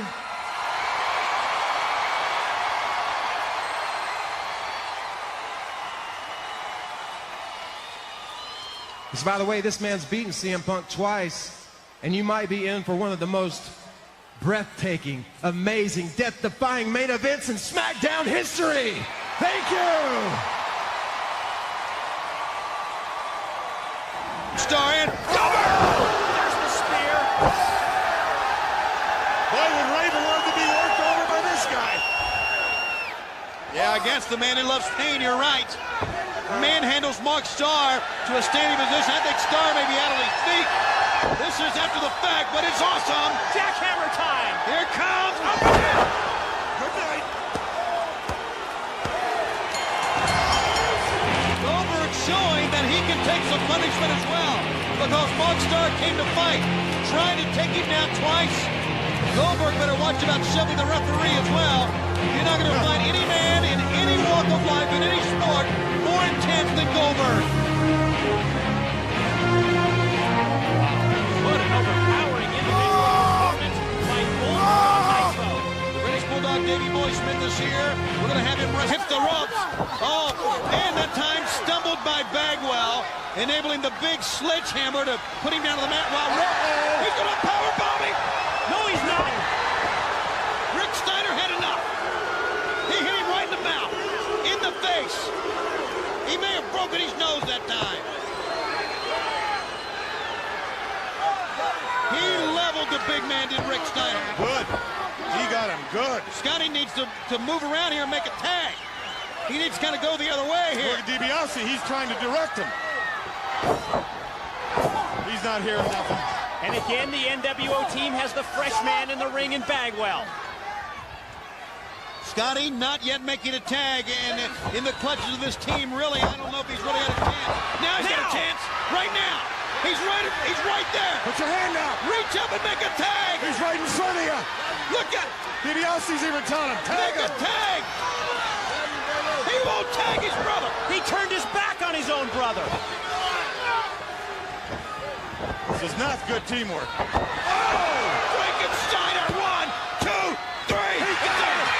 Kevin Nash didn't even see it happen. How do you argue with success? Kevin Nash was looking the other way and celebrating the despair of the Steiners. And it was so quick. Now Rick wants a word with his brother. And we're going to quite find out who that's going to be. Now, think of the world titles. How close did this young man come last week in earning that distinction?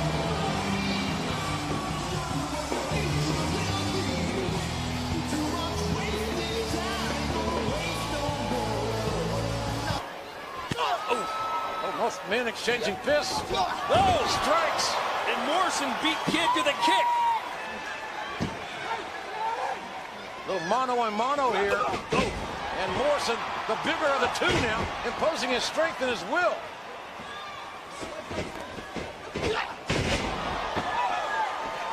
Nice kick by Morrison. So accurate. No! And how about that for some innovative offense by John Morrison? Standing moonsault by Morrison. Just that quick was John Morrison, who is so powerful. Morrison very intense. One of the toughest men on SmackDown, I can promise you. Ooh, but walks right into that sharp elbow from Tyson Kidd. By the A-lister. Morrison set down powerbomb, very effective. Morrison still feeling the blunt of that attack on his anatomy. From head to toe by Tyson Kidd. I don't recall ever seeing John Morrison pull off a sit-down powerbomb like that. Just chose to show you how quick Morrison is on his feet. Morrison's in a precarious position here. Look out. Just like Morrison was before, and that did not have the result. Oh! Look at the quickness of Morrison. And Kid is in big trouble. It's Morrison. Lights Kid. Morrison was just getting warmed up. Look at this. Morrison looking like Tony Hawk without a skateboard. The impact to the face. It usually goes right to the sternum, but it's right to the face. John Morrison. Brother will be the special guest enforcer for Jeff Hardy's World Championship match. You know, Matt Hardy's a guy that's betrayed his own brother, Jeff, time and time again. Can Matt Hardy be impartial? Could we be minutes away from the final betrayal? Well, what was already expected to be an unforgettable main event has just taken an astonishing turn. To retain your World Heavyweight Championship, you need 100% focus on your opponent. Is Jeff Hardy even capable of that with his brother Matt ringside?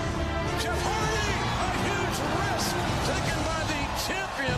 Matt has been a neutral observer here thus far. Oh, CM Punk tried to hit Jeff Hardy, but instead he hit Matt Hardy. And now a twisted fate. Slide to this could be over Jeff Hardy. Disastrous struck. A cover. The count. What the? Matt Hardy just pulled the referee out of the ring. A roll up here from Hardy. 1, 2, and 3. And Matt Hardy counts down CM Punk. Punk's opportunity to become world champion here tonight was short-lived. Wait a minute. Punk not done. CM Punk unsuccessful in beating Jeff Hardy, but maybe not unsuccessful in beating Jeff Hardy up again here tonight. I'll tell you what, we're seeing the true colors of CM Punk. Oh, gosh.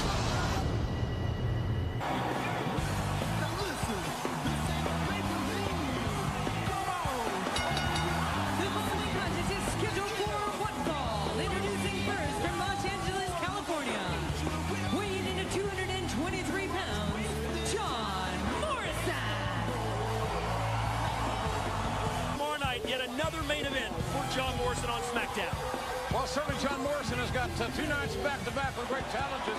But tomorrow night, John Morrison will face CM Punk. What a main event tomorrow night. My Network TV, the place to be for Friday Night SmackDown.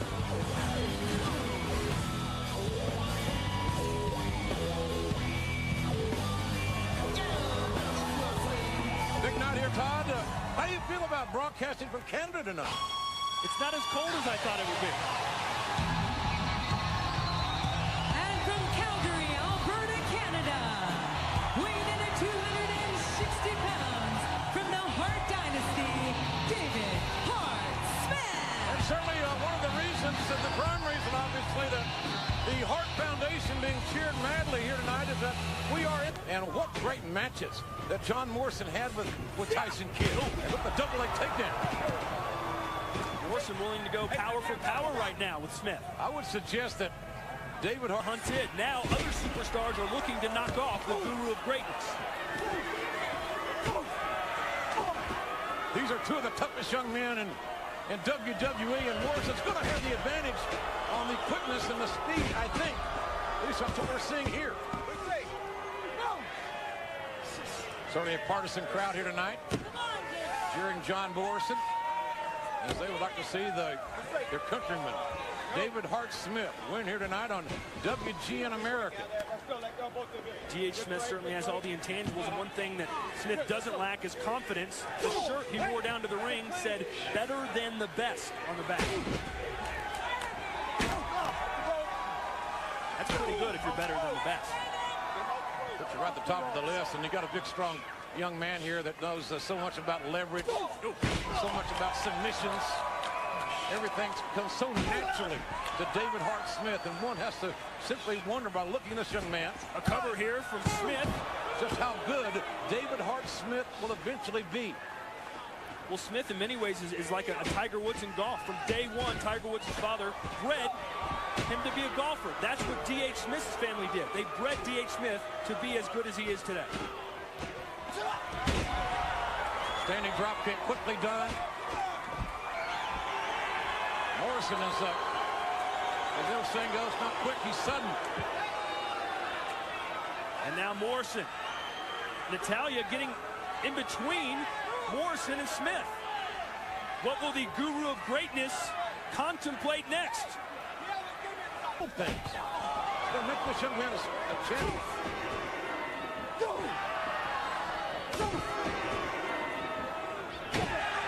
Morrison wants to trade with a 6'5", 260-pounder, but John Morrison's doing pretty good with it. And the Pele kick. Morrison's never backed down in his career. I don't think he's going to start tonight. Morrison starting to build momentum here, quickening the pace. You got to believe that CM Punk is watching this one closely. It's Punk and Morrison tomorrow night, standing moonsault. And a cover, 2 and more. And take a look at this Pele kick from John Morrison. I don't think D.H. Smith ever saw it coming. About to yell goal. Not yet. He hit the post. Now the strength here. Look at that power slam. And a schoolboy roll-up. Morrison using leverage, but not quite enough. Great quick. Time to cradle. And look at the strength of Morrison. Good Lord. And what a great matchup. Two amazing young superstars. We see every Friday night on Friday Night SmackDown. Oh, and there's the power. The pure, unadulterated power by D.H. Smith. No. I took a lot out of John Morrison. Obviously, not just the slam, but the pinning combination. I think Morrison is at a distinct disadvantage. David Hart Smith's got to capitalize. You saw Smith get a little bit frustrated there, wasted a few seconds, and it may have cost Smith. That's his youth. And look at that. And now Smith. He's got it. I think Smith even had that rhinestone-covered belt of Morrison's, but still, the Guru of Greatness kicked out and then kicked. Morrison was looking for the head. He's looking for more now. Morrison going for the kill, and no, Smith able to rise up just in time. Morrison looking to put out. Suplex, and Morrison landed on his feet. Morrison able to over-rotate, and now the flying chop connects. And right now to the end, Starship Pain connects. Morrison with a cover. Will it be? Yes. John Morrison in a hard-fought match wins it tonight. Here is your winner, John Morrison. I tell you what, we have seen two of the great young stars in many fans' estimation for years to come. The WWE Universe is going to enjoy this ride, watching David Hart Smith and that man John Morrison. Well, I thought Kofi Kingston had won it with this move. Huge cross-body block off the top rope. And this was 2 7/8. But it didn't get the job done. And then watch Carlito able to move out of the way and then the backstabber from the top rope. Wow. And with that, Carlito pins the United States champion. Making a statement here tonight on WWE Superstars. Great match. Can't wait to see that.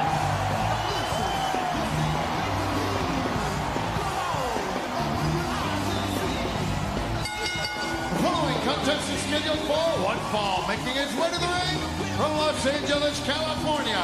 Here! CM Punk right across. Stop this! Punk's gonna... Oh! It's Matt Hardy! Last week's enforcer, Matt Hardy, enforcing and imposing his will on CM Punk. And Hardy going right after the #1 contender, but shut down by Tyson Kidd. And John Morrison. Morrison's back up. There are bodies flying everywhere. Morrison on the top rope. Chaos. Carnage.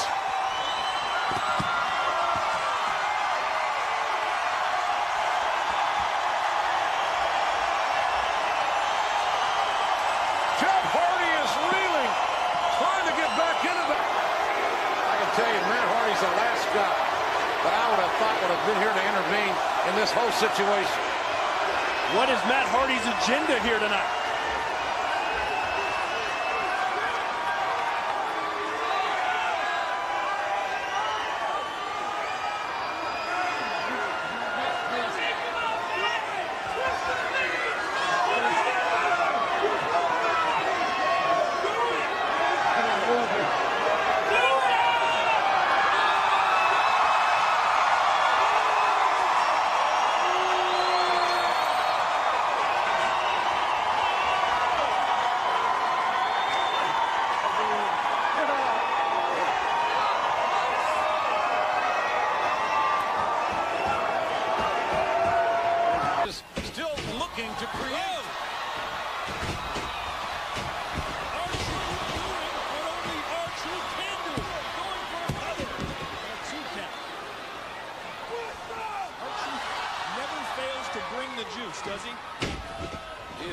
charismatic.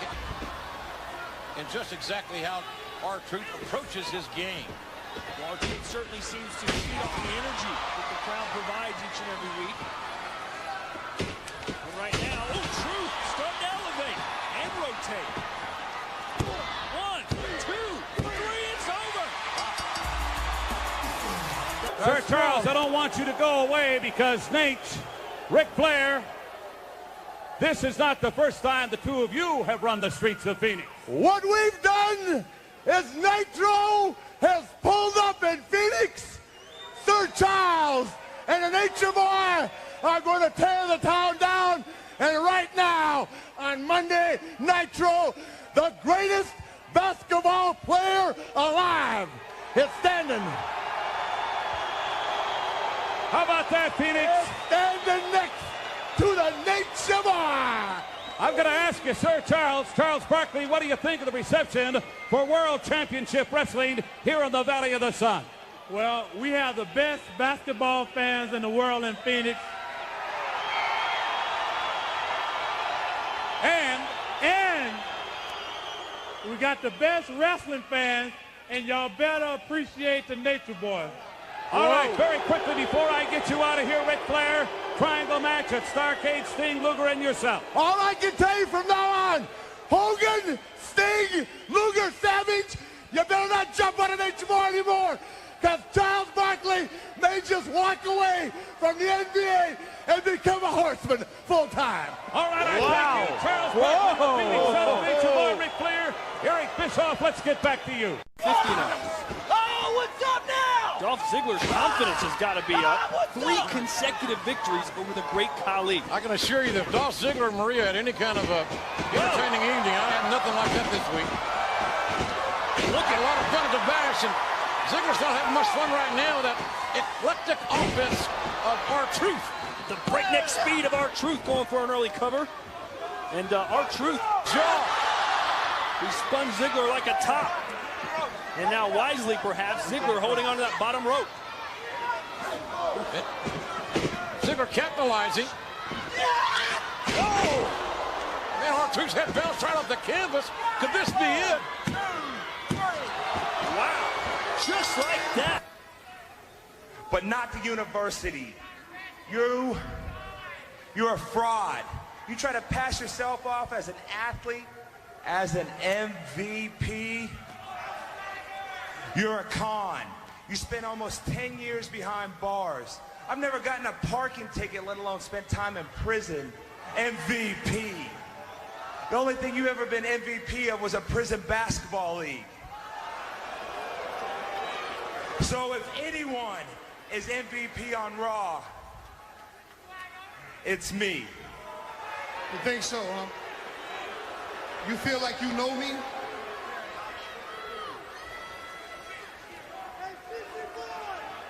I don't hide my past.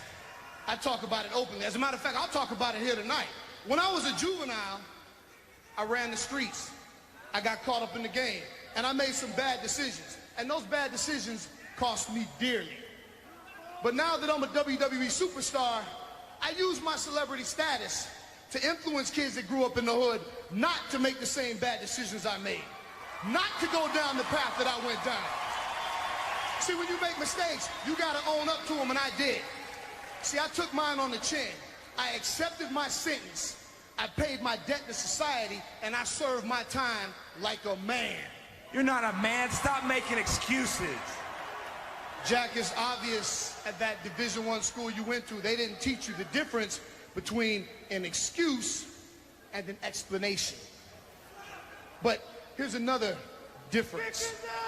There's a huge difference between you and me. Yeah. See, you're right. Unlike me, you didn't go to prison, and that's a good thing. However, there's another huge difference. What's this? What you doing, dog?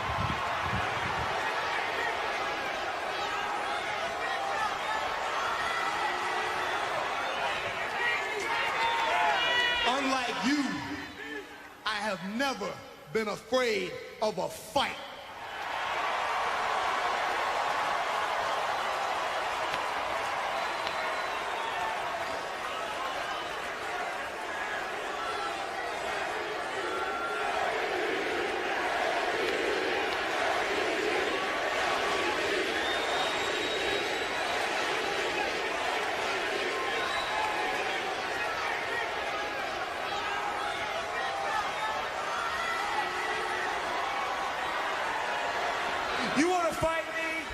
I don't fight people below me. And especially I don't fight criminals.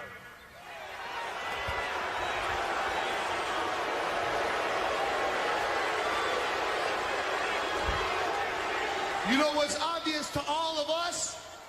That since you've been here on Raw, you don't fight at all. And if you ever feel like being a man, and if you want to fight me, you can find me right here in this VIP lounge, straight up. Ground, which R-Truth is very well aware of. Truth told me earlier tonight, I respect Charlie's accomplishments. Whoa! And Truth now going for an early pinfall. He said, hey Todd, listen, he spoke the truth to me, JR. Said, I cannot out-wrestle Charlie Haas, but I can out-fight Charlie Haas. That's what I intend to do tonight. Able to get out of the corner. Oh! R-Truth wasted no time in capitalizing on the mistake. Like lightning.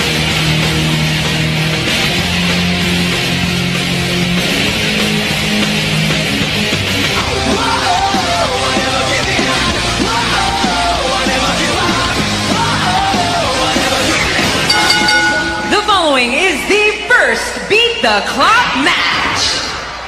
Welcome back to Monday Night Raw, cable television's hottest show. John Morrison. Ladies and gentlemen, it's 2-on-1, a handicap match. John Morrison versus both Chris Jericho and the Intercontinental Champion Drew McIntyre. I mean, what is Morrison's strategy going to be here? Well, the rules of a handicap match dictate that the partners must tag in and out. There's not two guys in there on one. John Morrison needs to isolate one of his opponents and keep him as far away from his partner as possible if John Morrison has any opportunity of coming away victorious in this contest. Morrison looks more determined than intimidated right now. Well, listen, Morrison was stepped over, literally. Well, hang on a second. That's General Manager Theodore R. Long. Well, hold on a minute there, players. Mr. Referee, don't you ring that bell just yet. Now, while Vicky Guerrero may be my official consultant, she did not consult with me before making this handicap match. So I am officially going to turn this match into a tag team match. Chris Jericho, Drew McIntyre, get your minds right, players, because you will be taking on John Morrison, and John Morrison's partner is... John, you ready? Oh! Y'all know what time it is. That's R-Truth. Let's crank it up. Let's crank it up. Here we go. Here we go. People look what the hell what's up. You feel me? Stand up and say what's up. What's up? What's up? What's up? What's up?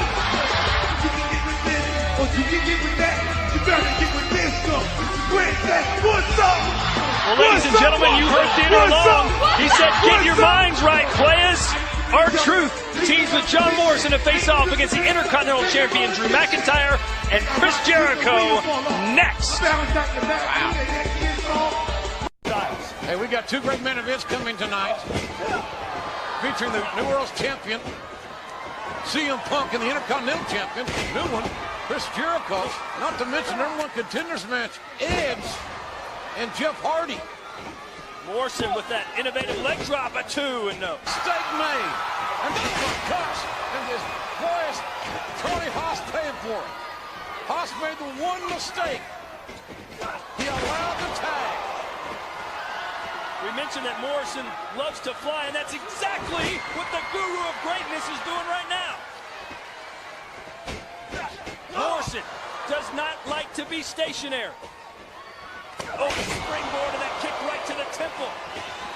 Passes down. 1-2, and Benjamin breaks it up.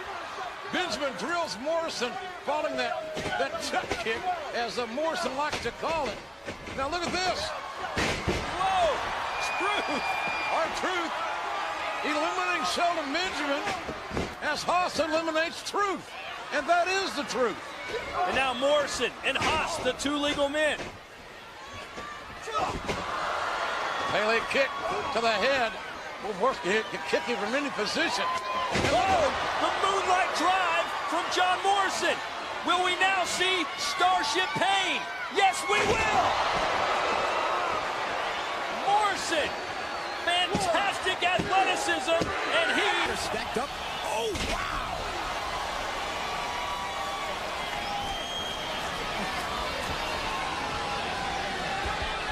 Here we go. Yeah. If you've never seen it before, just what? Oh, Zack Ryder just took it all away from us. Ryder with the cover here. Has Evan Bourne hooked. Whoa. It's the innovative offense of Evan Bourne.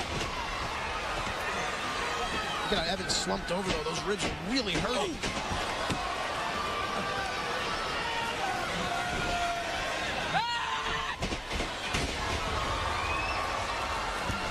Off of the clothesline. Bourne with the cover. Hooks the leg. How much more can Evan Bourne take?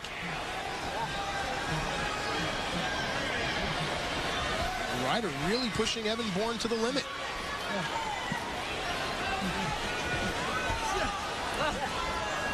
They're very smart. Ryder does not want Evan Bourne to ascend the turnbuckle. Oh, because it's where that offense of Evan Bourne is so unique. Knee right to the temple of Zack Ryder, right back. On top of Evan Bourne, stacked up, shoulders are down. Oh! Listen, I'm a Zack Ryder fan. Oh, wearing the wounds of war.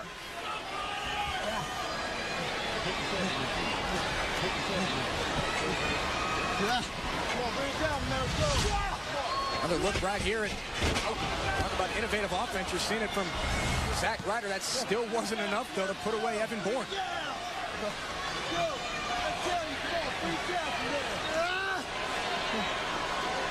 Zack Ryder has an injury to his ear. His equilibrium could be compromised. Bourne was teetering, but held on. Whoa! Shooting star press, and that will do it. First of all, a lot of ladies out in the waiting room are very excited that you're here. Thank you very much for saying that. Yeah, they want a couple of autographs. That's why I like Providence, and I'll throw the compliment back. The ladies in Providence are very fine looking. They're not bad, are they? They're not bad at all. You know, clean up pretty good. So listen, tell us what it's like. We see what we see in the ring, but behind the scenes, what's it like to be a wrestler going from, you know, here one day you're in Providence, the next day you're in Wichita, and you're over here and you're over there. Man, that's got to take a toll. It's overwhelming, and you definitely get that sensation where every once in a while you wake up and you have no idea what city you're in. Yeah. Or you're out in the ring, like talking to a live crowd, and you want to say something like, "Man, I've been to a lot of places, but I've never been anywhere as cool as." Where am I again? But yeah, it's overwhelming. You're on the road full time, finding time to work out, hit the gym, eat right, and then prepare for TV every day, and doing this a lot of times too. And perform. It's not just going out there and wrestling.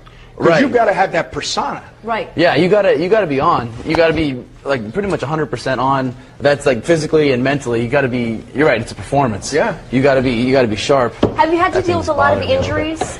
I have been really lucky as far as injuries have been concerned. Okay. I've had a couple of knee problems.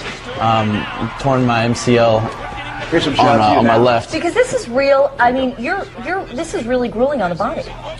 Oh yeah, and it's one of those things where it's really grueling, and it at some point just becomes like you have to be smart and take calculated risks. Yeah. And the risks pay off, but if you go full out 100% of the time, you're going to get hurt if you try to exceed your physical limits. Now, for people who haven't seen you before, how would you describe your persona other than, you know, shirtless, obviously? I've actually never said shirtless, but that's a very good idea. So I mean, I've seen your headshot. You know, it's not you're not hiding the you're not hiding much here. Oh no. This is what the ladies want to see. It's a performance, you know. But John, you know, the thing I got to know is, at what point in your life did you say, I want to be a professional wrestler, and then how'd you go about doing it? Yeah. When I was a kid, about 5 years old, I said without a shadow of a doubt, I want to be a pro wrestler.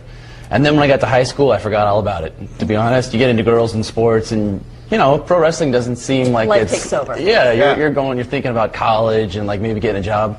But then a reality show on MTV came on called Tough Enough, where you compete to win a contract with the WWE, and I won that show and got a developmental contract. That was back in '03.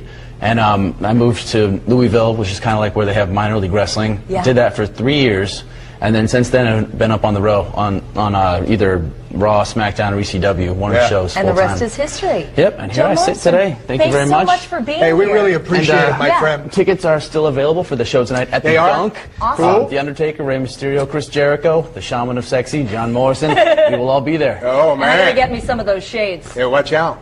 Off the top rope, baby. You want to try them on before the Yeah, break? thanks. Go ahead. How do I look? Yeah. Oh, yeah. She's got the... We've got Jim Morrison's from the Doors. Looks and the physique of Adonis as LA gets ready for WWE SummerSlam this weekend. We introduce you to a local boy, now one of its hottest superstars. Meet John Morrison. From Los Angeles, California, weighing 224 pounds, John Morrison. I'm the Shaman of Sexy, the guru of greatness, the ambassador of abdominals, the Chuck Norris of nookie. Part acrobat, part rock star. Thanks to guys like this, more women are tuning in.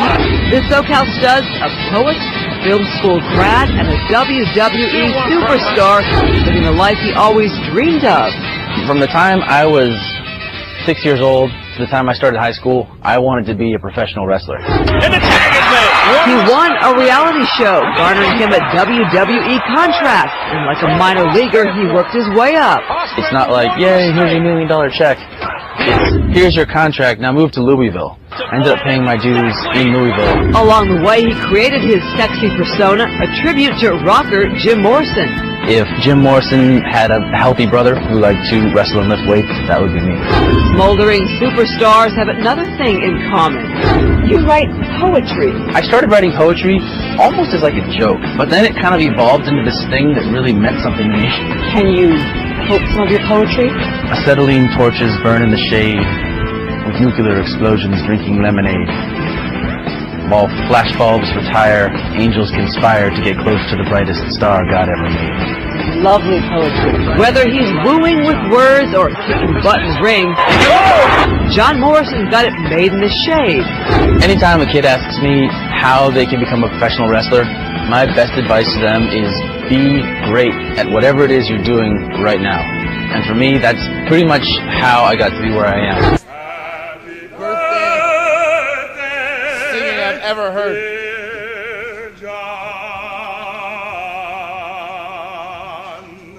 Happy birthday to you.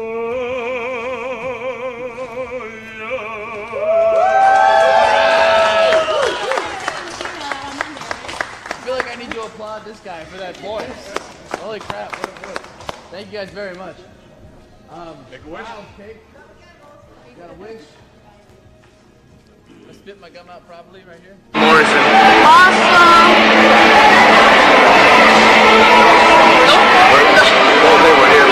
We're here led by at John Morrison signing, and we are all.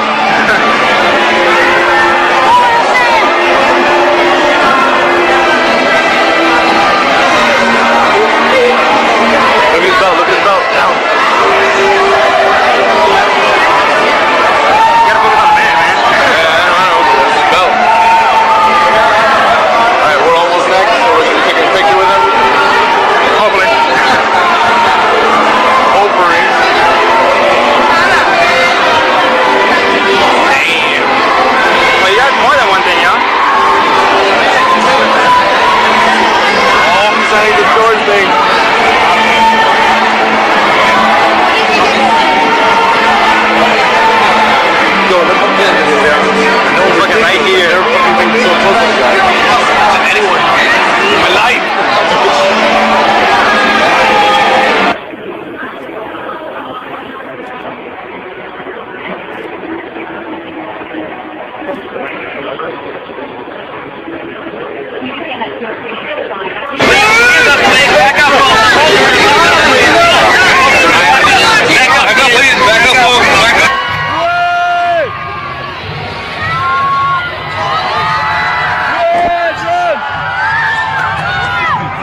So, ladies and gentlemen, will you all please join me in welcoming Mr. John Morrison?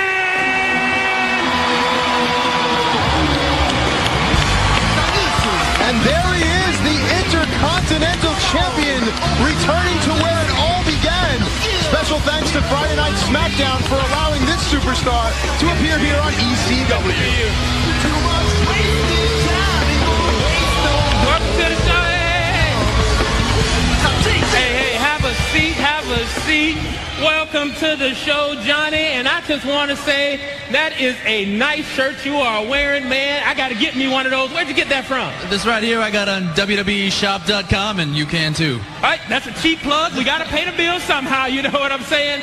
Now, John, it is great to have you here. I hear that, man, and it's great to be back in ECW. You know what? And before we get started here, Tony, I love the laugh, man.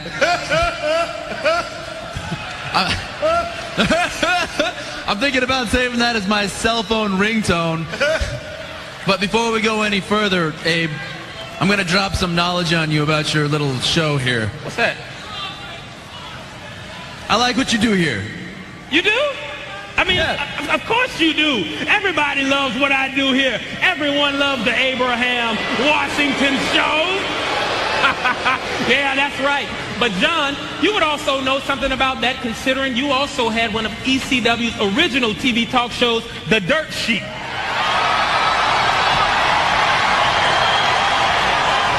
That's right, I did. And if this was The Dirt Sheet, I would be the Abraham Washington, and that would make The Miz the Tony Atlas over there.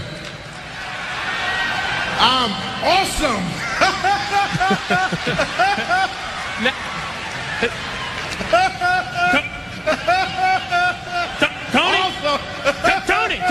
Tony, you're not that awesome, okay? Hey, Tony, I'm sorry, man. I shouldn't compare you to The Miz like that. You're in the Hall of Fame, and The Miz, he never will be. That is true. That is true. But The Miz does remind me a lot of my opponent this Sunday, Dolph Ziggler. You know what the two of them have in common? What? They both white? I'm sorry. Yeah, I guess you'd say that. But what I was going to say is they are both so delusional. They both think they're going to win championship gold this Sunday.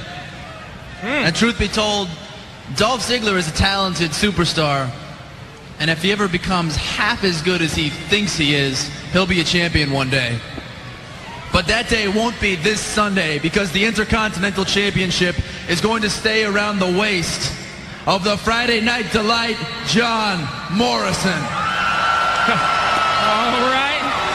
All right, well, John, it seems that you are ready to do...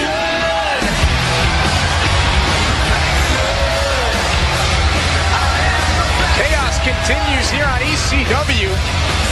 There's John Morrison's opponent for Hell in a Cell this Sunday, Dolph Ziggler.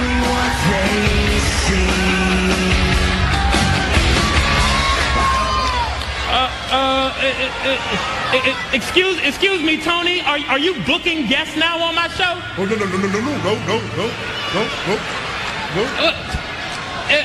Excuse me. What's your name? Dolph Lundgren. Look here, buddy. This is not the set of Rocky IV, huh? This is the Abraham Washington show. So please don't make me have to go Apollo Creed up in here. You know what I'm saying? Wait a minute. Didn't Ivan Drago kill Apollo Creed in Rocky IV? Am I wrong? Good point. So guess what? I'm sorry. We are all out of time. But Dolph, if you would, have your people call my people, and we'll see what we're able to put together next time. What the man is trying to say is, say goodnight, Mr. Ziggles. Well, I'm sorry, that is all the time we have. We will see you next time on the Abraham Washington Show. Thank you and good night. Well, the jokes will end this Sunday. Will Mr. Ziggles become Mr. Intercontinental Champion at Hell in the Cell? That is the question.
yo pensaba que era el que iba a ganar el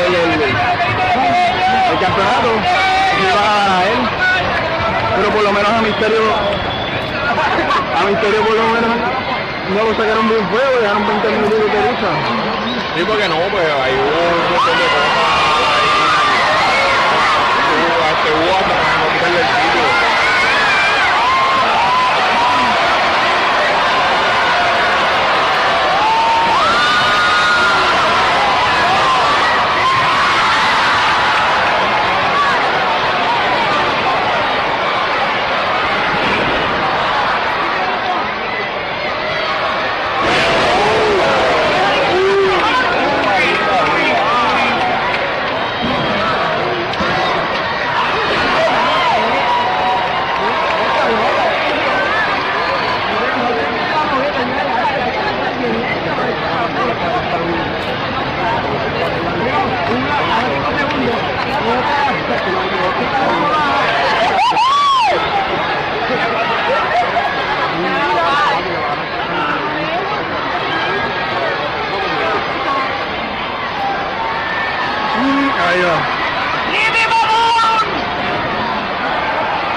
Some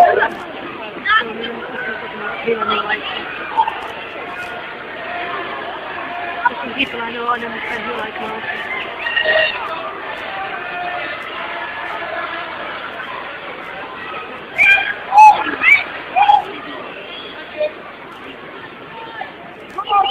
More like screen. The only thing I know about Jamie Noble is that he taught Shawn Michaels the move. Well, I know some very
Meant to be rated PG.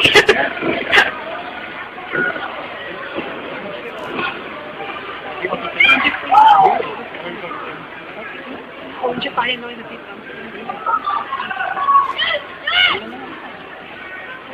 Ele vai ser uma mulher, ele tem velho.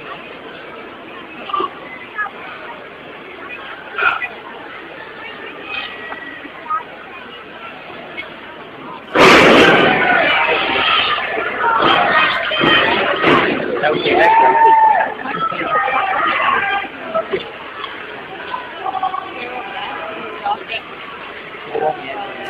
That kind of makes me feel different with Morrison.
God.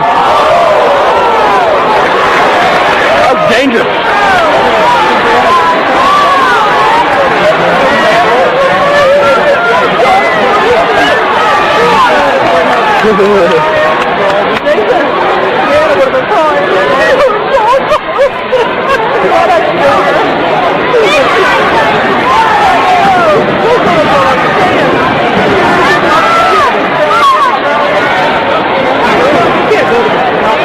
What show business?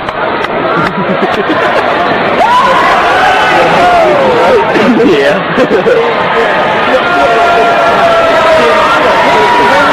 What show business? Episode 1.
got my tan on, and today is shoulders day. This is a pretty intense workout, not for beginners. If you want to beat the total package, you got to give every body part its own day. First up, we got seated dumbbell presses. Works your whole deltoid out. It's a good warm-up. See if you can keep up with this.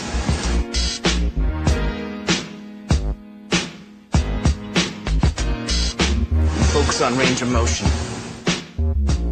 I love watching myself work out. And I love listening to myself talk. I'm sure you do too. Let people know. You the man. Alright, next up we got upright rows. Stay with me if you can. Alright, we just warmed up our whole deltoids. Right now we're going to hit some upright rows. This is going to focus on the rear delts a little bit and some traps.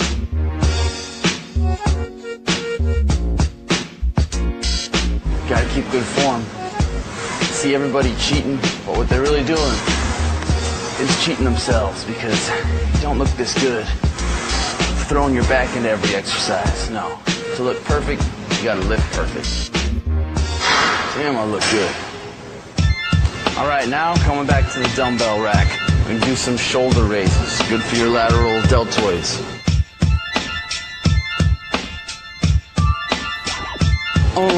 You the man.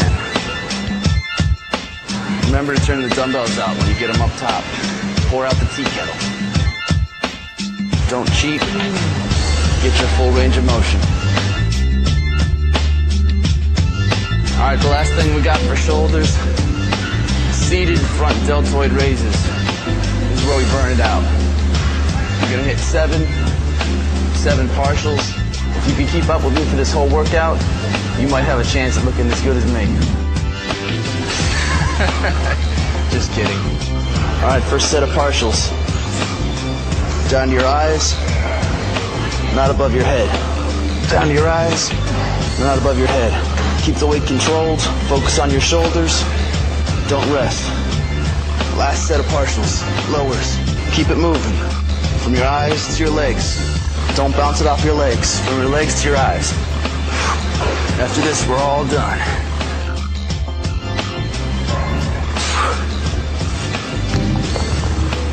There you have it. Ooh. Sometimes I look so good I feel like kissing myself. Oh, that was nice. Yeah, you thought we were done, right? But what would a workout be without a little abs? So right now I'm going to show you my secret ab exercise, named after the Russian pole vaulter Sergei Bubka. You're going to bring your toes to the bar where your hands are, and then kick them back straight up in the air. No swinging, no cheating. If your abs aren't burning, you ain't doing it right. There you have it. If you haven't tried that before, I suggest you wear a helmet because you will most likely fall on your head. But if you've hung with me this far, it's time to show you what I feed my guns.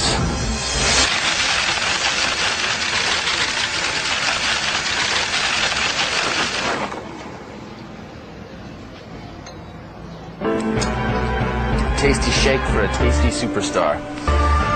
Well, thanks for hanging out with me on my day off. Keep it sexy. Why is it the chairman of the board, Vince McMahon himself, personally signed me to a contract?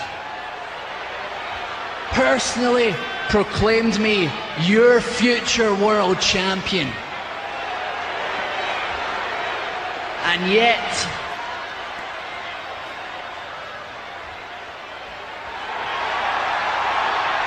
I'm not on the cover of his publication. No, John Morrison is. John Morrison.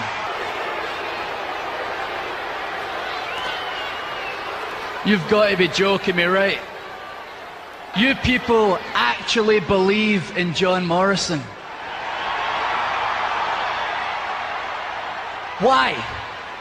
Is it because he's an American and I'm Scottish? Why? Is it because he does a fancy flip or two? Why? Is it because he's the Intercontinental Champion? Not for long.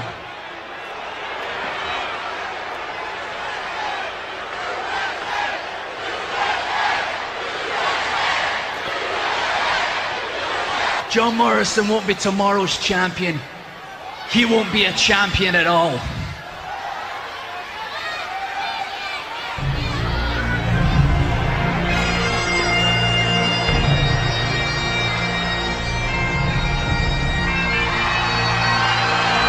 It's Mel Gibson.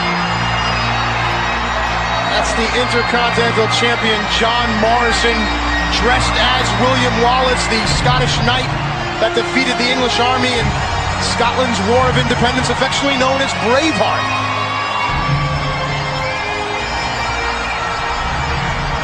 You know, every man dies, Matt, but not every man truly lives.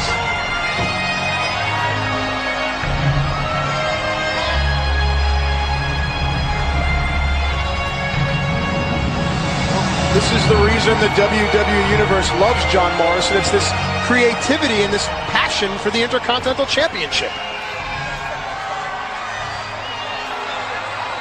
How dare you make fun of William Wallace? Mel Gibson won an Oscar for his stellar performance in Braveheart. And you, out here talking about the Intercontinental Championship is one thing, but William Wallace will not stand for any disrespect. You are not William Wallace.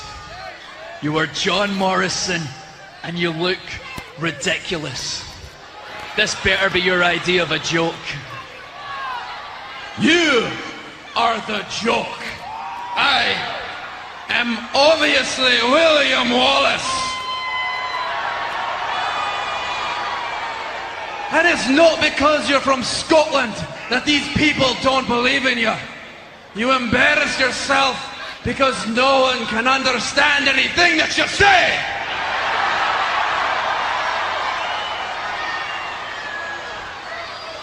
It is this kind of joking around that's gonna...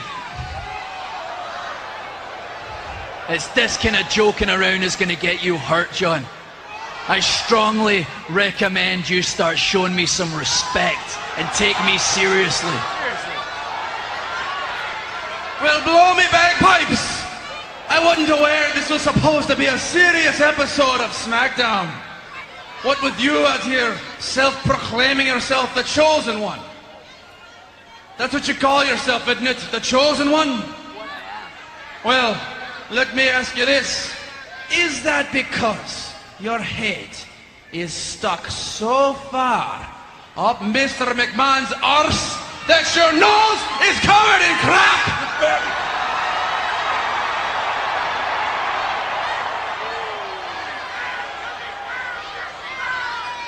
I've heard all about you, young lady.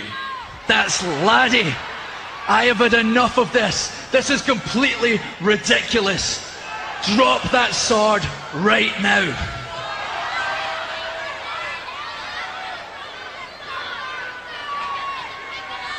No, it is lady. And I've heard all about you. Actually, I think this sword kind of makes the outfit. Wouldn't you all agree?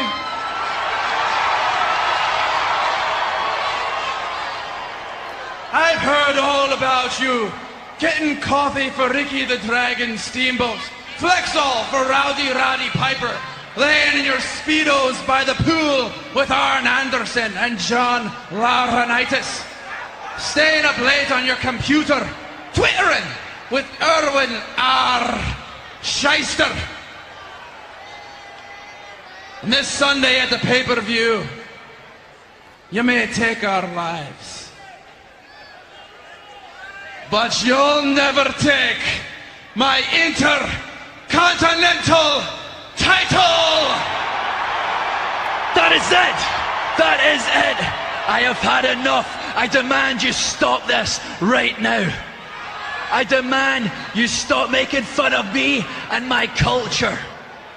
I have been trying very, very hard to maintain my composure, but I'm not going to stand for this anymore. I was going to wait till next Sunday to hurt you.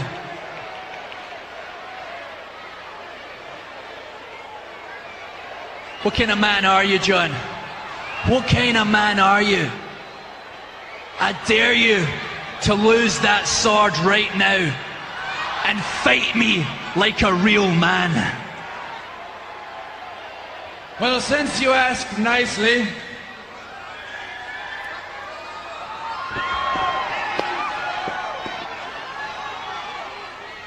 let me ask you something. Why is it that you think you can walk around here like you own the place just because some crazy, senile old man gave you an endorsement? The only endorsement that I need is from all these people.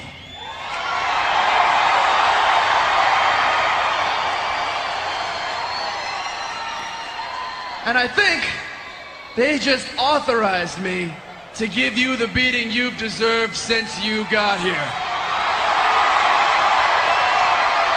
WCW, where the big boys play, and where everybody else wishes they could be. Forget about it, Vince. Get us out with a pizza parlor, buddy.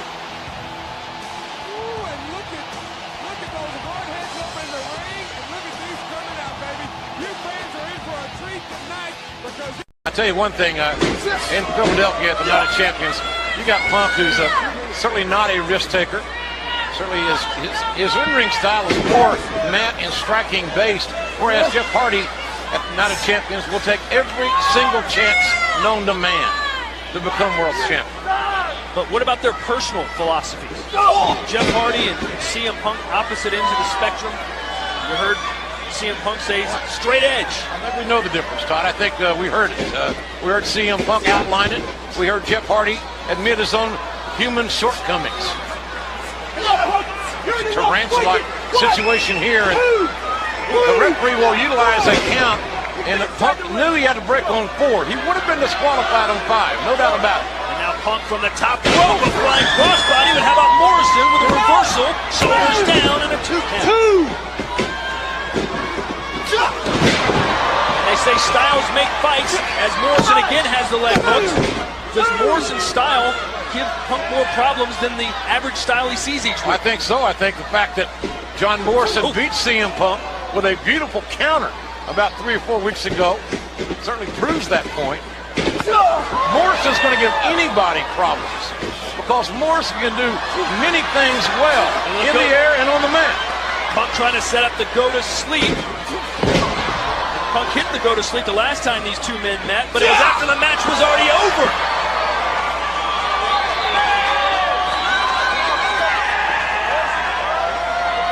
Keep an eye on Morrison. Morrison springboarding with a flying chuck kick. Is that going to do it? The world heavyweight champion is down and a kick out. Yeah. Morrison had got a 3 there. You could have renamed that hole the Sir Charles from the flying chuck. Very effective. Imagine the confidence booster would be for Morrison to beat Punk not once, but twice. And are we about to see Starship Pain? Not yet. Punk knew it was coming. Oh, halftime. Maybe not. And Punk counter. Has it nowhere to. So close. And Punk wants to end this match in the worst way, but Morrison not allowing it to happen. Oh, what another great counter. The kick and the counter. Look at this. Punk shoulders down. Is that it? It is. Morrison has beaten Punk again.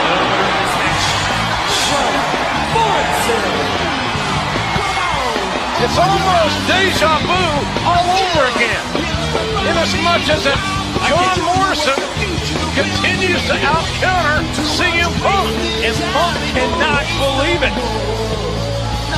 John Morrison shows his sportsmanship. It's rare around here. Well, it was a great match. Last time this happened, it was the other way around, and Morrison got put to sleep.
look at me. I'm Johnny Nitro. I'm everything that you people are not. You all wish you could be Johnny Nitro for just one night. If anyone here is the future of the industry, it's me. My personal opinion, Nitro, I'm a phenomenal athlete. Guy brings a lot to the table, or should I say the ring. I have an announcement to make. Tonight is the last night that you will see Johnny Nitro on ECW. Johnny Nitro, a former tag team champion, an intercontinental champion. But as I said earlier, the ECW will never see Johnny Nitro again. Mr. Nitro has officially changed his name. I am the new face of ECW. I am the ECW World Heavyweight Champion. You know the day destroys the night. My mission is to make believers out of all of you. Tried to run, tried to hide. Break on through to the other side. Break on through to the other side. Break on through. Some are born to sweep the light, and others born to endless night. My name is John Morrison.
justify the actions of Hercules. After all, he was put on the spot by you, sold down the river by you, matter of fact. I beg your pardon?